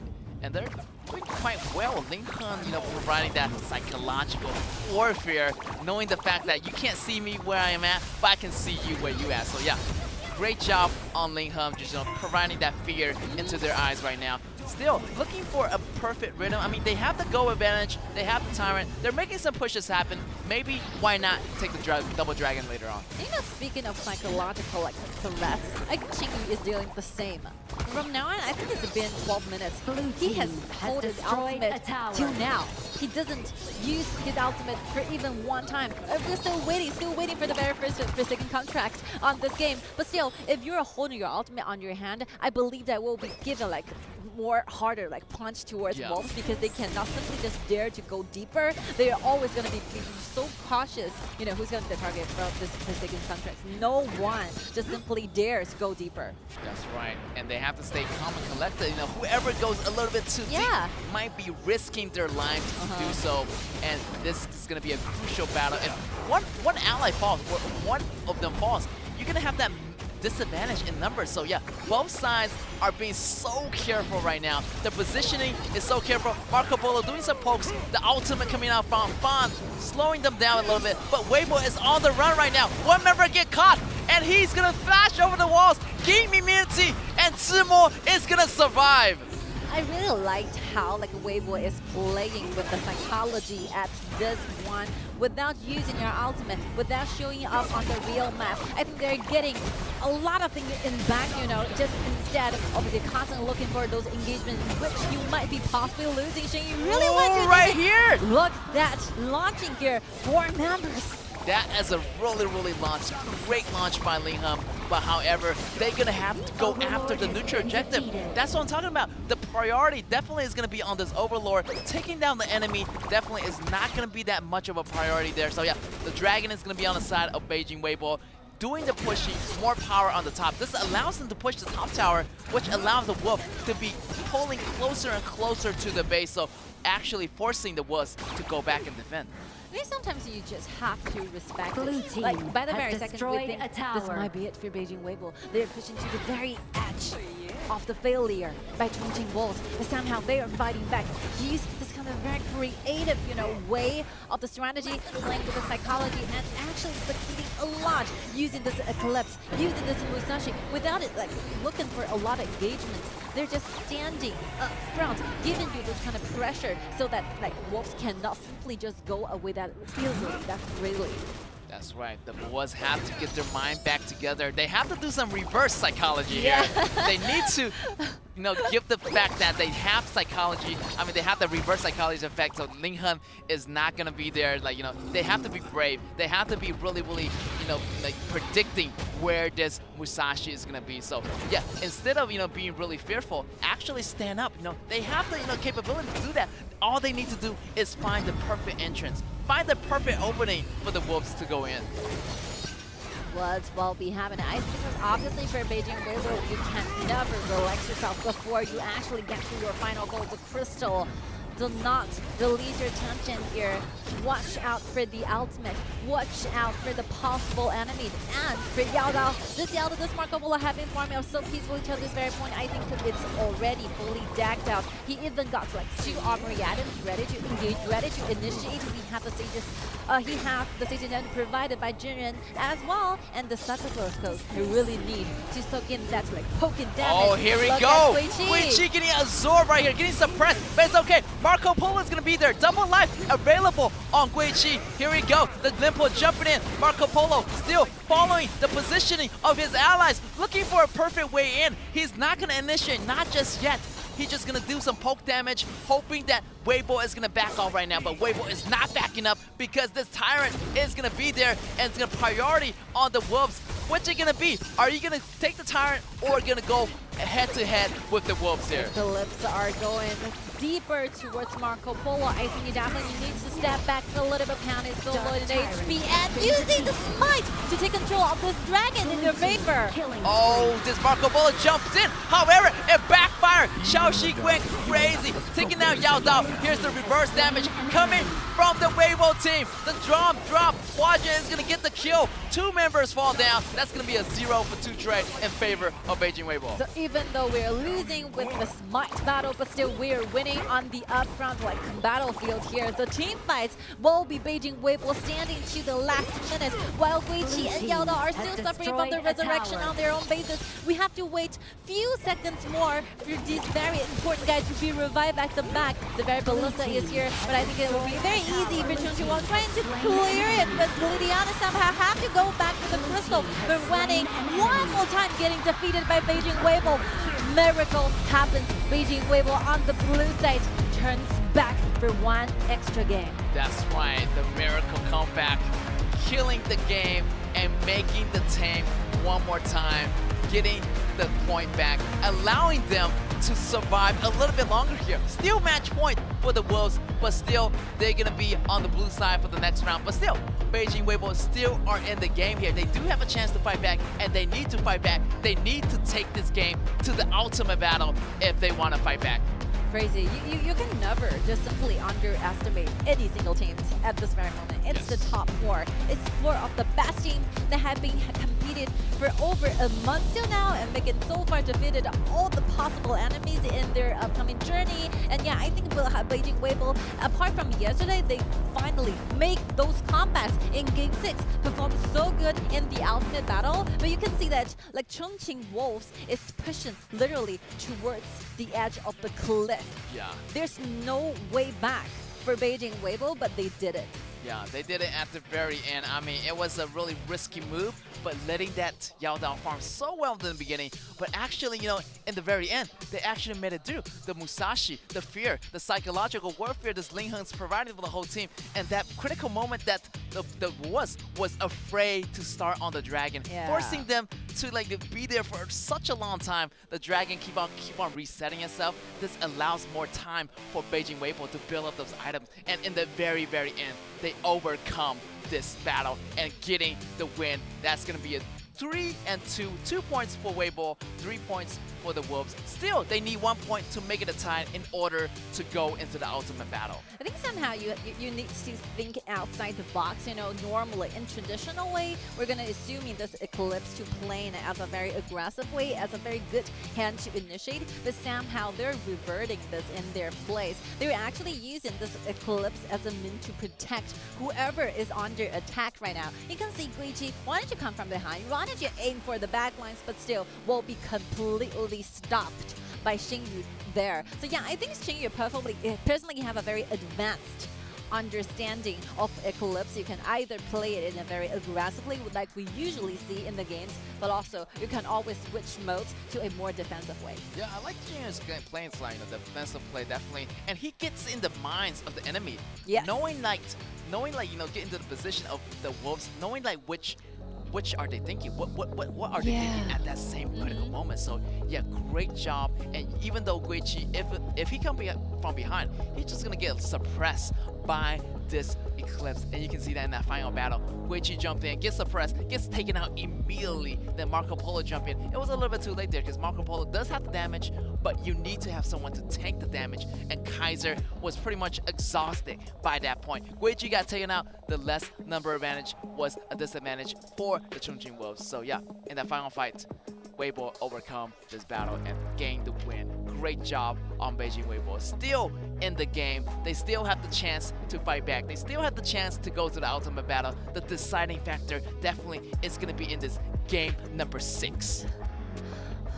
I imagined like this BO7 to be this good, but never imagined like the outcome, the results is like this. I think there's no use for us trying to like dig into the former like formats that these two teams are using in the early like BO7s. That 6 games are totally different than today's. You have so many things hiding in their own side, and yeah, we talked about this like how Huajun will be so important for Beijing.WB. If they have some lead initially, you need to form those threats. You need to have those chip and damage you will need to like bring the entire crowd like to a deeper position. I think yeah, Huajun mission accomplished with a lot of leading, with like a lot of very amazing KDA on his side. He's gradually like taking the winning like to their sides. Yeah, definitely Huajun did a really nice job. Those AoE effects, those pre-damage coming from Iggy. That's what I'm talking about. Dealing those damage in the very beginning helped so much.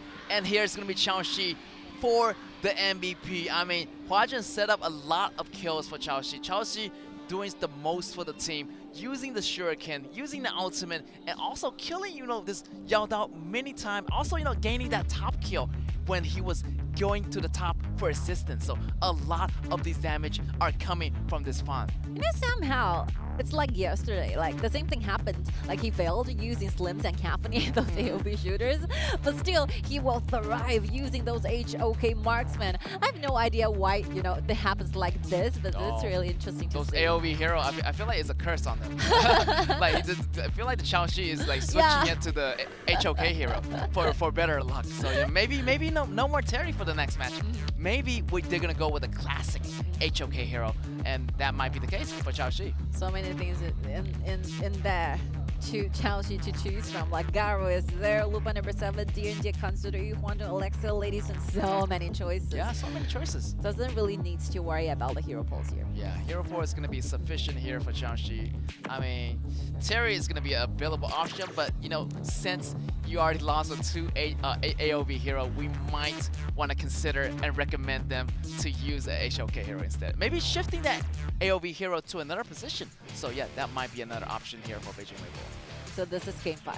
This is game 5 for these two teams, where Chongqing.Wolves still has the match point at this very moment, so they feel really relaxed out. I can strongly believe this. So even though it will be forced into the ultimate battle, means they will be losing one more time with Beijing.WB, but still you will be granted with advantages to win on the blue side, right? In the ultimate battle, this is a very clear, very obvious advantages for Chongqing.Wolves.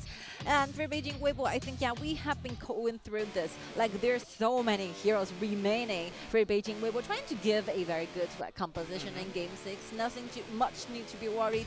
And since we are already here at Game 5, why not a ultimate battle? Yeah, why not? It's always like this. We're always this deep into the battle already, so you know, why not just give the audience what they wish for? Ultimate battle. But definitely Beijing.WB will need to pull this game in the next one, because they're going to be on the red side. There's going to be a little bit disadvantage, but it's okay. Wolves is on the blue side, however, you know, they still have a lot of, you know, hero pulls in their vocabulary right now, so hopefully they can gain this win, but Weibo definitely is going to try to hold on to the best possible scenario, which is going to be defeating the Wolves in the ultimate battle. Yeah. A lot of things to be wait for. Couldn't really wait for the Game 6 to begin, so we'll be taking a very short break before we come back. Please stay tuned.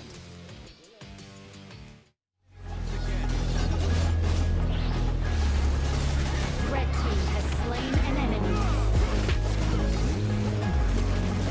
Red team has slain an enemy.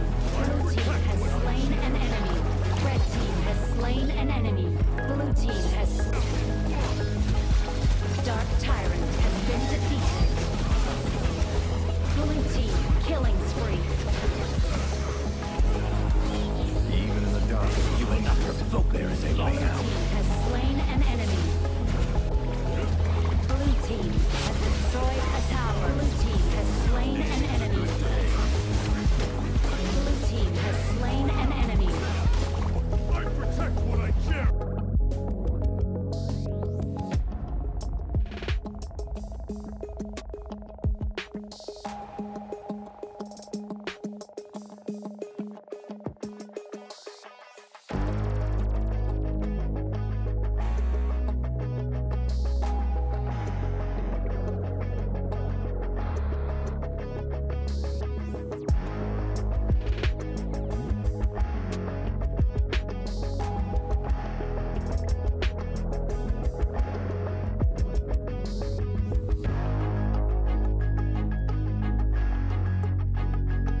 And welcome back, ladies and gentlemen, and you are watching the knockout stage of the KIC2023 International Championship as we are moving into Game 6, which is going to be a very, very important match for the Chongqing.Wolves. If they get this, it's going to be a winning streak down to the next step of the KIC. But if they lose, however, they're going to go into the ultimate battle to fight the Beijing.WB. Beijing.WB need to get this win in order to go into the ultimate battle. So yeah, everything lies on this game number 6.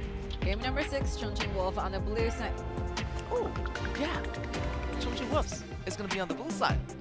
Definitely they're going to have likelihood on the blue side because they lost the last match. So yeah, the priority is going to be on the blue. Maybe, you know, securing one of those AoE hero for Yao Dao, but I feel like they're not letting anyone out. I mean, look at Yao Dao, use a lot of HOK hero already, but none of those heroes are coming in from AoV. Yes. And definitely, like the Chongqing.Wolves have a lot to prepare, you know, to form a very good fist to give the very last punch towards Beijing.WB. They have the advantages on being the blue side. They have so many things stored up in the remaining here, but we talk about this. Mei, Charlotte's, Byron is all available for Guiqi, right? Not to mention they have Ma Chao, possible answer, and jungler. If you're wishing for a assassin, Murat it is, Aoi that Pan used to use a lot, and like Prince of Liaoning might be eliminated in the bans here, but still, Nakaruru, those assassins you really need are there. Not to mention, Athena might be it. Like you can always pick Athena, swing it to the Roma, swing it to the jungler, it's okay. And a little later, Yixing is there. Xiaowan, Jin, Angela, a lot of like possible answers are always going to be there. So what's the answer? We'll be seeing that one more time on the side of Beijing.WB, or otherwise it will be like still being banned away, taken away from the side of Chongqing.Wolves. Yes, definitely. They need to form that punch, or even maybe even form a slap, maybe for the Chongqing.Wolves. But definitely, they need to have at least some kind of strong composition. I mean, this is going to be their finishing line. If they do win, they're going to seal the deal going into the bottom bracket finals. But if they don't, it's going to be really, really sad because they already made it this far. So definitely, they're going to try their best. Look at here, the first BP going on. Jane still not giving it to Ling Hen, showing a lot of respect. Musashi not giving it to Xiao Pan, so a lot of great respect on each side here. Definitely. Yeah. And let's see, what's the first pick? It's going to be Athena. I'm guessing maybe, you know, support Athena or a jungle Athena. Please, jungle Athena. Like starting from the very first battle in the knockout stage, no rover Athena has been won for even one time. Jungler Athena, okay, relatively high winner rate. So definitely, I think Pal needs to take this. They still have like Sun Tzu right one on the top with it if they were going for those initiations. And I think because that Yao also have Tyrius, Limbs, Company, all the AoB heroes are all there for you to choose. Beijing.WB feels it's gonna be the same, you know. I'm gonna be giving you one more, you know, one extra like hero out. Why not? 3, choose one from Thierry, Slims, and Company will be the final answer. Such a confidence coming from Beijing.WB. But still, look at this powerhouse combo. You have a tanky Athena, you have this little loot, and you have this Caphany, the moving cannon. I mean, this is crazy. A really nice composition, a really solid composition already been set up for the Chongqing.Wolves. I'm just a little bit too worried about the Weibo composition. They have the SNK heroes. I mean, it's going to be good, but it's going to be really squishy. Who is going to be there to support them? They need to have some kind of tank here, or it's going to be a risky composition for Beijing.WB. Like somehow they have to bring some tank here. I think, maybe Zip is already got here, so Virus is out. Alien is on the bank here, up in the sky, cannot be choose from. What's the remit? Like maybe Red the Ripper, if you're taking considered with the tanks available, if they're still deciding to go with a Charlotte. It's just like a game for Chongqing.Wolves, where Chongqing.Wolves is using that Maishilo engine, right? There's no turning back. This is one-way ticket. You either bring it a lot of early game advantages or otherwise. I think it's so hard, even impossible for Beijing.WB trying to revive it, trying to bounce back from the deficit. Guessing from my composition, maybe they're going with Luban number 7, but I'm not sure because we have the Zip. Zip can actually protect Luban number 7 pretty well, like the Luban Master in the previous version. But in this particular KIC version, Luban Master not going to be available. But look at the pick coming in from the Wolves. Maybe they're waiting for them to choose it first in order to pick up this Luban Master. Maybe it's going to be suitable, maybe it's not going to be suitable. Or they can actually rotate it to Garo. Garo does have that longer range. It's going to be a little bit easier to fight against Caffeine at the bottom lane. So yeah, why not lock it in? And that's going to be it. That's the composition. It's going to be really risky because you have Byron. You have this, burst damage assassin, Shangguan. So yeah, this Garo is gonna be in deep trouble. Hopefully he's gonna survive those. Hopefully those flashes. Hopefully this Xingyu is gonna be there to protect Xiaoxi at all time. Like one more time, you have to go with what you got in your hand. The best card you can possibly find around the remaining hero pool. Garo, one more time, will be like the miracle, like bringing out those ultimate battle from Weibo yesterday. Like they're suffering a lot. They're been so dangerously, they're putting themselves under so dangerous position yesterday, losing 3 high ground towers, but turn things back using this Garo. One more time, I think it's a hero when it comes to trust. It's a hero when it comes to personal confidence. Xiaoxi definitely a confident pick here. We have to see something going on. We have to see some chemistry down there with Zip and Garo, because definitely all the essences from the Wolves are going to be aiming at you. So you have to protect your Garo so much.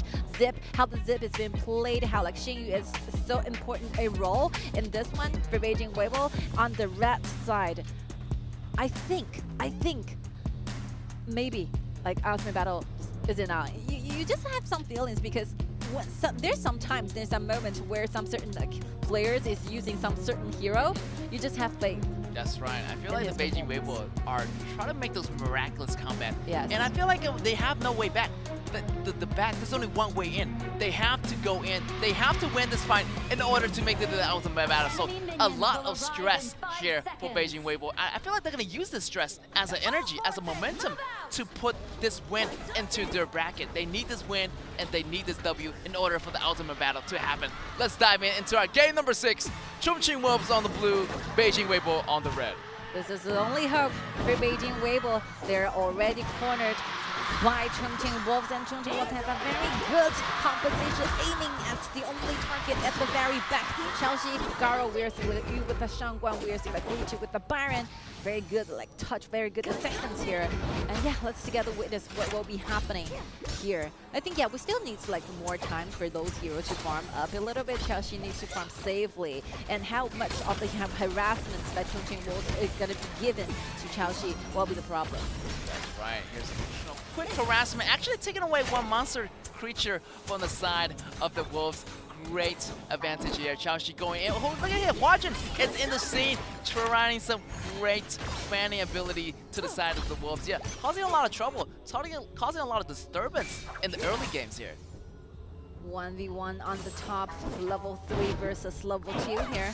Charlotte is having a great time getting those punches, those pressure he needs to give to Guichi. One more time, something happened on the bottom. Here, Zip in the grass, taking all those damages. Those punches are not hurting just yet. Yes. But once that mid game comes, this Yao Dao is gonna have those.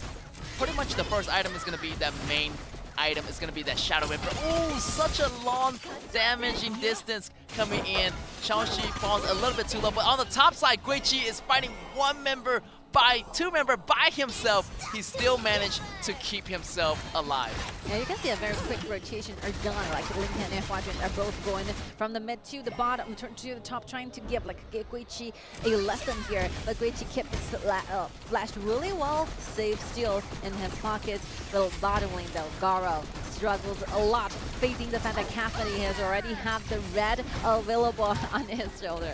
Yes, definitely rotate that red into Yao Dao's hand, and he's going to be Huajun and Xingyu protecting the bottom lane. Definitely the pressure is going to be so real here for Garo. Xiaoxi definitely needs to be really healthy right now. He cannot die a single time, because if he want to compete with Caffeine, he needs to stay ahead of the game right now. So far, 1,300 goals on Xiaoxi and 1,700 goals on Yao Dao. So definitely Yao Dao is going to be ahead right now. So Yao Dao having that goal advantage could be a little bit trouble for Beijing Weibo towards that mid game. Yeah, minor differences, minor setback here, but still, I think this is not lethal. This is not so unfortunate. Like for Chelsea to be ready for it. Like Chelsea is so experienced when it comes to being the target all the time. You know, he's the man suffers a lot in Beijing.WB as a shooter, obviously. So nothing much happened. I think you're facing quite a lot of deficits in the gold here, but still, as long as I think they can keep like Garo safe enough at the bottom, everything is acceptable. Yeah, I'm expecting a lot of miracles to be happening with this Xingyu on the Zip and Garo combination. So expecting a lot of those crazy moments where like he saved Xiaoxi many of the time. So I'm expecting those fights to go in the favors of Beijing.WB, but you know, the burst damage, it's gonna be so high here on the Wolves. So I'm just, you know, so worried that before the battle even started, this Xiaoxi is gonna get taken out. So yeah, hopefully that scenario is not gonna be there. Hopefully Beijing.WB will still have the will to go into the ultimate battle. From this point, you can see like nothing has been done from Yu. This Xiangguan is still waiting for the opportunities to finally give some threats, give some actual damage to Chelsea. But the turret in the bottom tier 1 is already taken down. Yao Dao has a very fast pace when it comes to taking down towers, when it comes to those damage, those advantages you need here in the laning. Everything is in line. Well, here we go. Tyrant goes in the first hand of the Woods. Here's Machinery jumping in after Yu, but Yu got away. The frenzy is going to be exhausted. Charlotte come to the scene. Sumor is going to be there in the front line, but the damage is already done. Tyrant is going to be gone. Wolves already defending their own tower in the mid lane. The blue area, however, is going to be infested with Weibo's members, but they're going to be backing up right now. There's going to be the smite coming in from Pan, and he's going to take it away here.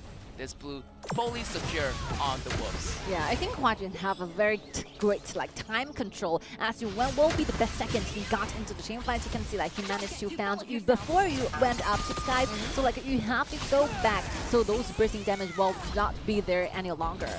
This is another way to protect Garo, right? But the ultimate is being set with those enhanced base attacks.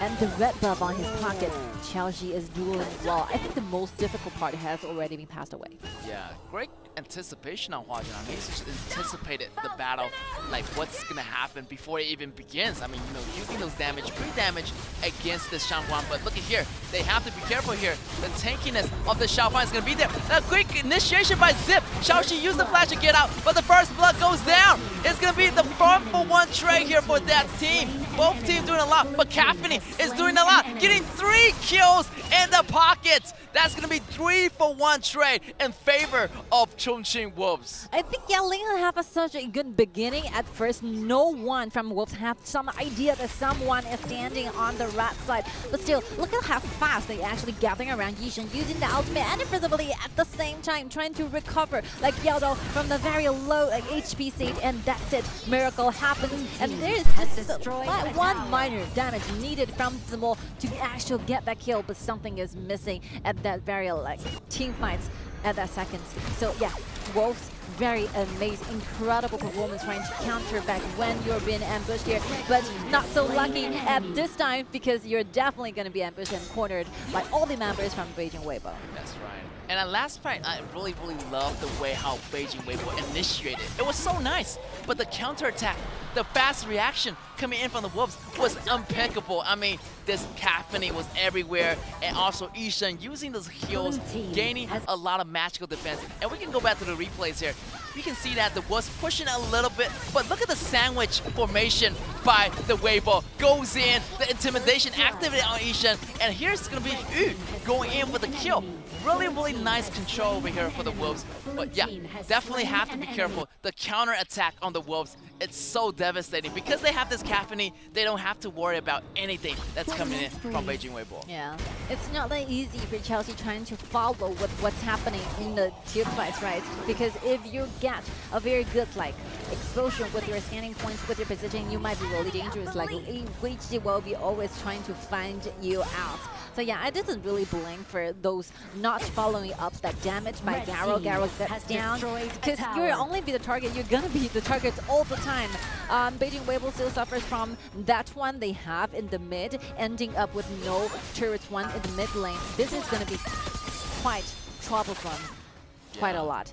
Mid lane actually, you know, gone so early, like around that 6 7 minutes mark. So yeah, Chongqing.Wolves already done a lot of great damage already. The jungle area is going to be opening up. So yeah, great river control already. So basically, this Tyrant is going to lean over towards the Wolves a little bit more here. Here's going to be Zmo at the bottom lane, looking for some opportunity. Might see the blue jungle getting invaded. The timer pretty much is going to be perfect. After getting Tyrant or after getting the blue buff, they can just move to the Tyrant right away. Red team Once has again, Ling destroyed Hun a tower. is disappearing. There's no sight of Ling Hun. One more time. Like Wolves is trying to figure out where this Ukiyo Touch Banner is, because the last time they feel like the absence of Ukiyo Touch Banner is really dangerous. Look at Mai hiding in the bush, and this time Ishan actually went into the bush to find something out here. You have to be extra careful. You have to be aware of those buff dangers here. All right, still quite balanced out. All right, not much difference. Squad of Weibo are just looking for the Wolves. The Wolves are nowhere to be seen, and they're gonna start this dragon really nicely. They did it. It's like a smash and grab mission. They go in, they have limited amount of time, and they got what they needed, and they just went in and went out right away. You see no difference. You see no possibilities. You know, you have no idea who is gonna be win. Whether it's gonna be Weibo turning 2 games back, bring this entire BO7 into the final ultimate battle, or otherwise Chongqing.Wolves is ready to finish everything. Look at this.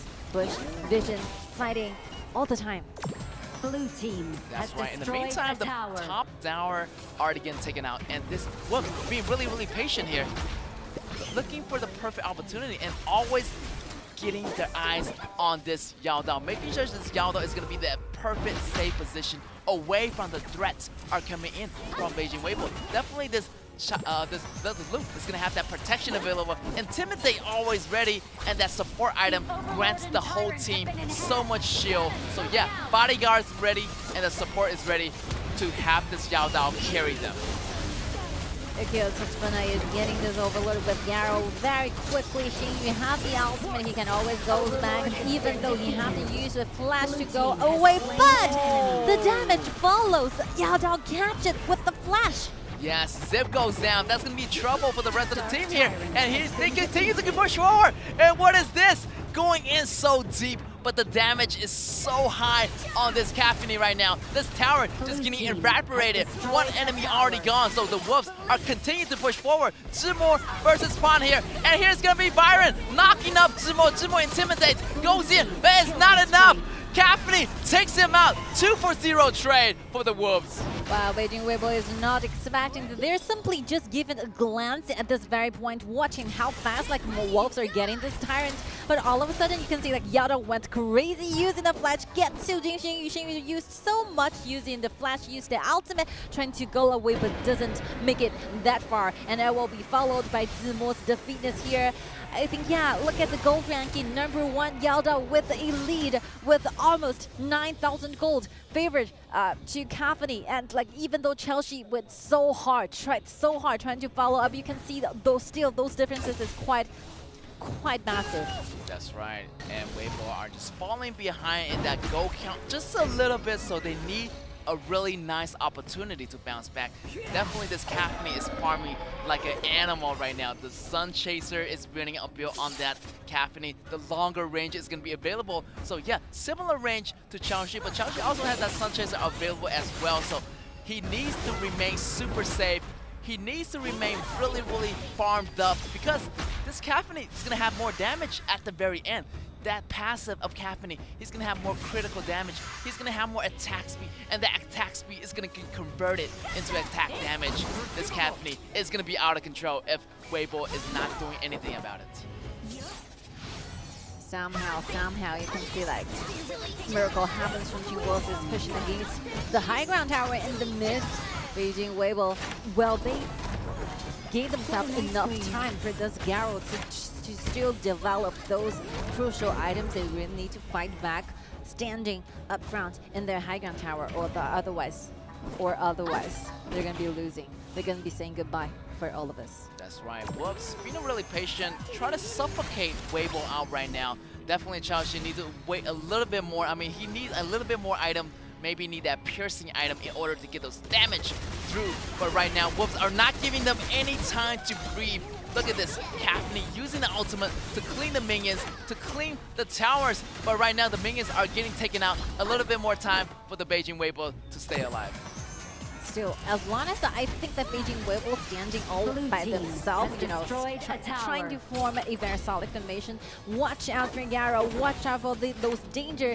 It's okay for them trying to clean those waves because like Wolves are definitely waiting for this Overlord to ready. This will be their last punch here. Company deals so much damage to the high ground. And that goes to the very last one in the bottom side. Yeah, those damage are not a joke right now. The Gatling gun, the rapid fire mode of this Caphne, the moving damage, the moving artillery cannon is everywhere, all over the place. I don't think in the late game, WB can withstand this amount of damage coming in from the Wolves right now. The red getting stolen on the side of WB. Right now, they're working on their next dragon. Here's going to be Yao Dao and the rest of the team cleaning up this dragon. Such a high pace. Look at that dragon HP just dropping down to 0 with that dragon. They're going to make the push happening again here. Maybe even double dragon for Chongqing.Wolves. There's so many challenges they have to go through. Like, just imagine who is there ready to take down those champions away from Wolves. They have Byron, double frontliner, and one more time they have Athena. Even though you have your passive as a Yarrow, but still you need time to actually deal those damage to the frontline so that you can get to the backlines, right? Not to mention those move in fountain, like Ishin is everywhere with another extra shield by those like supportive items he actually bought, trying to help Yao Dao more, trying to keep Yao Dao alive all the time. Just imagine who can deal that amount of bursting damage to Yao Dao, trying to go for this game. Who is the one standing up for the side of Beijing.WB? Otherwise, yeah, I think Chongqing.Wolves are getting ready. They're taking double dragons. They are taking the waves, going to the high ground tower at the same time. Yeah, WB has to do something. They need to find that one-shot moment where they can dive in after, see that Yao Dao was in the opening position. But it's going to be really tough. There's not going to be that window for them. Maybe the window is going to be so short. They have to be super precise. Everyone has to jump in at the same time. But it's also going to be a risk because they have this Ishin protecting the whole team. And yeah, it's going to be all or nothing. They either do this one shot or they wait to death at their base right now. The Vanguard, the bigger vision is here. Caphne is looking for the kills. KIC2023 will be the very first targets and still do the damage. Here comes the diamond with Quadrant. Oh, Quadrant using those damage. But here's going to be Ethan taking it up. There's going to be more chances for WB to make the comeback. Miracle happens here. Look at the double initiation of Beijing rolling around, launching them for 2 times. And Quadrant will be the first one started everything up soonly, followed by Chelsea with no threats on the back. I think WB is looking for the very last kill at this very moment, even though Athena had the Season Sentry ready for this, but still not enough damage won't be there trying to clean this wave. Not to mention they have a Zib ready to bring these waves closer to the high ground. That's right. The minions are inside the base, and that's gonna be it. We're going to the ultimate battle. No one is ready from the side of Wolf to revert to back finally. Just like yesterday, miracle happens. Like Beijing.WB are ready for this for a long time. Those miraculous comeback in their own high ground tower. All the crowds are shouting. I think, yeah, from this very time, like the fans from Wolves, the fans from WB are all shouting to celebrate this kind of amazing and incredible play by our players. That's right. What a miraculous comeback. That was inside their own base. This is crazy. All high ground tower gone. And that moment, you just feel so depressed. You feel like you have no way out. But they see the light.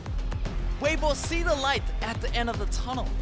They actually stand down. They actually hold their fort. They hold their gratitudes to the whole team, and they make miracles happen.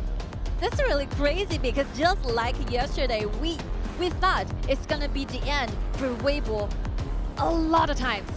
Honestly speaking, for a lot of very dangerous positions they put themselves into, yesterday, the fight with KSG, they are losing in game 5. They are the losing point. They're still the one given their opponents the upper hand when it comes to the match points, right? They're losing with the match point, but still they are making those 2 comebacks in one row, fighting towards the very last ultimate battle.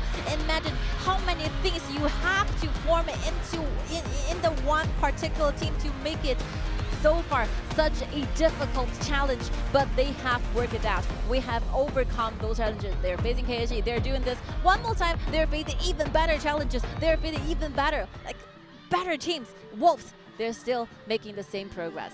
All right, but still I feel like in the ultimate battle, the blue side belongs to the Wolves.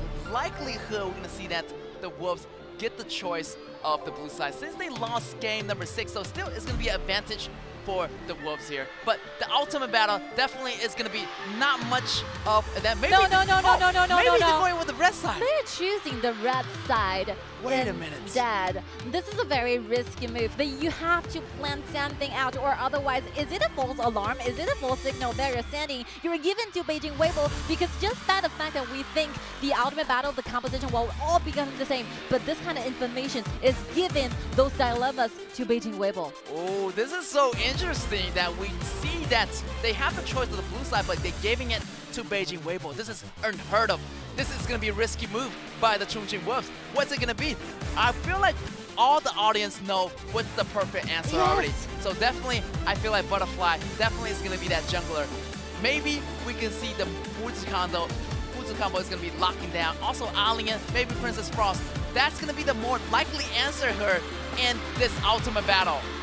Like before everything started, you can see like Huajin already have like tears right now in his eyes.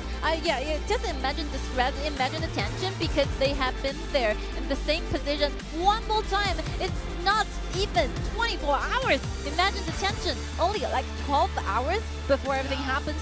They've been there, they've been through the darkness, and now they want to do it one more time against the Chongqing.Wolves. Can they do it? Can they fight their darkness right now? I mean, there's so much pressure for both sides. Definitely Beijing.WB definitely want to hold on to this game. Definitely they want to cheer everyone up. They want to gain that momentum into the ultimate battle. Oh, Huajin. Wow, showing a lot of emotion right now for the whole battle. Like, so the Chongqing.Wolves, they made a very important decision, and they break something out. So they broke the balance. We thought it's gonna be the blue side always taking advantages. We thought we might be seeing the same composition for one more time, and a lot of teams are giving us straight answers. We are asking this kind of question all the time, whether it's going to be a change when it comes to composition. The ultimate battles, the answers are all the same. I think the best answer for this 2023 KIC tailor-made version is the same. It will be Allen on the top, Butterfly in the jungle, and leaving out Princess Frost in the mid, Fuzi and Da Chao pair on the bottom side. But Chongqing.Wolves may be the first one, and maybe the only one, who will be having that bravery and like courage they really need to break this line. Maybe like, you know, Chongqing.Wolves is doing something sneaky. Maybe they're gonna change the answer a little bit. Maybe not, but still, definitely we're gonna see that happening. We're gonna find out the results, finding out which hero they choose at the very end. It's gonna be a little bit different, or it's gonna be the usual 5 hero that we've seen in the BO7 in these past few days. And let's go with the countdown. Here we go. 10, 9, 8, 7, 6, 5, 4, 3, 2, 1. Here comes the ultimate battles for these two teams. The last one they have, the score will be completely paused and stopped by the side of Chongqing.Wolves, given a very huge pot towards Beijing.WB, ending that series with a 4-2. Somehow, something is changed. That's right, and the red side for the Chongqing.Wolves, really risky move, a really bold move by the side of Chongqing.Wolves, choosing the red side and that's going to be their side. It's going to be a little bit difficult. I mean, the red side definitely have a lower winning percentage, but they're trying to pull off something a little bit risky here. I don't know what's it going to be, so we have to wait and see what's going to be happening as the coaches are shaking their hands, showing their respect, and getting ready for the ultimate battle. I think somehow, like, there's one way to understand this is if you're still looking for that Fuzi and Xiaqiao combo on the bottom, which means that you will literally have no marksman, right? So it doesn't really rely on bleeding the blue that much, because you definitely do not need to give something, give the marksman that red you really need. This is another way, another angle trying to solve this, think this through. Maybe they're hiding some strategies on the red side. So I think at the very first time we see like Chongqing.Wolves pick the red side, there might be some slight changes when it comes to the top choices, right? The clash lane, there might be other answers. Yeah, there might be other answers as well, as Chongqing.Wolves are just switching it. I mean, they already seen a lot of ultimate battles. Maybe after analysis, maybe after, you know, last night's review, they're gonna have that new answer for us. Or we might see a different strategy with the new heroes. I mean, maybe with the similar heroes, but different strategies with inside the game. But other than that, let's take a look at their last game, game number 6. The Chongqing.Wolves did so good in the beginning. I mean, the only fight they lost was the high ground tower fight inside their base at the Beijing.WB, and allows this miracle comeback by this Beijing.WB team. So crazy. It almost feels like this is it. This is the very last game for these two teams.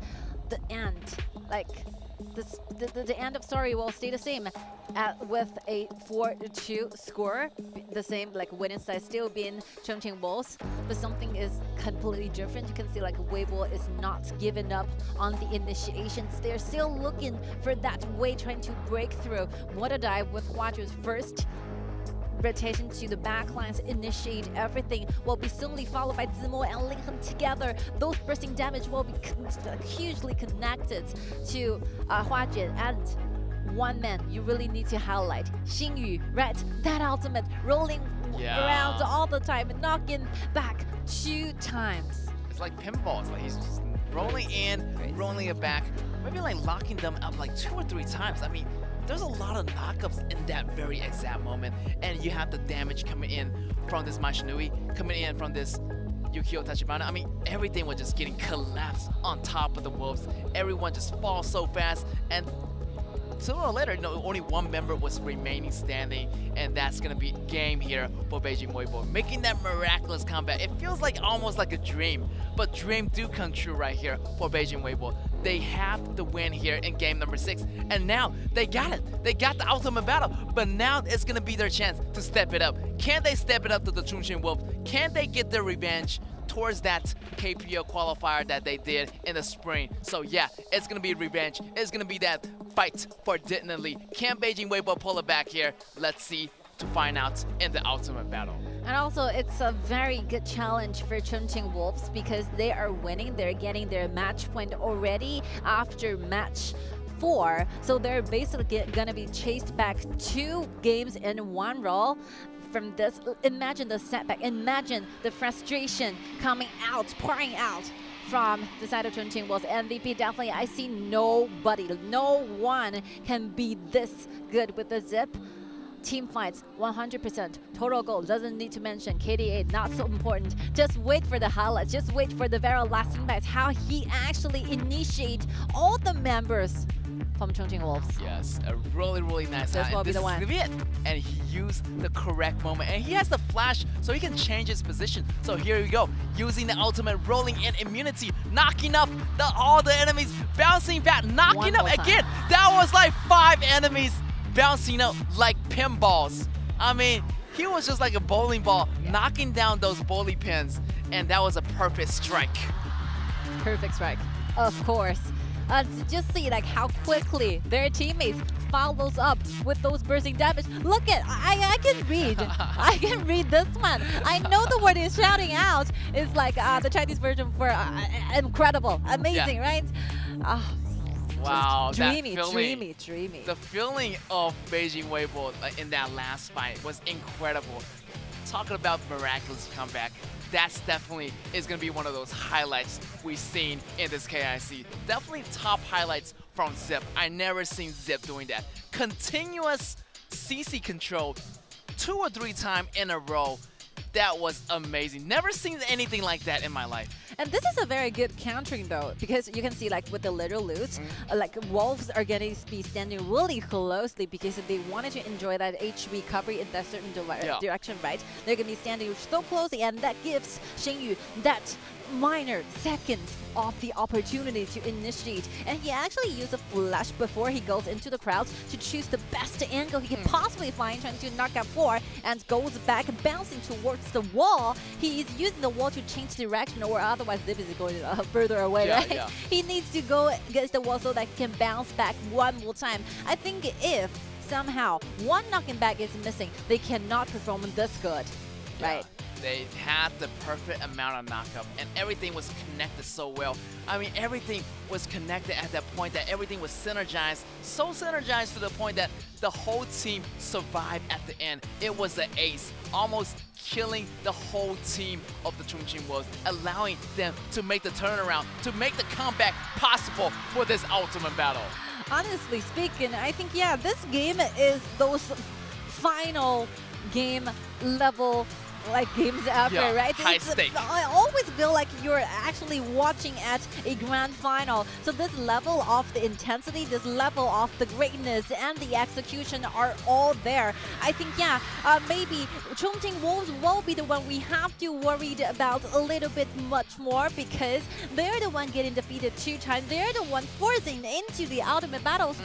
They have so many times and moments that they already found like so safely with the 4th victory in their pocket before everything happened within that 5 seconds. Yeah, that 5 second felt so long for the Chongqing.Wolves, and they never see it coming. They thought that Zip was, wasn't about to bounce in, but in the very end, the Zip wasn't being protective anymore. He was being aggressive. He can make things happen even though they're inside their own base. So yeah, crazy ability, crazy comeback by Beijing.WB.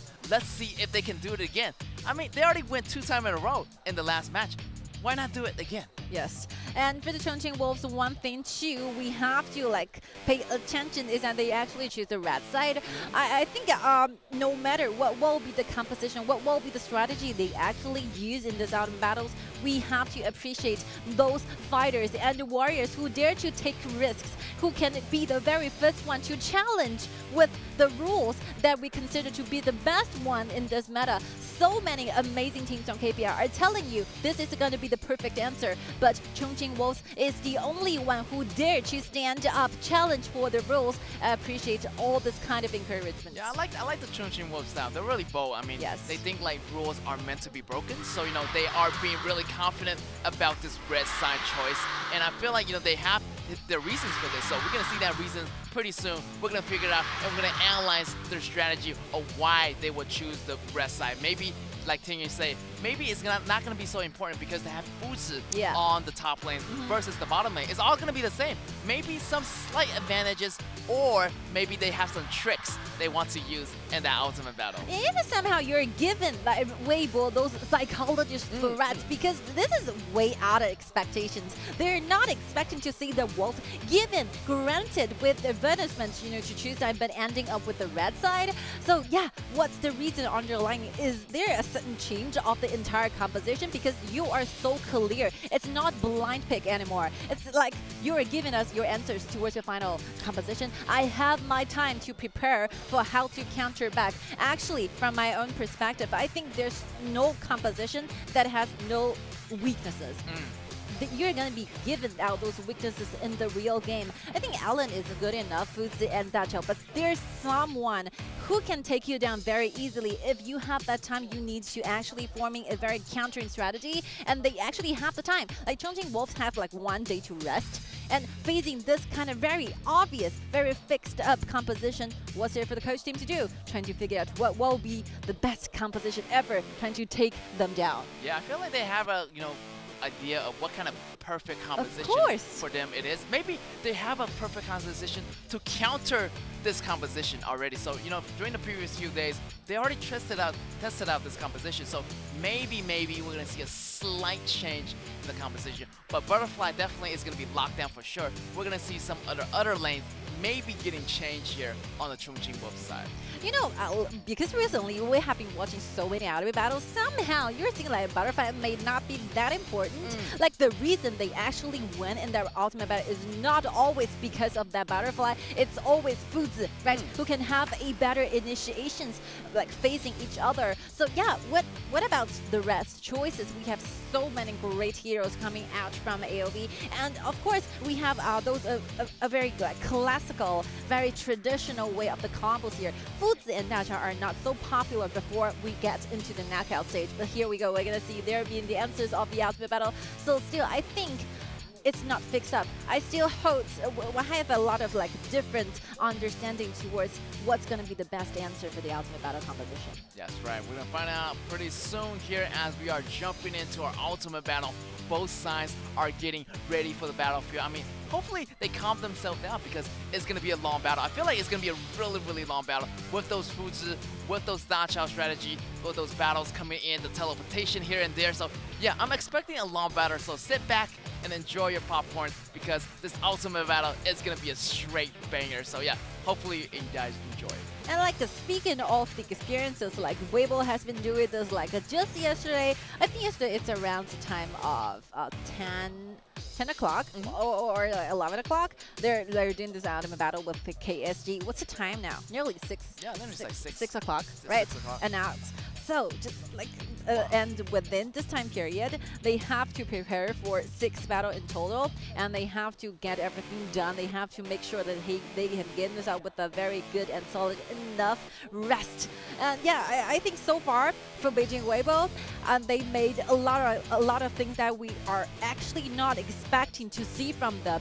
They fall firstly from the upper brackets to the lower bracket, but still the first game they got with TTG, complete winner, eliminated TTG very easily for 1 game and moved to the second stage in the lower bracket. They're facing KSG, even though that fight is really long, but ending up with the winning parties, winning that ultimate battles. And one more time, the third challenges for Beijing Weibo, so far they make it again to the ultimate battle. Yeah, I feel like they had an easy way in from the first time, getting the TDG win, then they fought KSG, then they went to the ultimate battle and won from that as well. So they came a long way already. So no matter what's the obstacle, Beijing Weibo is there to beat them. So yeah, can it be? Can they do it again? I mean, we're talking about the Chongqing.Wolves here. It's gonna be a high contender, and the Chongqing.Wolves are known for their high-stake games. They've been competing at a high level for such a long time. So yeah, we're gonna find out here in the ultimate battle as we are revealing both sides of the choices at the same time. The ultimate battle is online right now with us. Let's see what's going to be the choices when it comes to composition, who is going to be the final winner. I'm so sorry to say this. This is a lower bracket. Whoever lost in this fight will be gone. Will not be following up with the rest of the journey along with us. Zimo and Guiqi shows the same character one more time at Alien with the Intimidate. That's right. Also here is going to be the jungler for both sides. Linghan and Xiaopan choosing the Butterfly. Definitely a really locked down composition. And also next is going to be Princess Frost for Huajin and Xiangyu for both sides. The same. I couldn't like say there's one minor, like 1% of the possibility that they're gonna be changing into different forms on the bottom duels. So that's it. Fuzi and Data on the bottom side, and I think the common skill is still gonna be the same with a heal on Data. Yes, I feel like heal definitely is gonna be the meta pick here because heal relies on a lot of HP recovery, and it's gonna keep your teammates safe. And it's going to keep that teammate safe a lot longer in that battle. Hopefully letting this Butterfly to carry the team, to get that ball rolling. Once you get that 1 kill, definitely this Butterfly is going to be out of control. So as long as you keep yourself healthy, that's be the game to go. That's going to be the main goal. Keep yourself healthy, keep the whole team healthy, and as long as nobody falls and you let the one enemy fall down, you're going to have the better advantage. What's going to be the design for Wolves? they choose to be on the red side. What will be the advantage they're using in this map, trying to bring more stuff to their side. This will be the beginning of the ultimate battle. This will be the very last fight for these two teams. That's right, as we're diving into this last game, ultimate battle, Beijing.WB on the blue, Chongqing.Wolves on the red. And maybe on the red side, you can be actually a little bit closer to this blue buff on the Wolves. Oh, the flash already being forced out already! Oh, Huajuan! And Zimo had already used in this Intimidate, trying to clean this wave faster than Guiqi. One more time, pulling back. Yada have some of the HP advantages on the bottom. That's right, you can see that laning phase. You can see that who is stronger through that first engagement. Look at that, Yaldo already gaining some priority on that bottom lane. But oh, look at the top side, the knockback. Guiqi falling really low, but he have to get this River Sprite on their side. So yeah, a lot of back and forth trades, but nothing just yet, because it's gonna be the beginning of the game, not level 4 yet, but definitely a lot of great potential plays at level 4. Those minor details is what they're counting on, because they're playing a Dacha and Foods. Everything might be happening. Just a very minor mistake you made might be the only thing you did, like cause into a very upsetting consequences in the future. Right. Xiaopan trying to help the top lane a little bit more here. Guiqi still getting his items. Everybody's getting their items right now. Xiaopan still trying to farm up really steadily. Definitely, they need to farm up. They need to gain this goal. Oh, really close here. Vision President coming in from Huajuan. Almost got Xiaopan in the miss right there. One good news is like the skin are gonna be different, right? For this time, for Dacha, the teleportation, the animation effect of that, like second ability from Dacha will be completely different. Like which will it be better, like transfer. Our players trying to differentiate what will be their own teleportation channel here. Right here, Huajuan came to the rescue. Here's Zumo using the ultimate, but here Guiqi showing no sign of backing off. Definitely the nerve of steel with this Guiqi. And also, yeah, the teleportation is gonna be different. The animation. So, you know, the player's going to have easier time to distinguish themselves right here. Teleportation coming in. And he's going to be yelled out. And Shoba right here. He might be taken out. And that's going to be first blood for Beijing.WB. Beijing.WB use the flash with Xiaoxi's ultimate lockdown. Yada over there. Yada is so along with the out, like Ishan by his side, being very dangerous. Have to give out his life for this. What's happening on the top? Guiqi is having this like gain laning advantages here versus Zimo. Butterfly is making a very quick rotation to the top. Look at that. Khan is going to be there. And I like Zimo's strategy. He's like just waiting for the creeps to go underneath the tower. And we see that replay. Yao Dao got caught here. 4-on-1. Definitely he went down for sure. Because somehow I think like Dacha will be showing his strength on the top, which means that this Yao Dao will be staying all by himself. So given Chelsea that kind of confidence to initiate, there's no one to save them. That's right. Here is going to be the 3 members on the bottom, but he has no idea that Princess Frost from the Wolves is going to be there. Shang Yu looking for the perfect time to go. He's still waiting patiently in the grass, but does Weibo know that? Does Weibo know that this Princess Frost is going to be right next to them? He's not going to make a move.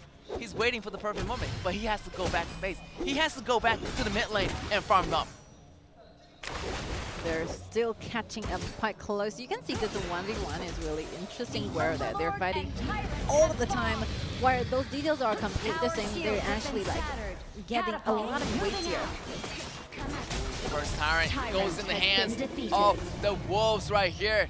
And yeah, they came in, they get the Tyrant, and they go out. That's all they need. All they need to do is just maintain that gold. Maintain that gold difference is going to be the one strategy that the Wolves are going to go with. To be extra cautious, I think, yeah, in the mid lane here, look at Huajuan being blocked so close by Pound. Definitely exchanging and trading of blood and skills here. Butterfly is still looking for more, going so deeply in the jungle. Finds Linghen instead. Oh, Pound went a little bit too deep here, a little bit over commitment, but the teleportation is going to get him back on time. It's okay to be this aggressive when you're somehow being protected by your own Dacha. It's good enough. Go crazy, go wild, go aggressive with this Butterfly. This is the only time we got to see butterfly ever. That's right, you only can use it one time, and that's one time. It's going to be the ultimate battle here.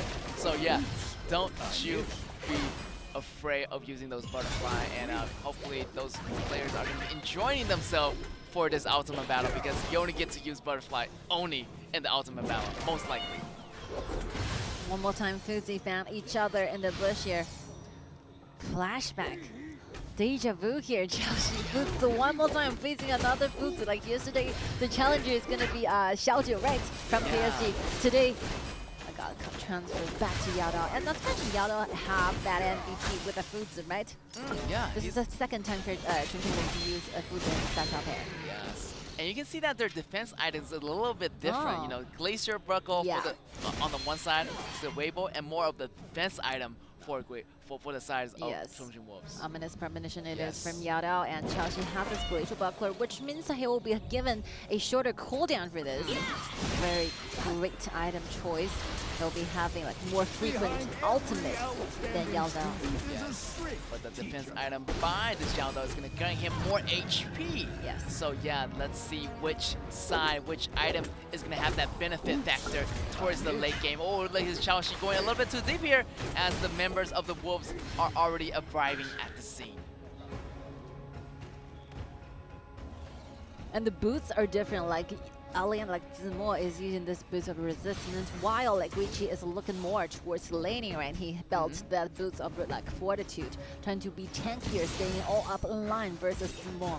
Yeah, all these little tiny details. You can see like for Lincoln, he already building the Master Sword already, but for Pan, he's building more defensive item first before building anything else.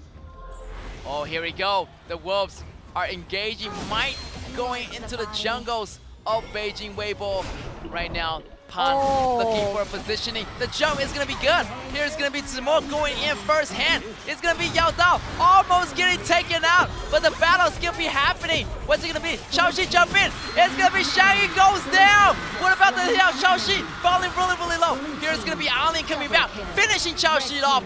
1-for-3 trade in favor of Beijing.WB. I think initially Wolves had their goals here. They wanted to make a very certain like entrance, very certain appearance in your own jungle. But like by the time that Yao is using that ultimate, but without even binding one like member, we will be a huge counter, like fighting back moments for Beijing.WB, because there's no more ultimate from Zuzu. There's no more threats here. All you're wishing for is those initiations, right? By Chelsea. I think this is a very dangerous time for Chongqing.Wolves, making sure next time better ultimate is going to be putting away. This is the one where like already Yao had been launching those ultimate with no one in the binding here, and Pan will be binded up with Fuzi, and everything will be full. Look at Lincoln diving in, diving out, dealing damage to the backlines, and even traveling through the walls. Look at this, finish that kill. This is how aggressive the Battlefly can be. Look at Chelsea being so aggressive here. The way he just played, the aggressiveness, the viciousness of Beijing.WB. I feel like they're totally warm up for this. I mean, they already competed in the BO7 yesterday against KSG, so this is not a familiar, this is not going to be a stranger feeling to them. This is going to be a really familiar feeling. They already have the control ready. They already know what they want to do in the game. So definitely, I feel like the mood is going to be better here for Beijing.WB. Of course, definitely. They're looking for the third win going against Chongqing.Wolves, while Chongqing.Wolves are kind of, struggling here. I think somehow their mentality got affected, obviously. There's those minor mistakes. They never happened. I think Yao is such a good Fuzi player. This kind of mistake cannot be happening again. This is the ball lane. This is, the only time. This is the only last hope they can count on. They're still defending right now. Their mid turret on the tier 1 is already gone, so their jungle is going to be opening up to a lot of invasion. But definitely, they need to be careful here. Stepping a little bit too much forward here, getting hit a lot. Blue buff is going to be gone on the side of Chongqing.Wolves. But on the top lane, Alien versus Alien is going to be Guiqi versus Sumo. Both intimidate already. However, they need to get back to their team. They need to win those crucial team fights right now. Wakeboard has the lead of 4-1. Gradually, you're seeing the side of Beijing.WB are building the 3K gold lead they need to be so dominant for this game, while Chongqing.Wolves suffering a lot, trying to give the must resources back to Pound. But let's see how fast like Lincoln is getting those items and those personal goals here. They basically have over 900 GPM and in this particular game. Yeah, 900 GPM. I mean, look at that, 9.5 call in 10 minutes. It's insane. Also, the Dragon's gonna be out. Let's see who's gonna grab them. That's gonna be this side of Xiaopan grabbing it. The Dragon is gonna be grabbing more of those. Actually, Dragon's coming in the hands of this Beijing Weibo, grabbing the Tyrant. So one Dragon on both sides. Yeah, let's see who got the rest here upon Chongqing.Wolves. After trying to exchange that like Dragon versus like Beijing Weibo, I think they get the overlord on their hand, but still the thing they have to like fight for is that goal differences, you know, with Pound and Linghen. With this kind of gold, I think Linghen, a second that he can find a play, finds an angle to go to the back lines, everything might be vanished away. Yeah, he's fully stacked right now. I mean, look at that damage pierce item, X Torment, Massive Sword, and he's continuing to get more boosts from the sides of the Wolves right now. Here's going to be the fight happening, but it's going to be not that much. It's a little bit far here for the rest of the enemies to catch up, so Weibo has to back off here. They need to peel back and start the re-engagement. Right now, maybe clean the lanes right now as the Vanguards are approaching them. So clean up the Vanguards and re-engage for Beijing Weibo. Like Chongqing.Wolves have to play safe. Have to play safe than ever. Any other minor mistake will result in a failure. This is one definite truth, right? Yes, definitely. This is going to be their ultimate battle. If they lose this, they will not continue their way to the trophy, to the championship. And there's going to be so much stake in this game. I mean, a lot of dignity. I mean, they need to fight Beijing Weibo. They need to, you know, defeat them. But Beijing Weibo definitely, they want that sweet revenge. They know that they've been defeated for a very long time. They've been in the shadow. They've been in the darkness. So yeah, they need to pull out and they need to defeat Chongqing.Wolves in order to prove to everyone that they still have the capability to beat this high-stake team. Yes.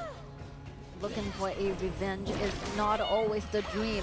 It will become a reality here if Beijing Weibo gets down on this. If Beijing Weibo have won gun games with Chongqing.Wolves in this ultimate battle, and now they're looking extremely amazing on this. They have the upper hand. They have the gold they need. They have the vision control they really need for Qiaoxi to start everything.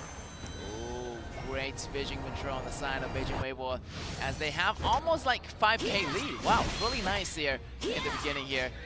12 minutes has been passing by, so you know they have the more of the map control, which meaning they do gonna get that resource pull apart slowly. So let's see when they're gonna start engaging. Maybe after getting one more Tyrant on the side of Beijing Weibo, then they can get the whole party actually started here. Yeah, I think the item choices are really interesting. Like Pound is having the Siege Breaker instead of having the Pure Sky, but on the contrary, you can see that like Linghen have the Pure Sky instead and the like Star Breaker ready to the backline. What's going to be the very last item Pound is still buying here? He has a little armory. Has destroyed a tower. Yeah, Piece armor. here. Maybe a similar item to what Fuzi is building right now on Yao Dao. So yeah, a lot of defensive item, more, but the Siege Breaker definitely is going to deal more damage when your enemy's health is below 50%. On the other hand, you get the Pure Sky, which is going to be dealing less damage to you. The damage reduction is going to be there for Linghen. So which is going to be important? At damage is going to be happening. Han in trouble. Gans gets taken out. That's going to be Beijing Weibo taking another lead. This is quite a surprise. No one is expecting to see this. We thought like Chelsea Foods will be the one needed to those initiations, but somehow like Pound is kind of predicted over here. Found out by Zimo together with Lincoln taking him out of the side. Overlord will belong to the side of Beijing Weibo. Gets it towards Team. Let's see Alien. Like Zimo will be standing up, trying to make sure that no one is standing in that bush. That's right, double dragons for the side of Beijing Weibo here. Looking really good. And he took out that pawn. They took him out right there and then. Everything looking so well here in the beginning for Beijing.WB. As we are moving into the late game right now, this is going to be really crucial here. Dragons are moving in, and the Wolves are getting slowly suffocated, pushing back into the base right now. They're losing the mid tower already. Sooner or later, the second tier tower is going to be in troubles here. Yu needs to make extra cautious move here. Yu is the one that the Wolves are counting down, trying to clean that way, trying to make sure that they still have that Winters here, trying to form a better composition, better like formation when it comes to real-time team fights here. Something about it happened. Chengdu is selecting his targets here with full HP ready for the initiation. The Vanguards are rushing in, but still, like, Yao Dao is so careful, pulls back the dragon, and they can clean this on the top. What about the bottom? There's two Vanguards here in the bottom lane. Wow, the aggression that WB was bringing in. You can see it on their faces. I mean, look at Chongqing, look at the way they are just using their momentum to carry this forward. They've been here, they've been in the ultimate battle, they've been here in the last 12 hours, so this is not going to be a surprise to them. They know exactly what to do and when to do it, and they're doing it with high precision. Chelsea being so close, they actually forced out his ultimate right. The Winters here is already done, is already set up, and that will be the total gone of the high ground tower in the bottom. At least WB will have gained himself with the advantageous lane on the bottom side. Chelsea is still waiting patiently for the targets. He found Yao Dao. Here we go. Maybe he can use the ultimate, but here we go. Here's the Chongqing going back home. Already damaged now on the bottom lane. One high ground tower already taken out here by Beijing.WB. Two more to go, but will they need to take him out? Or they need to go with a really, really nice fight in order to wipe the whole team out in order to gain a win. Or they're gonna fight it slowly, making sure that they take their time. They need to take their time right now. Now, WB definitely, they do not want to be too rushed. That's what happened in the game number 1. But here we go, jumping in, locking down this hero. Coming in, it's gonna be Alien. Zimo doing a lot. But then what about Guiqi? Guiqi goes to the back, and there's gonna be Yao Dao doing a lot. Huajun goes down, but Yao Dao goes down as well. 1v1, what's it gonna be? Ling Hun still standing. What about Xiaopan? Xiaopan is gonna be on the killing spree, but it's not gonna work. Two members fall down. It's over. That's gonna be Ishan remain, and he goes down. Triple kill for Chongqing. Ladies and gentlemen, we are now watching at the very last winner, which will be the side of Beijing.WB, taking it to the very next level. Lower bracket finals. Miracle happens. The revenge story is gonna be it. This is it. Beijing.WB wins the ultimate battle, making the miracle happen, taking the revenge on Chongqing.Wolves. This is amazing. We never seen anything like this. They only have less than 12 hours of rest, and they did it. They did it with confidence. This is amazing. Congratulations to Beijing.WB. So much respect.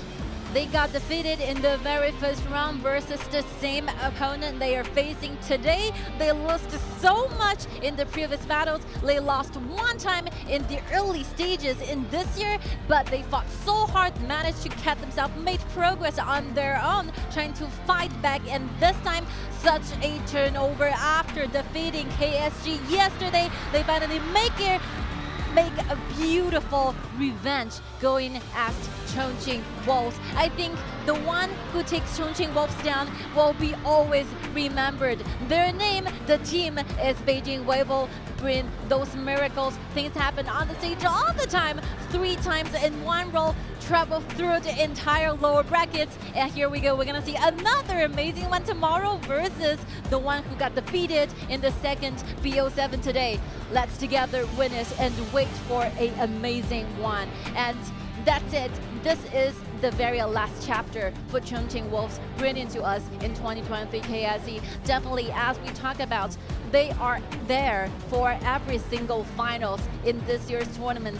They are the champion in the spring season KPL. They won it in the second prize in the summer season. They actually bounced back so hardly, so fastly with that trophy they hold in the Challenger Cup. They are supposed, their main goal will actually always still do this trophy, but they lost it in this. They only round themselves up with the top 4.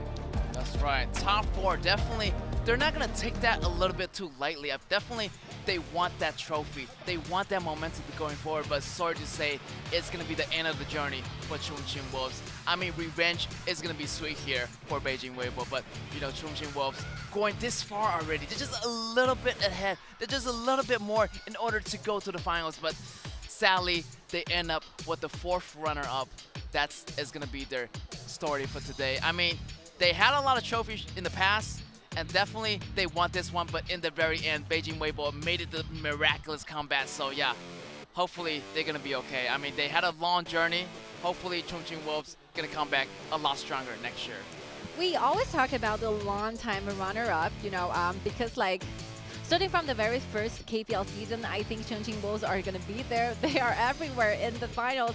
They actually are the most, the players and the teams are always be in the grand finals. You are not going to be surprised at all to see one more time Chongqing.Wolves get into the finals. They are over there, even though there's so many generations being passed away. We've seen different players being sent into the roster trying to represent this team and trying to hold up for the trophy, for the honor. And yeah, I think at least we're seeing 4 generations and 5 generations, and the 5 members right now we're watching from the side of Wolves. This kind of roster, Yishen, Yao Dao, Yu Pound, and Guiqi are supposed to be the best one out of the very fierce battle they have themselves in their club. And yeah, I wasn't saying that they're performing so badly, you know, for this, but because the previous records, because of the 9 trophies they ended up with their own side, they set up really high standards. Yeah, I they mean, have really high. It's really unfair for them because you can always you can only be the champion so that you are kind of chance but balanced up with the former version of yourselves. Yeah. So yeah, I think why not take a break before you look for something new in the year of 2024. Yeah, I feel like it doesn't mean like they don't have to prove themselves. I feel like, you know, this new generation, definitely these 5 players from Chongqing, they have to something to prove the whole squad. Maybe that's going to be a little bit more pressure on their side, knowing the fact that they have so much expectation waiting for them. They're a team expecting to go to every single final. I mean, this is going to be taking a hard toll today. Definitely it's going to be a sad story for the Chongqing.Wolves to stepping out of the game a little bit too early. They're expecting to go to the finals, but ending up with the top 4 is not what they expected. Hopefully this is going to be a small break for them, taking the break, taking the time to think it over. Hopefully these players are not going to be that much affected from today's loss. And on the other side, always to travel from the beginning that you're literally hopeless. You know, you've been pushed so hard, so far. You know, it's a 1 to 3 for the side of Beijing.WB. Yeah. You have to keep yourself there, you know, in the very tension, very concentrated state so that you can chase 3 points back. You know, you ending up with 1 point versus 3, and you have to do this one more time, 3 times in one row to make sure you are the final champion for this. And today, I think Beijing.WB are totally winning on every single aspect. They are more united. They are more synergized in the team fights. They are more confident with themselves. They have such strong beliefs in this kind of teams. You can see those spirits and those energy are literally shining out after the whole thing, after the whole celebration part. You can see those 5 players are just connecting so hard with each other. It almost feels like the same person. Yeah, just like the fans say, it's like he just giving the advice to Weibo team, making sure like, you know, no stress, and make sure you just carry yourself all the way, and that Beijing.WB actually delivers. Everything was impactful. I mean, they were like 3 points behind, they still caught up, and here is gonna be MVP Lin Han with the butterfly. That damage 33.0%, the damage dealt 69.8k, outstanding KDA, and he was right there all time, and he went all out with the damage output items. Crazy. Yeah. I mean, the craziness and those like dreamy situations is the only thing that's like Beijing.WB has been brought to us today. I think it's a really like a positive energy coming out from Beijing.WB that as long as you keep your attention, as long as you have your pursuit all the time, as long as you hope your dream up there, you're finally gonna be making that come true, right? After the long time of the hard work, as long as you are united so hard, at the same time, you can make things happen. You can make those miracles, those like things we consider nearly impossible to be possible ones in the real time, like team fights here. And yeah, I think there's so many Cinderella stories from the side of Beijing.WB. They are doing this a lot of years ago. Yeah. Actually, they're like 0-3 loss in the finals, but magically goes back chasing 4 points. This is only like one time historical records. No one have ever break out, and they did it. So yeah, I think somehow you have the DNA inside of you. You have your DNA built it in this kind of very amazing teams here. Look at, even though like it's will be like super cold man, you know, he's so stable all the time. Finally bursting that out, that energy. That's right. Look at the players and the fans are there. They're making the impossible possible here. So much miracle happening. Definitely another Cinderella story here in the bottom brackets, as Weibo was in the winnings brackets, you know, fighting their way back into the finals, and they're going into the semifinal, going into the finals of the bottom bracket. So this means a lot. It means like whoever get defeated in the second half of the game have to go against Weibo, this unstoppable team. I'm really also afraid who's gonna be the team that go against Weibo. Is it gonna be AG? Is it gonna be Heroes? We will have to find out later on. I mean, we have been talking a lot about the Cinderella story happen on the lower brackets, right? Because like Beijing.WB is the one from the like lower bracket got defeated in the very first round. So they round themselves with 1, 2, 3, 4 at least. They have to win for 4 times in 4 days to make it buy another ticket to the finals. Imagine that tension, imagine that mission impossible. But it feels me somehow they're making it over half of the way here.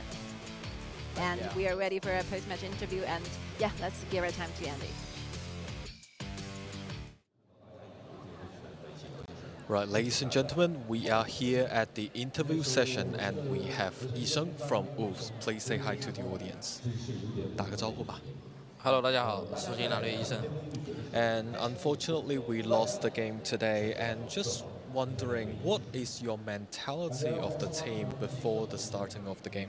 就在我们一开始，其实看到整支队伍在上场之前，大家看上去都好像心事重重的，不知道那时候的一个感觉是怎么样的呢？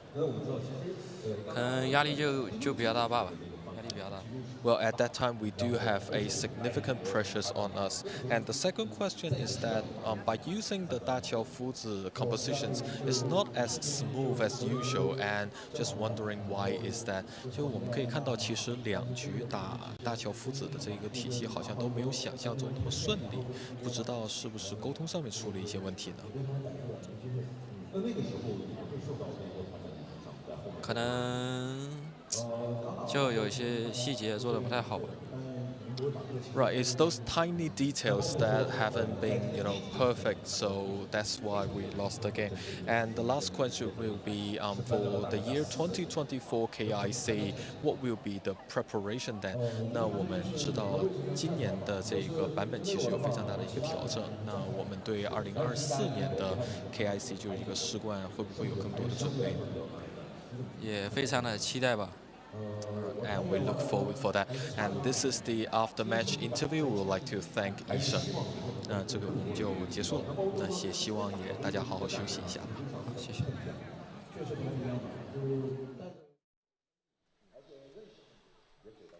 It's really heartbreaking to see because this is a process we have to go through. We wanted to have our short interview with the one team that lost, the one team that wins, and after all, I think you have to grow a lot of you have to grow a lot, and those competence, those ability for you to recover yourself after getting defeated so hard is another thing you need to grow. You need to perform better in the future because definitely I think starting from game 5, game 6, you gradually see Chongqing.Wolves losing up something. Yeah, I feel like they lost something that we haven't seen them in the first round.